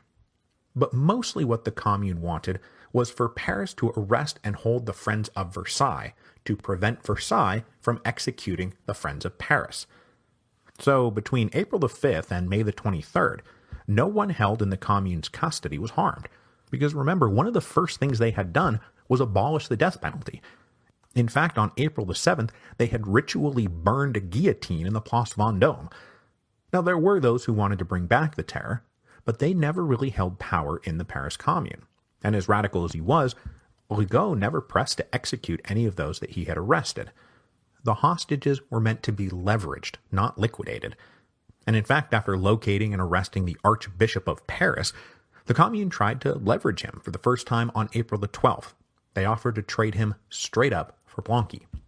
Adolphe Thiers said no. But even as he rooted out the enemies of the Commune, there were plenty in the Commune who thought Rigaud was the real threat, because his police state tactics flew in the face of all the democratic anarchist principles that were supposed to be at the heart of this thing. So the next move towards dictatorship was to put the war effort under a single overall commander. For that job, the communal council tapped Gustave Paul Cluseret. Cluseret was appointed the new war delegate or war commissioner, depending on what terminology you want to use. But the point was to have one man overseeing all the military operations in the city. Now, Cluseret had vaguely radical and socialist political leanings, but mostly he was a professional soldier of fortune. He had joined the French army way back in 1843 and had been elevated to captain of the Mobile Guards after the February 1848 revolution. But then he was on the suppression side of the June Days Uprising, something that would be held against him in the future. But he was also an opponent of Louis Napoleon and briefly went into exile after the 1851 coup. Cluseret then returned to the army to fight in Crimea and then departed the French service and just kind of wandered around. He fought in a French volunteer legion supporting Risorgimento alongside Garibaldi in 1860. Then he went to the United States and joined the Union Army and fought in the American Civil War under John C. Fremont and George McClellan before resigning in 1863. Then he enjoyed a sojourn with Irish Republicans during their uprising in 1867. Then he came back to France, where he once again ran afoul of the imperial authorities, so he went back to the United States, and then came home for the last time upon hearing about the proclamation of the Third Republic in September of 1870. After the events of March the 18th, 1871, Cluseret presented himself to the Paris Commune. Since he was vaguely socialist and easily the most experienced soldier who had presented himself to the Paris Commune, the Commune appointed him to run the war effort against Versailles. But being a professional soldier by trade, Cluseret had very different ideas about how to run a war than the men and women who had lived through the siege of Paris, the humiliation of the armistice, and developed the National Guard into a democratic institution of citizens under arms. Cluseret looked at this rabble who questioned everything, elected their own officers, drank way too much, and assumed that their service was voluntary and that they could quit any time they wanted, and said, yeah, this is never going to work. So Cluseret set to work trying to turn the National Guard into a real army, which made him very unpopular. Nobody wanted to serve in a real army. So his first unpopular reform was to declare everyone over the age of 40 fit only for the reserves, which rippled through the ranks as an unnecessary attack on revolutionary solidarity. But then he compounded this unpopularity by saying not only are male Parisians ages 17 to 35 the only ones fit for service, that service is now going to be compulsory. And this, of course, stabbed right at the heart of the voluntary system of democratic self-organization that was supposed to be at the center of the Commune. He also tried to undo the damage done by the system of electing officers, as officers were usually elected not on merit, but by who promised the most, or demanded the least. It's not that Cluseret was necessarily wrong in his diagnosis of what needed to be done. I mean, George Washington would have nodded along with all of this. His hatred of democratic militias is well documented.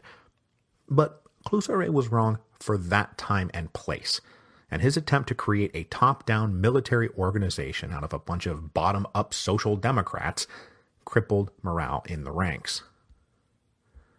Now, in the end, though, it didn't really matter, because in his final analysis, Cluseret determined that there was no way for Paris to win the war against Versailles in any meaningful sense. All they could hope for was to hold out long enough for the rest of France to pressure the Versailles government to break off the fight and come to peaceful terms. So that was his overall strategy. And this too was not 100% wrong-headed. Cluseret had arrived in Paris only after the events of March the 18th. Before that, he had spent time in Lyon and Marseille and knew that Paris had a lot of sympathizers out there. In fact, after March the 18th, cities across France had declared their own revolutionary communes in solidarity. Now, none of those communes would stick, but in towns across France, elections held in April and May of 1871 produced a lot of new local councillors. And by one calculation, 8,000 of those new councillors supported Versailles, while 290,000 did not. The elections in February that had brought Adolphe Thiers and the Conservative National Assembly to power had been held under duress, under German occupation. It had not been widely publicized, and so it's not like Versailles had some clear mandate from the people. So it wasn't crazy in April of 1871 to think that at the end of the day, the rest of France would rally to the people of Paris rather than these conservative royalists in Versailles, especially if they started killing the people of Paris. And certainly the possibility that the rest of France would follow Paris led Thiers and the Versailles government to actively avoid doing anything to provoke the spread of revolution. The biggest consequence being that they did not ram through the return of the monarchy. Ditching the republic was likely to cause even more revolutionary unrest out there that would require more troops to patrol the provinces, and Thiers did not have those troops to spare. He needed those troops to crush Paris before anyone could stop him. To lead the effort to crush Paris, Thiers made probably his single best decision of the whole conflict. For the post of commander-in-chief of the growing army at Versailles, he appointed Marshal Patrice MacMahon. MacMahon was one of the few senior officers to emerge from the Franco-Prussian War with his reputation enhanced rather than diminished. Now, he had been one of the overall commanders of the first phase of the war under the Emperor, but he had been badly wounded at the Battle of Sedan and had only been recently released from his convalescence as a German prisoner of war. So he was seen more as a noble victim than an architect of France's defeat. But the key thing is that MacMahon was both popular throughout France and inside the rank and file of the army. Now, even if Thiers and the National Assembly were suspect, Marshal MacMahon was someone everyone could get behind. His appointment both lessened the possibility of provincial revolt and mutiny inside the army. And mutiny inside the army was a real possibility. Their discipline and morale had been in the toilet ever since the armistice with Germany had been signed. MacMahon was already well on his way to becoming president of France. With their civil war now clearly underway, Thiers and MacMahon started methodically advancing on Paris from both the west and the south, with most of the early combat focused on the suburban village of Neuilly to the west of Paris. Cluseret had determined that the Commune's forces, now often referred to as the Federals, named after the Federation of the National Guard, would never go on the offensive. Instead, they would dig in, build barricades, and hold out, which, after this order was given, they did remarkably well. The National Guard always seemed to do better when they were holding their ground, rather than trying to advance and take new ground. This, however, led to heavy artillery bombardments from the Versailles forces that forced residents of Neuilly into their cellars, where they would wind up spending the next few miserable weeks listening to their village get razed to the ground by artillery fire. Having lived through all the German shelling, the residents of Neuilly were now being done in by French shelling.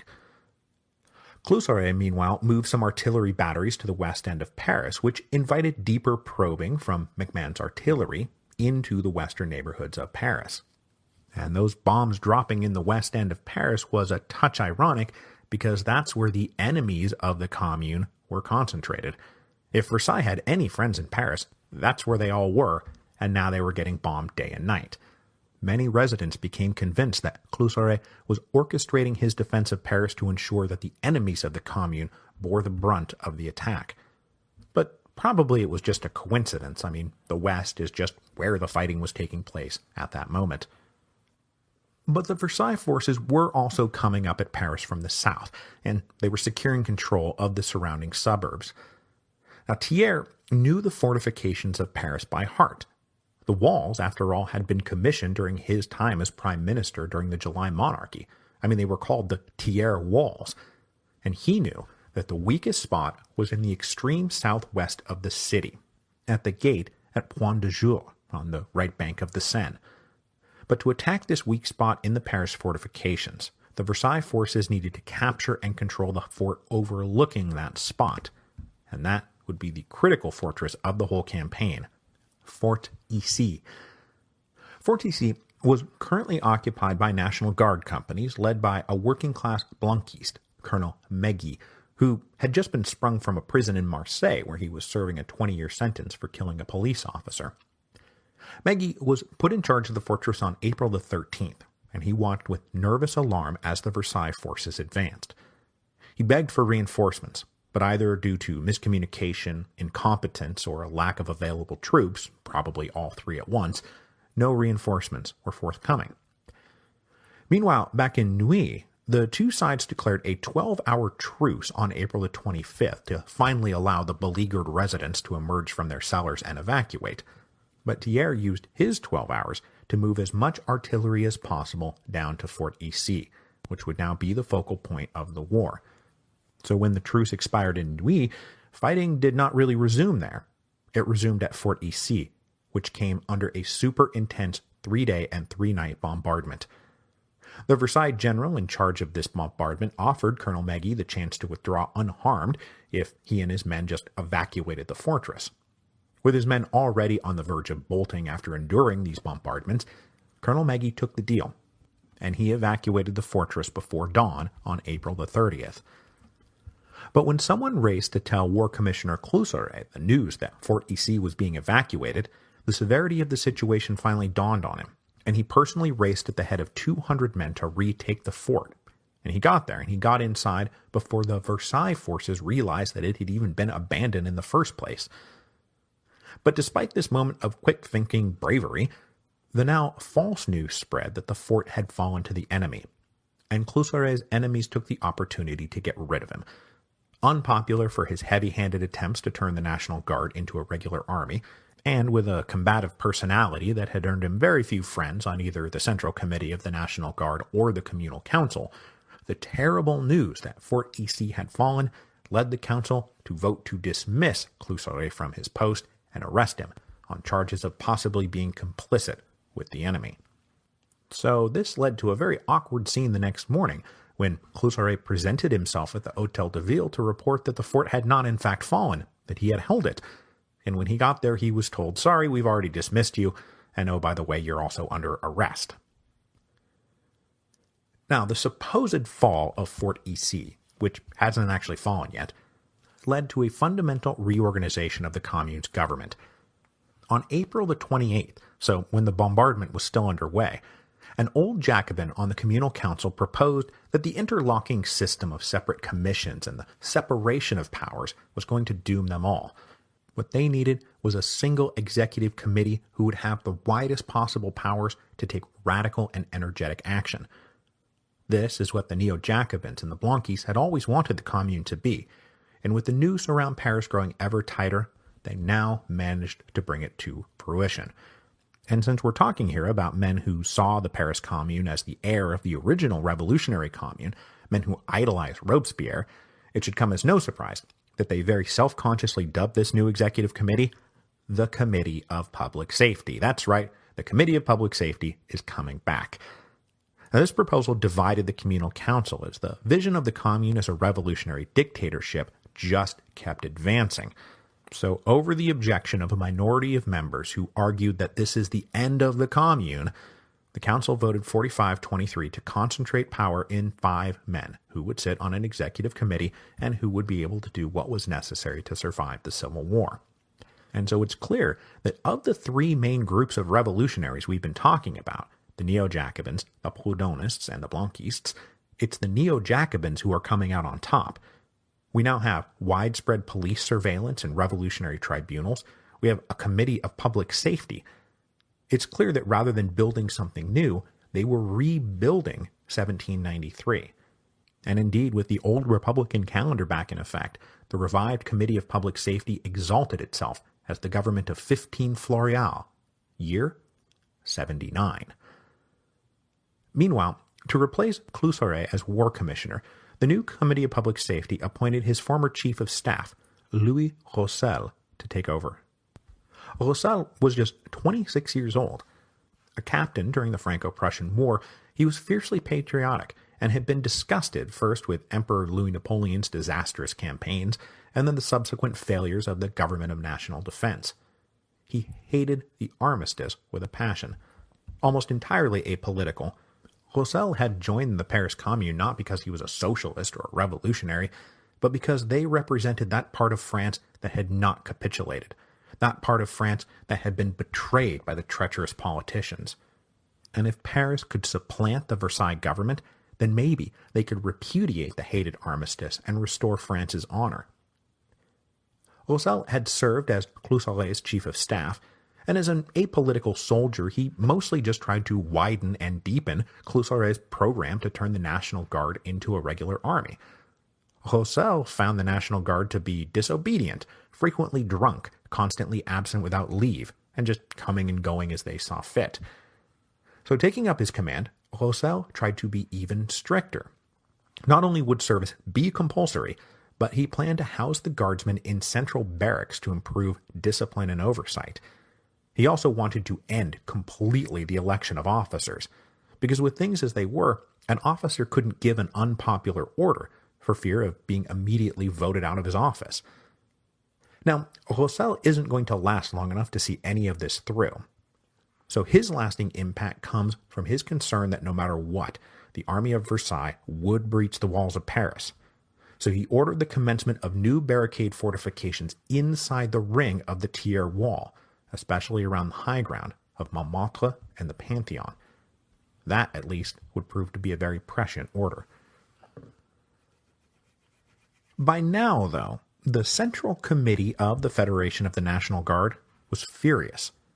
Once so eager to cede power to an elected council right after March the 18th, the Central Committee decided now that after a month of failures and the attempts by first Cluseret and now Rossel to fundamentally undermine the democratic and revolutionary spirit of the Guard, they were hereby taking over the conduct of the war for themselves.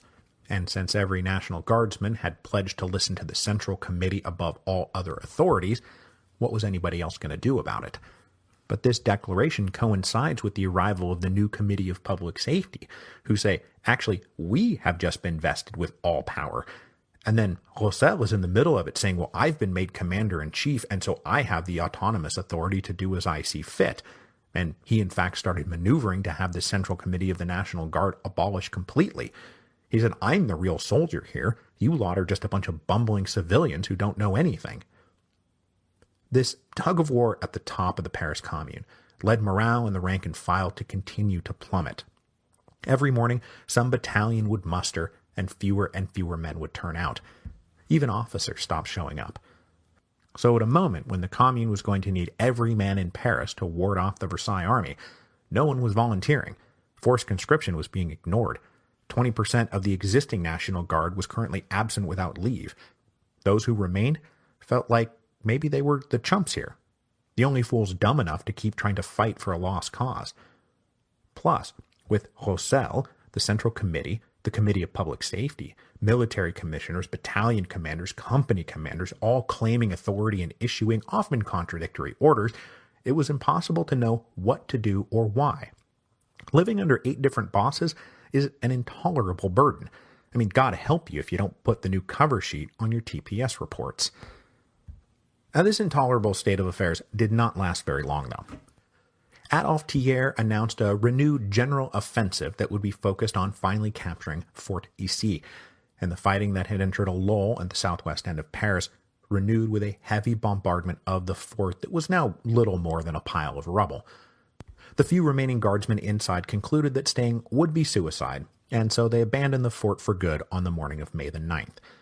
And just as the perceived fall of Fort Issy had caused a reorganization of the Commune's command structure, the actual fall of Fort Issy had the same effect. Now, there is some evidence that Rossel briefly contemplated a coup to oust all the bumbling, talk-heavy committees, but he couldn't get anyone to go along with him.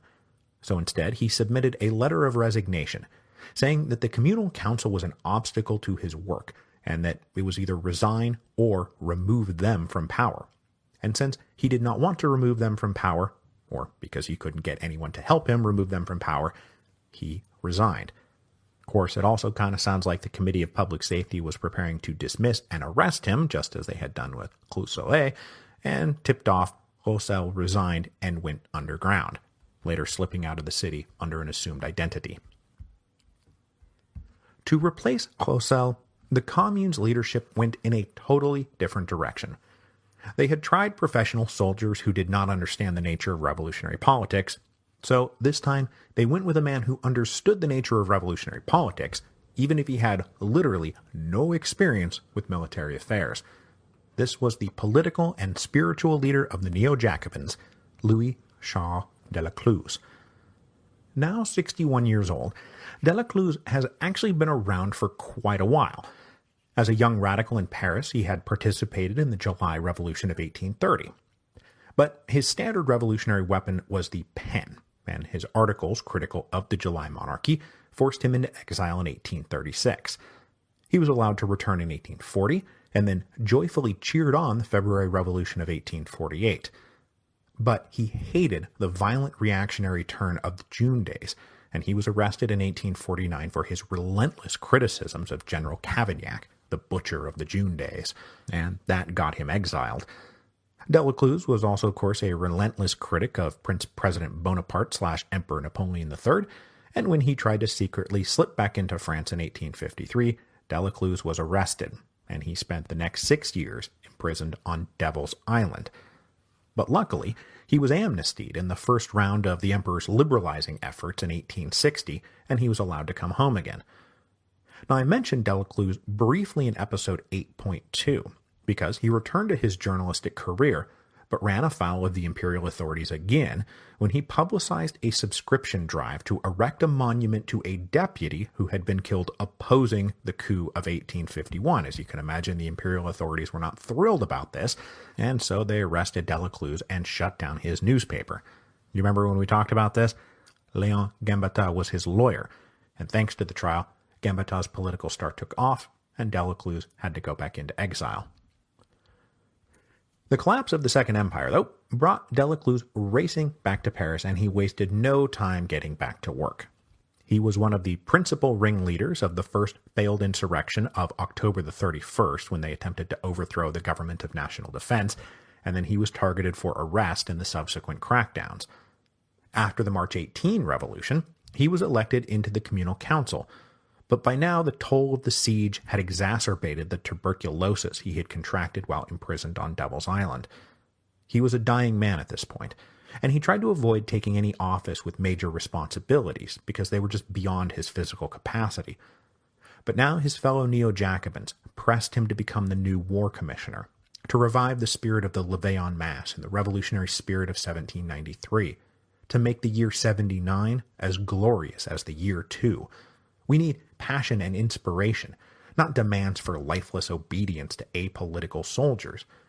And though these arguments were not without merit, and Delacluse did accept the post, his complete and total lack of any military experience at all is going to be a problem. And this is one of those things that the Paris Commune and the new Committee of Public Safety did not have, that their forebears in year 2 did. The original Levée en Masse worked because France had both the relentless political energy of Robespierre and Saint-Just, but also the organizing military genius of Lazare Carnot. The new Paris Commune never found a way to combine those two elements. And so, having failed at trying to emphasize the military side of things, they would now emphasize the political side. But it wasn't going to work any better. Both political energy and military know-how are necessary. I mean, if you want to win a revolutionary war. And speaking of the Committee of Public Safety, the fall of Fort Issy also led to the reorganization of the Committee of Public Safety, making this now the 4th government for Paris in the last 6 weeks. With the original committee members replaced by a new set of leaders, the committee would now meet in round-the-clock permanent sessions and not even bother reporting to the General Communal Council. The council, in fact, was now basically dead. It only met 3 times a week, and plenty of delegates wondered what the point of it was anymore. On May the 15th, the intense dissatisfaction of those minority members who had hated the dictatorial turn of the Commune, they hated the Neo-Jacobin revival, those 23 members who had voted against it, arrived at the Hôtel de Ville to present a formal protest. But they found that the majority of the council had decided to meet in different chambers without even bothering to tell this minority group. In an offended huff, the minority members resigned en masse and made their criticism of the direction of the Paris Commune publicly known. In response, the Committee of Public Safety declared on that same day that it was all-powerful and that it was above all authority, and everyone now had to answer to them. This led to a breach in the unity of the Commune at the worst possible moment. With things looking grim, and everyone at everyone else's throats, the possibility that this was going to end with the glorious construction of a new social order was fading fast. So, partly because the darkness was at least subconsciously creeping in, the leaders of the Commune started approving destructive measures to at least tear down symbols of the old social order before the Commune was crushed. On May the 12th, the home of Adolphe Thiers was looted and then systematically destroyed. On May the 16th, that Napoleonic column in the Place Vendôme was pulled down. This effort spearheaded by the great painter Gustave Courbet, who opposed the column both for political and aesthetic reasons, and who had been lobbying to have it torn down since the September Revolution. The Commune's leadership also approved the destruction of the Chapelle Expiatoire, which housed the remains of Louis XVI and Marie Antoinette. But this particular order was never carried out. However, as we will see next week, these acts of physical destruction were just the beginning. And just as the Haussmann reforms had remade the face of Paris, the Commune would finish the job. Next week will be our last episode of the series on the Paris Commune. Then, when I come back from my break, I will be living in Paris, except not talking about Paris anymore. I'll be talking about the Mexican Revolution, which, yes, I agree is very weird timing, but that's the way it went. But before we get to that, we need to bring the Paris Commune to its final tragic conclusion.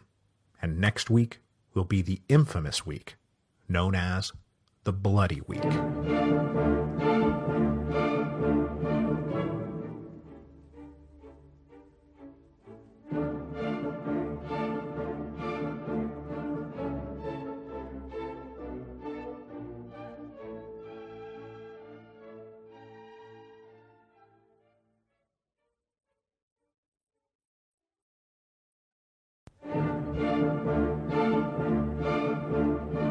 Hello, and welcome to Revolutions.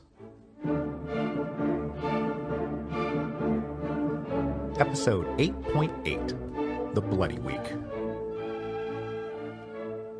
Welcome to the final episode of our short series on the Paris Commune. As you may have gathered, both from the short duration of the series and the title of this final episode, you could probably gather that it is not going to end well for the Paris Commune. But before we get going, I want to give you one final update on the fundraiser. Those of you who purchased books from my library, those went out at the end of last week and should be arriving, or maybe have already arrived on your doorsteps. As for the t-shirts, there was a minor delay on those, but the printer now has the order, the shirts are being printed, and should start being mailed out next week. So if you're wondering if yours got lost in the mail, it hasn't. At least not yet. And then finally, let me just say one last time how grateful I am for the support. It has really helped us to make this move to Paris with a bit more peace of mind. And in return, I will keep cranking out episodes of Revolutions, and while I'm at it, go write the best damn book about the Marquis de Lafayette that I possibly can. Okay, so let's take one last deep breath and dive back into the late spring of 1871. We left off last time with the perpetual chaos and repeated reorganizations of the Paris Commune, as the leadership attempted to run the city of Paris, advance a revolutionary social agenda, and prepare for a civil war against the government in Versailles. The 7 weeks of the Paris Commune saw 4 different executive governments and 5 different commanders-in-chief of the military. This was all accompanied by a constant divergence of priorities, abrupt changes in course, and a revolving door among the leadership. By the middle of May, though, the structure of the Paris Commune was a 5-man committee of public safety, ostensibly invested with total dictatorial power, with Louis-Charles Delacluse as the war commissioner, the de facto commander-in-chief of the Commune's forces. Now, there was some indication that maybe the members of the Commune were getting their act together. The minority of 23, who had walked out of the communal council, in part because they had opposed the creation of the Committee of Public Safety, later admitted that they had been focusing on the wrong thing at the wrong time, and within a few days of their walkout on May the 15th, most of them returned to the council and were welcomed with open arms. Now, in contrast to the wobbly dysfunction of the Commune, there was a pretty well-organized counter-revolutionary government in Versailles, led by Adolphe Thiers. That government had a clear command structure and a singular goal: defeat the Commune and bring Paris to a state of total subjugation. Whatever differences the leaders in Versailles had among themselves, and there were plenty of differences, just about everyone agreed that crushing Paris was, for the moment, the most important issue on the table. Now, Thiers and his ministers were of course motivated by their own ideological program and a belief that the city of Paris had to submit to the national government. They were also being prodded by the Germans. Thiers had signed a final peace treaty with the German Empire on May the 10th, in part to help further expedite the release of prisoners of war, who Thiers promised to use to bring Paris to heel. Now, technically, part of that peace treaty stipulated that France could not have a large standing army, but Bismarck decided to make it German policy to look the other way, as 200,000 soldiers mustered in and around Versailles. But he leaned on Thiers to get moving, or the Germans might start to feel responsible for maintaining the social order in Paris, and the last thing Thiers wanted was for the Germans to start marching west again. So with all of that said, it should come as no surprise that Thiers did not listen to the last-minute attempts of some in Paris to broker a peaceful compromise. A delegation of the Paris mayors was still trying to work out a deal to halt any unnecessary bloodshed, based on the idea that all Paris really wanted was a degree of autonomous self-government. But Thiers said flat out, "I am not listening to this." And nor, frankly, would the communards have listened, because they wanted more than autonomous self-government. They wanted the social revolution, and so they were as unlikely to agree to that deal as Thiers was.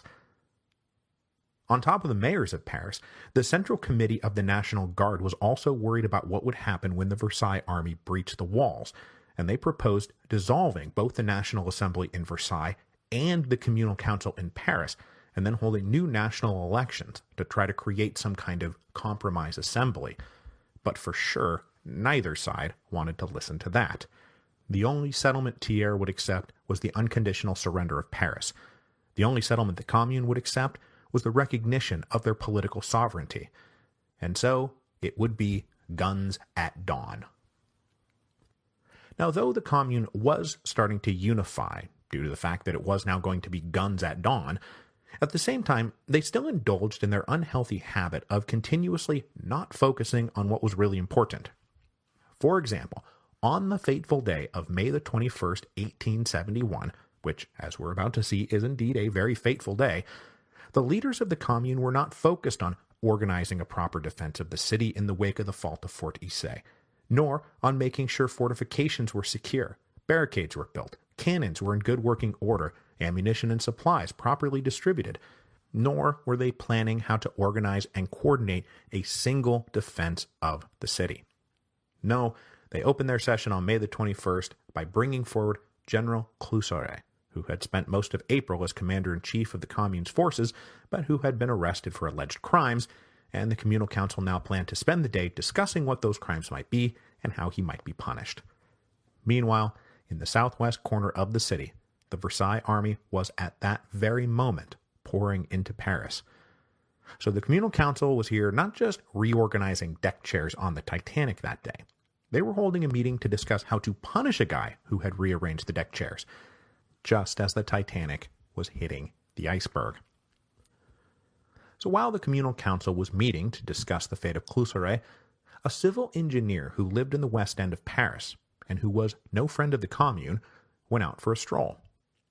While on this stroll, he noticed that the National Guard, who were supposed to be defending the gate at Point de Jeu, remember that was the gate Thiers had identified as the weakest point in the Paris fortifications, well, they were nowhere to be found.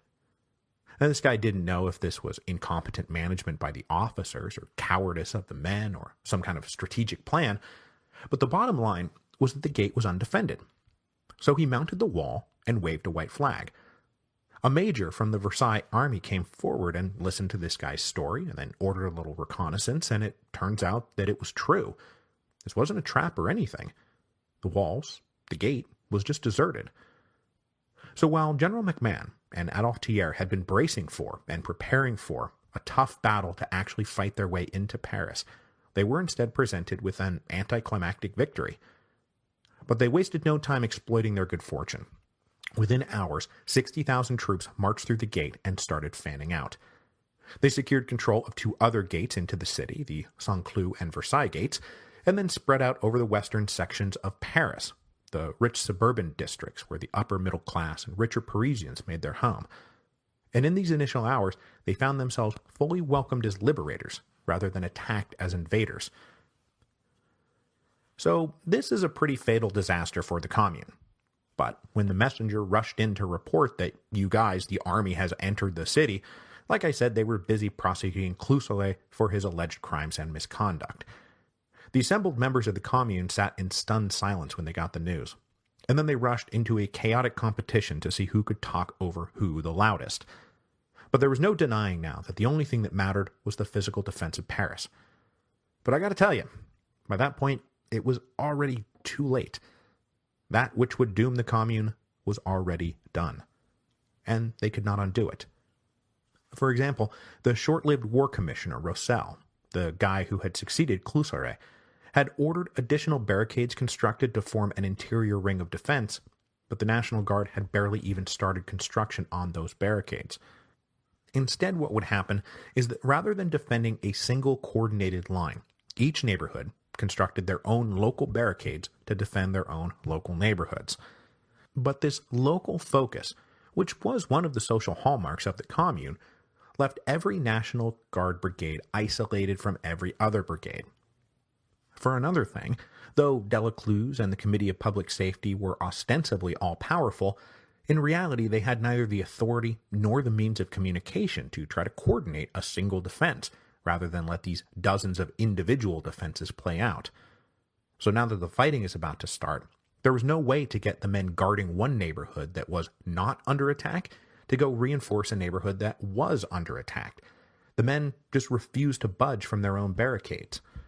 All the Versailles army really had to do was surround each neighborhood in turn, snuff it out, and then move on to the next one, always enjoying massive numerical advantages and never really being threatened by a serious counterattack. This left everyone making their own individual, glorious last stands, and that is all that they would ever do. Now, the initial defense of the west end of Paris was coordinated by a Polish emigre general named Jarosław Dąbrowski, who scrambled to organize some kind of way to stop the Versailles army's advance.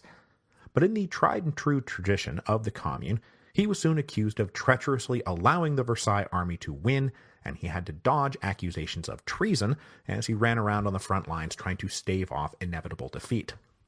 Fighting in the streets a few days later, General Dąbrowski was hit by a fatal bullet wound, and as he lay dying, his last words were allegedly, "Do they still think I'm a traitor?"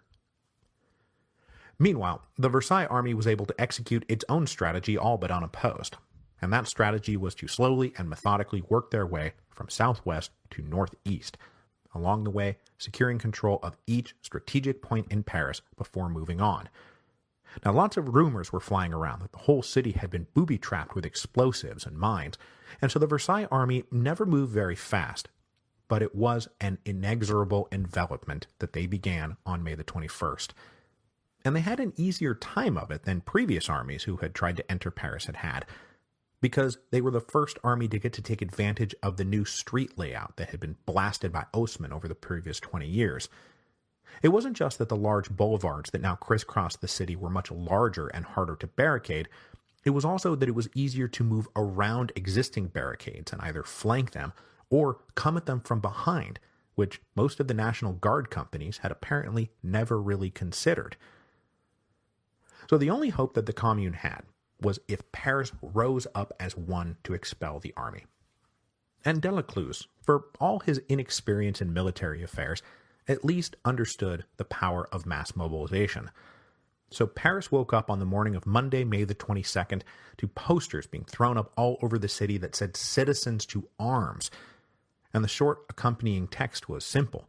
It said, "No more generals, no more fancy uniforms, no more disunity. Everyone, right now, right at this moment, needs to flood into the streets and man the barricades."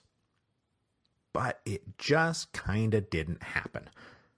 Remember, over the past few weeks, morale in the National Guard had been plummeting. The infighting among the leadership, the orders coming in from every which way, the coming out to muster each morning and discovering that a few more of your comrades had decided not to show up. It's estimated that at most 20,000 armed men and women came out to man the barricades on May the 22nd. Probably it was more like 15,000. That was all that was left of the close to 400,000 who had been enrolled in the National Guard during the Siege of Paris. While this last little communard army mobilized, the Versailles army spent the morning of May the 22nd slowly but surely making its way north and east. One corps soon reached and commanded the Champ de Mars and the École Militaire.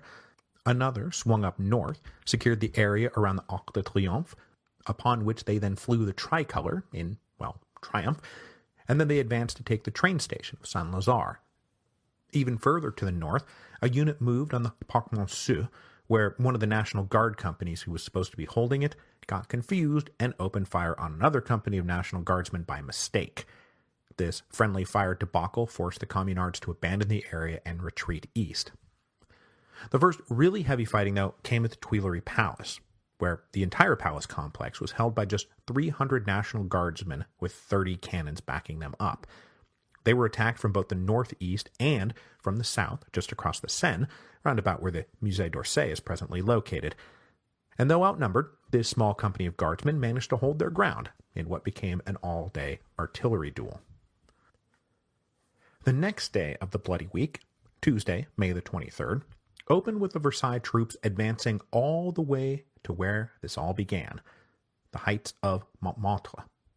The cannons were still there, and they still needed to be taken back. The Communards had barricaded the base of the hill facing west, but this is one of those moments where they were not prepared to be attacked from all sides, and as units of the army approached them from head-on, a whole separate corps marched their way along the northern wall of the city, marching well past Montmartre and approaching the Communard position from the northeast, which the defending National Guardsmen were not at all prepared for. In fact, it doesn't really appear that they were prepared for much of anything, and in one of those small ironies of history, the cannons of Montmartre, that had been so symbolic of everything, they were the trigger point for the whole revolution. They were basically at this point not fit for use. They had not been maintained. They had not been cleaned or serviced in weeks. They had just been kind of sitting there. And so when it came time to use them, not as a symbol but as an actual weapon, they weren't in any shape to actually fire. Enveloped now from multiple sides, the Communard defenders fought for as long as they could, and then most of them retreated. About 40, however, were captured, and there would be no mercy for those captured by the Versailles army during the Bloody Week. It's kind of why it's called the Bloody Week. The 40 captured fighters, a mix of men and women, were marched down to the building where those two generals, Lecomte and Clément Thomas, had been murdered by the mob on March the 18th. The 40 prisoners were lined up against the wall, and they were shot. The tricolor was then raised over Montmartre. Now, this losing fight, though, does give me the opportunity to tell you about one of the most recognizable members of the Paris Commune, who I have managed to sorely neglect until just now. It's long overdue. That is Louise Michel, the Red Virgin of Montmartre. Louise Michel was born in 1830 in northwestern France. She was the illegitimate daughter of a housemaid and raised by her grandparents. But her grandparents ensured that she got a decent education, and Michel wound up finding her calling as a teacher. Always something of a rebel and a libertine, she founded a very progressive and very controversial school in Paris in 1865, and when she got into Paris, she fell in with the radical political set, associating with Blanquists and steeping herself in the principles of anarchism. Joining many of the most radical women's clubs, she became one of the founders of a form of anarcho-feminism that sought to advance the theories of social justice beyond the traditional male-female social roles that were still emphasized in the writings of guys like Proudhon. Always finding herself on the most radical and aggressive edge of any group, there's a great quote from her that she loved it when the government planted agents provocateurs in their midst, because those guys always suggested the most radical and aggressive programs. Michel joined the Montmartre Vigilance Committee during the siege of Paris, and then on March the 18th was the one tending to the wounds of the injured National Guardsmen when it became clear that the government had come to take the cannons. She slipped out of the guardhouse and was among those who raised the initial alarm that triggered the revolution that created the Paris Commune. Joining the National Guard and also remaining head of the Montmartre Vigilance Committee, her big plan in April of 1871 was to go to Versailles and assassinate Adolphe Thiers, but she was talked out of it because the Commune was still trying to get out of this without provoking a civil war. But when that civil war broke out, she donned a National Guard uniform, organized ambulance services for the fighters, and then joined in the fighting herself. When Montmartre fell, she was knocked around by some of the Versailles soldiers, but then tossed into a ditch, probably because they didn't know who they had in hand. Because later, authorities came and arrested her mother, specifically to force the Red Virgin of Montmartre to give herself up, which she did, and she was taken away. Battles were now taking place all over the city, and Paris became consumed by the sound of cannons blasting, rifles going off like firecrackers, marching soldiers, shouting, dust, bells ringing, yelling, black smoke rising. There was major fighting now at the Place de la Concorde and at the Madeleine Church, which had been heavily barricaded. When the church fell, the 300 guardsmen who surrendered were all executed by machine guns. Down on the left bank, the Versailles army advanced into the Latin Quarter, where they would spend the next 2 days clearing barricades and advancing through this old hotbed of student radicalism. Communards who weren't immediately killed after being captured would be rounded up and marched back to various headquarters established by the army. Their hands would be checked for signs of gunpowder burns, and if it looked like they had fired a gun, they would be hauled before a military tribunal and then shot. By the end of May the 23rd, it was looking like defeat for the Commune was indeed inevitable. So as I briefly mentioned at the end of last week's episode, if the Communards were going to be denied the opportunity to build something new, then they were going to focus on destroying everything that was old. That, at least, they still had the power to do. So with the Tuileries Palace increasingly indefensible, the commander of the guard there ordered that the walls and curtains and furniture throughout the palace be doused in gasoline and any other flammable liquid they could find. Then they piled barrels of gunpowder at the base of the main staircase, and at about 7:30 that night, they lit the palace on fire before retreating. The commander sent a defiantly proud note to Delacluse and the Committee of Public Safety, wherever they might be, telling them that he had destroyed one of the great landmarks of royalism. Now, of course, the Tuileries was directly adjacent to the Louvre, which is one of the great art museums of the world, and as the Tuileries flames rose and spread and engulfed the seat of royalism, the curators of the Louvre, accompanied by Parisian fire brigades, managed to stop the flames from spreading from one palace to the other. The Tuileries would burn for the next couple days, and be completely gutted and destroyed by the fire. It is in fact why, when you go to Paris today, there is only the Tuileries Garden. There is no Tuileries Palace. Construction had begun on the palace by the order of Catherine de' Medici in 1564. It served as the residence and headquarters of almost all the kings, revolutionary governments, and emperors of France over the past 300 years, Louis XIV and XV excepted. Its gutted, black husk would sit as a monument to the destructive wrath of the Commune until it was all finally torn down in 1883. The burning of the Tuileries was just the first of the great acts of destructive arson that accompanied the fall of the Paris Commune. It was soon joined by dozens, even hundreds of more fires, and this arson became one of the Commune's longest-lasting legacies. Now, some of these fires were started by accident. The Bloody Week was hot and dry, and explosions and artillery set off plenty of accidental fires.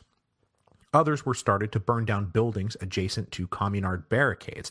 The Versailles army was finding great success boring their way through the interiors of buildings to come at barricades by literally bursting through walls behind their defenders. But plenty more of these fires were deliberately set, answering in a perverse way the remodeling of Paris that had been ordered by Emperor Napoleon. This remodel had destroyed working-class homes and created the wide boulevards that now guaranteed the destruction of the Commune. So to put an antithetical capstone on that project, the Communards started targeting the homes of their rich and powerful enemies, and then they started targeting the symbols of state power. The torching of the Tuileries was just the beginning of a more orchestrated and planned string of arsons. But before we move on, we need to address one of the great myths of the Paris Commune, and that is the myth of the pétroleuses, the belief that the arsons in Paris were the work of organized groups of fanatical women who, in their grief and rage, went around in small groups, often accompanied by their children, like dropping proto-Molotov cocktails into basement windows. And this was a myth that got going right away. The leaders of the Versailles forces believed that as many as 8,000 of these pétroleuses were organized into fire brigades. What that meant is that any woman found wearing the poor rags of the working class was instantly accused of being one of these pétroleuses. It became an excuse to arrest her. It became an excuse to execute her. But every modern history of the Commune I've read has made it very clear that the myth of the pétroleuse was always just a myth.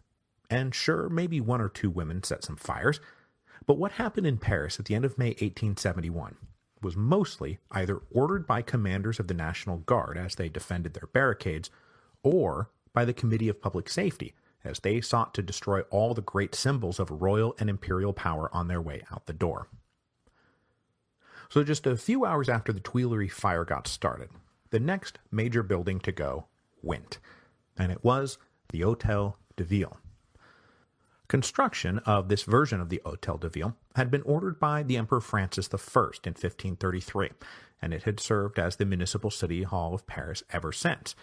It has also played host to plenty of the most dramatic events of the Revolution's podcast, from the fall of Robespierre and the original Committee of Public Safety in July of 1794, to the Republican kiss that Lafayette planted on Louis Philippe in July of 1830, to the proclamation of the Second Republic in 1848, to the proclamation of the Third Republic in 1870, and now here to this very moment in the Paris Commune. Delacluse and the new Committee of Public Safety continued to use the Hôtel de Ville as a headquarters during the first few days of the fighting, but believing it was now indefensible, they planned to retreat deeper north and east into Paris. So sometime after midnight, in the wee hours of May the 24th, Delacluse ordered the building evacuated, and then he ordered it set on fire. And it too burned into a black and charred skeleton over the next few days. Though, unlike the Royal Tuileries Palace, the Third Republic decided it still needed a city hall for Paris. So, over the next 20 years it would be reconstructed. It still looks like a 16th century Renaissance building from the outside, but the interior was completely different from the original layout. So, unfortunately, there will be no finding the room where Robespierre blew his jaw off. Thanks a lot, Paris Commune. So by the morning of May the 24th, the fourth day of the Bloody Week, Paris was choking in thick black smoke, and the sections of Paris were falling to the army of Versailles one by one. By now, desertion from the National Guard was getting pretty bad, and so too was desertion by the leadership. Members of the communal council were shaving their beards and donning nondescript clothes, and individually or in small groups trying to slip out of the city, leaving only those foolish enough to keep fighting to die on the barricades. But two of those who would keep fighting were Delacluse and the other guy I introduced last week, Raoul Rigaud. The Commune's tenacious prefect of police was now serving as the chief prosecutor for the revolutionary tribunal that had been established by the decree on hostages, and with Versailles now summarily executing all of its prisoners, Rigaud got the ball rolling on executing the hostages, the lives of whom were supposed to have made Adolphe Thiers think twice about the war crimes he was committing, but apparently that didn't work. So Rigaud corralled the 250 or so hostages that were at that point spread out over various locations and collected them in the La Roquette prison. But after signing the death warrant for the first 4 hostages, Rigaud would not stick around for the rest. But unlike many of his colleagues who were concealing their connection to the Commune and running, Rigaud went home. He ditched his civilian clothes and donned his National Guard uniform, and then he went out to rally the men and women in the streets back to action, to show them that their leaders had not in fact abandoned them. But this exercise in patriotic defiance was not going to last very long. Spotted in the street in his uniform by a company of Versailles soldiers, Rigaud was apprehended and identified as a communard, although I don't think they knew which communard they had. A sergeant pulled out a pistol. Rigaud shouted, "Long live the Commune," and then the sergeant shot Rigaud in the head. They left his body laying in the street, where it was discovered 2 days later. Meanwhile, back at the La Roquette prison, the guards were wondering what to do about the rest of the hostages, especially because crowds were gathering, demanding that they all be killed. Rigaud's right-hand man was a guy named Théophile Ferret, who was a good friend of Louise Michel, by the way, and he signed an order saying that 6 more hostages should be killed, without explicitly naming which ones. When the Archbishop of Paris was pulled out of the group, the men refused to execute him without an explicit order, and so they sent the order back to Ferret, upon which he then scrawled, "Especially the Archbishop." So the Archbishop of Paris, along with 5 other senior members of the church, were lined up against the wall and shot dead. Meanwhile, Delacluse and the members of the communal council who were still with him sent out further orders to small companies of 100 to 150 men, who would be their new fire-bearers. These guys would target and set fire to, among others, the Palais de Justice, the Prefecture of Police, various churches, various theaters, the Légion d'honneur, and the Council of State. The powder magazine at the Palais de Luxembourg was also blown up. So by the end of May the 24th, the Versailles army controlled about 3/5 of Paris, and what was left of the Paris Commune was going to make sure that what they held was nothing but smoldering ruins. Now, I'm almost certain that by this point, Delacluse has decided that he's not going to get out of this alive, that he doesn't want to get out of this alive. He's already dying from the tuberculosis that he had contracted during his years of imprisonment. He had achieved his lifelong ambition of prosecuting a successful revolution, and now he was watching as that revolution fell apart all around him. So Delacluse decided that May the 25th, 1871, would be the day that he took his leave from this cruel, cruel world. Hour by hour, more and more of Paris was enveloped by the army. More barricades were torn down, more communards executed. But like Rigaud, Delacluse planned to go out as a defiant and proud member of the Commune, not one who was scurrying to get away. But he also did not plan to be taken prisoner. As sunset approached that night, he put on a red sash, a symbol of his position in the Commune, and walked out alone into the street near the Place de Château-d'Œuf, where an uncaptured barricade still held out. He mounted that barricade and bore his chest to the Versailles soldiers on the other side.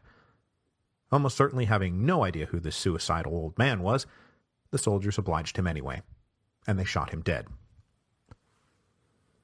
The 6th and 7th days of the Bloody Week, May the 26th and May the 27th, focused on Bout-Chaumont and the Père-Lachaise cemetery. That is where the last real fighting took place. The last holdout communards had artillery that actually worked, and they used it to blast away at any and all approaching soldiers. The final battle erupted on the morning of the 27th, when the army launched an all-out attack on the heights of Bout-Chaumont. It took them all day, but they finally forced the communards to give up and surrender as those communards ran out of bullets. The captured prisoners were then lined up 40 at a time next to dugout trenches and mowed down by machine guns. A few hours later, the same fate befell their comrades who were holding out in the Père-Lachaise cemetery. And for the record, yes, that is the famous cemetery with all the famous people in it, like every famous French artist and writer and poet, and yet still when we Americans get there, all we want to know is, where is Jim Morrison? So there were about 200 communards left fighting, but by the time they finally surrendered, only 150 were left, and almost all of them were wounded. They were, of course, lined up against a wall and shot. And so when you're done locating Jim Morrison in the Père-Lachaise cemetery, you can go find the Communard Wall, which is where all of this took place. There's a little plaque there and everything. The next couple of days were mostly just mop-up operations for the Versailles army. Some barricaded neighborhoods never were taken by force, but with everything clearly lost, the men there surrendered rather than fight to the last man. It's possible they were hoping for clemency of some kind. Most would not get it. There's a story, for example, of one Versailles general who came across a hospital with 400 wounded men being tended by a doctor. He ordered them all executed, and later reported that they were only pretending to be wounded, and that the doctor was a fake. There are also stories of women and children going looking for dead husbands and fathers, being accused of being pétroleuses, and then similarly being arrested and executed.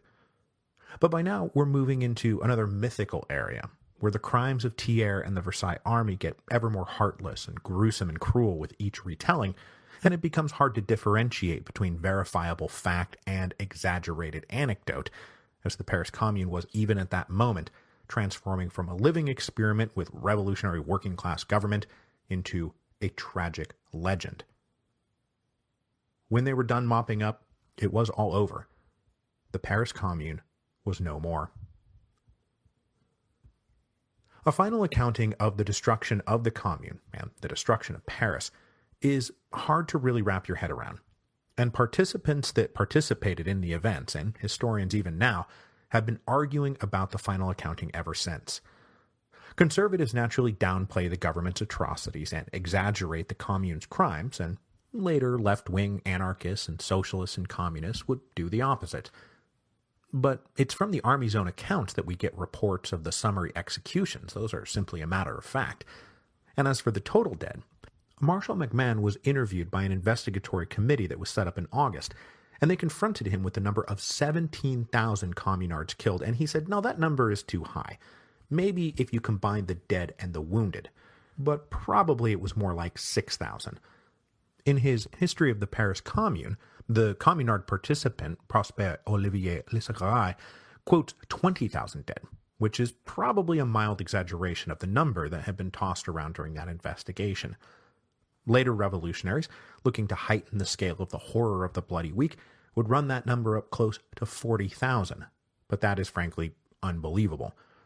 Later studies of the Moore records can account for 6,000 to 7,000 dead, but that number has been challenged as being too low and not accounting for the mass graves. So this is all kind of an ongoing battle, but I think that you could probably guess that it's somewhere in the range of 10,000. And that was all just in the Bloody Week, which itself only tells half the story, because it is also reported that about 43,000 Parisians were taken prisoner over the course of the Bloody Week, mostly men, but well over 1,000 women, and also 600 children under the age of 16. About half that number was let go on various grounds, but 16,000 were brought up on charges of treason, and of those, well over 90% were given death sentences. Some of those sentences were commuted, but most were not. The rest of those in custody were sentenced to exile or deportation or prison terms. When Louise Michel came before the tribunal in December of 1871, she said that they would be cowards if they didn't kill her. But they didn't kill her. Instead, they deported her to New Caledonia. Her friend Théophile Ferret, who had signed the execution orders, was himself executed for that crime. Gustave Courbet, however, the painter who had brought down the Vendôme column, and who had wound up serving on the communal council, was only given 6 months in prison. But then they billed him for the enormous cost of re-erecting the column, and that forced him to flee into exile in Switzerland to avoid bankruptcy. Now, amazingly, Louis-Auguste Blanqui, who was the most relentless revolutionary of them all, even if he had missed the Paris Commune because he had already been taken off to prison, was not executed. He was instead sentenced to deportation, but his age and his health reduced that to a mere prison term, and then he lived long enough to be freed in the coming amnesty. But they were the lucky ones. I think as a result of these trials, you can probably add another 10,000 to 15,000 deaths. So that's going to bring the dead up to somewhere between 20,000 and 25,000 total. This is a huge number. It's at least double, if not triple, the number killed during the June Days Uprising in 1848, and frankly, a lot of those deaths had been in the heat of battle, whereas this was a lot of cold-blooded, calculated murder. And it speaks to Adaltière and the other members of the government seeking not just to end the Paris Commune, but to crush revolutionary Paris once and for all.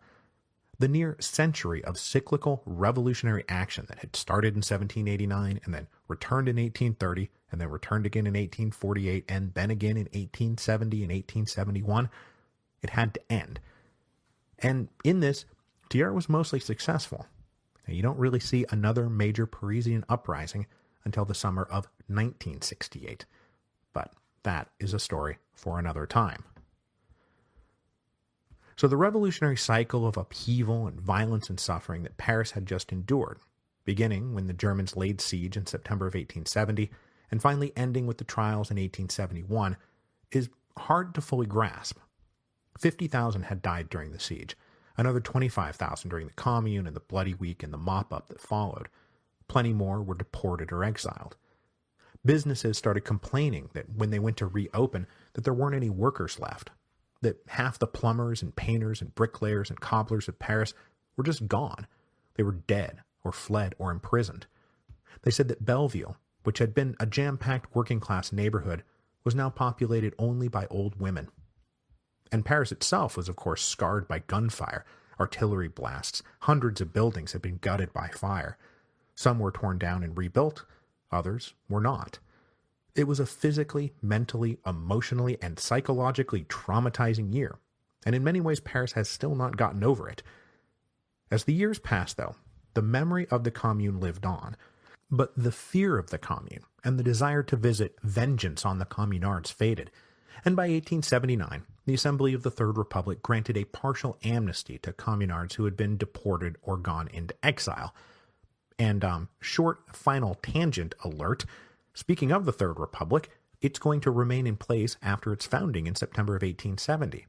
Even though the royalist members of the National Assembly had worked out an agreement to restore the monarchy, to restore the Bourbons, in fact, and they offered the crown to Henri, the Duke of Chambord, who was the grandson of King Charles X. He was actually the miracle baby I talked about in episode 6.1. But he would only take the crown on the condition that all vestiges of the revolution be erased. Most especially, the tricolor must be replaced by the white flag of the Bourbons. He was told that this was impossible, but he persisted. And so, the restoration never happened, and the Third Republic lived on. The Bourbons had found yet another way to let the crown of France slip through their fingers. End of tangent.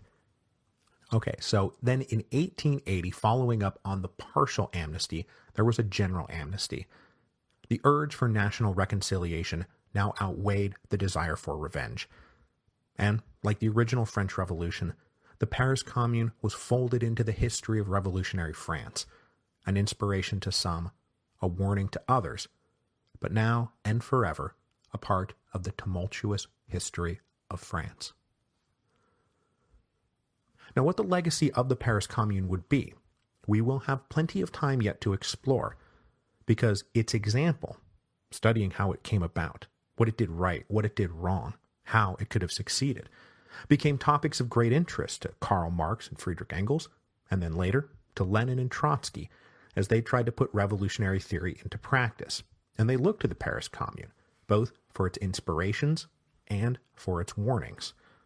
So the Paris Commune, like the rest of French revolutionary history, will play an active role in the unfolding of our series on the Russian Revolution.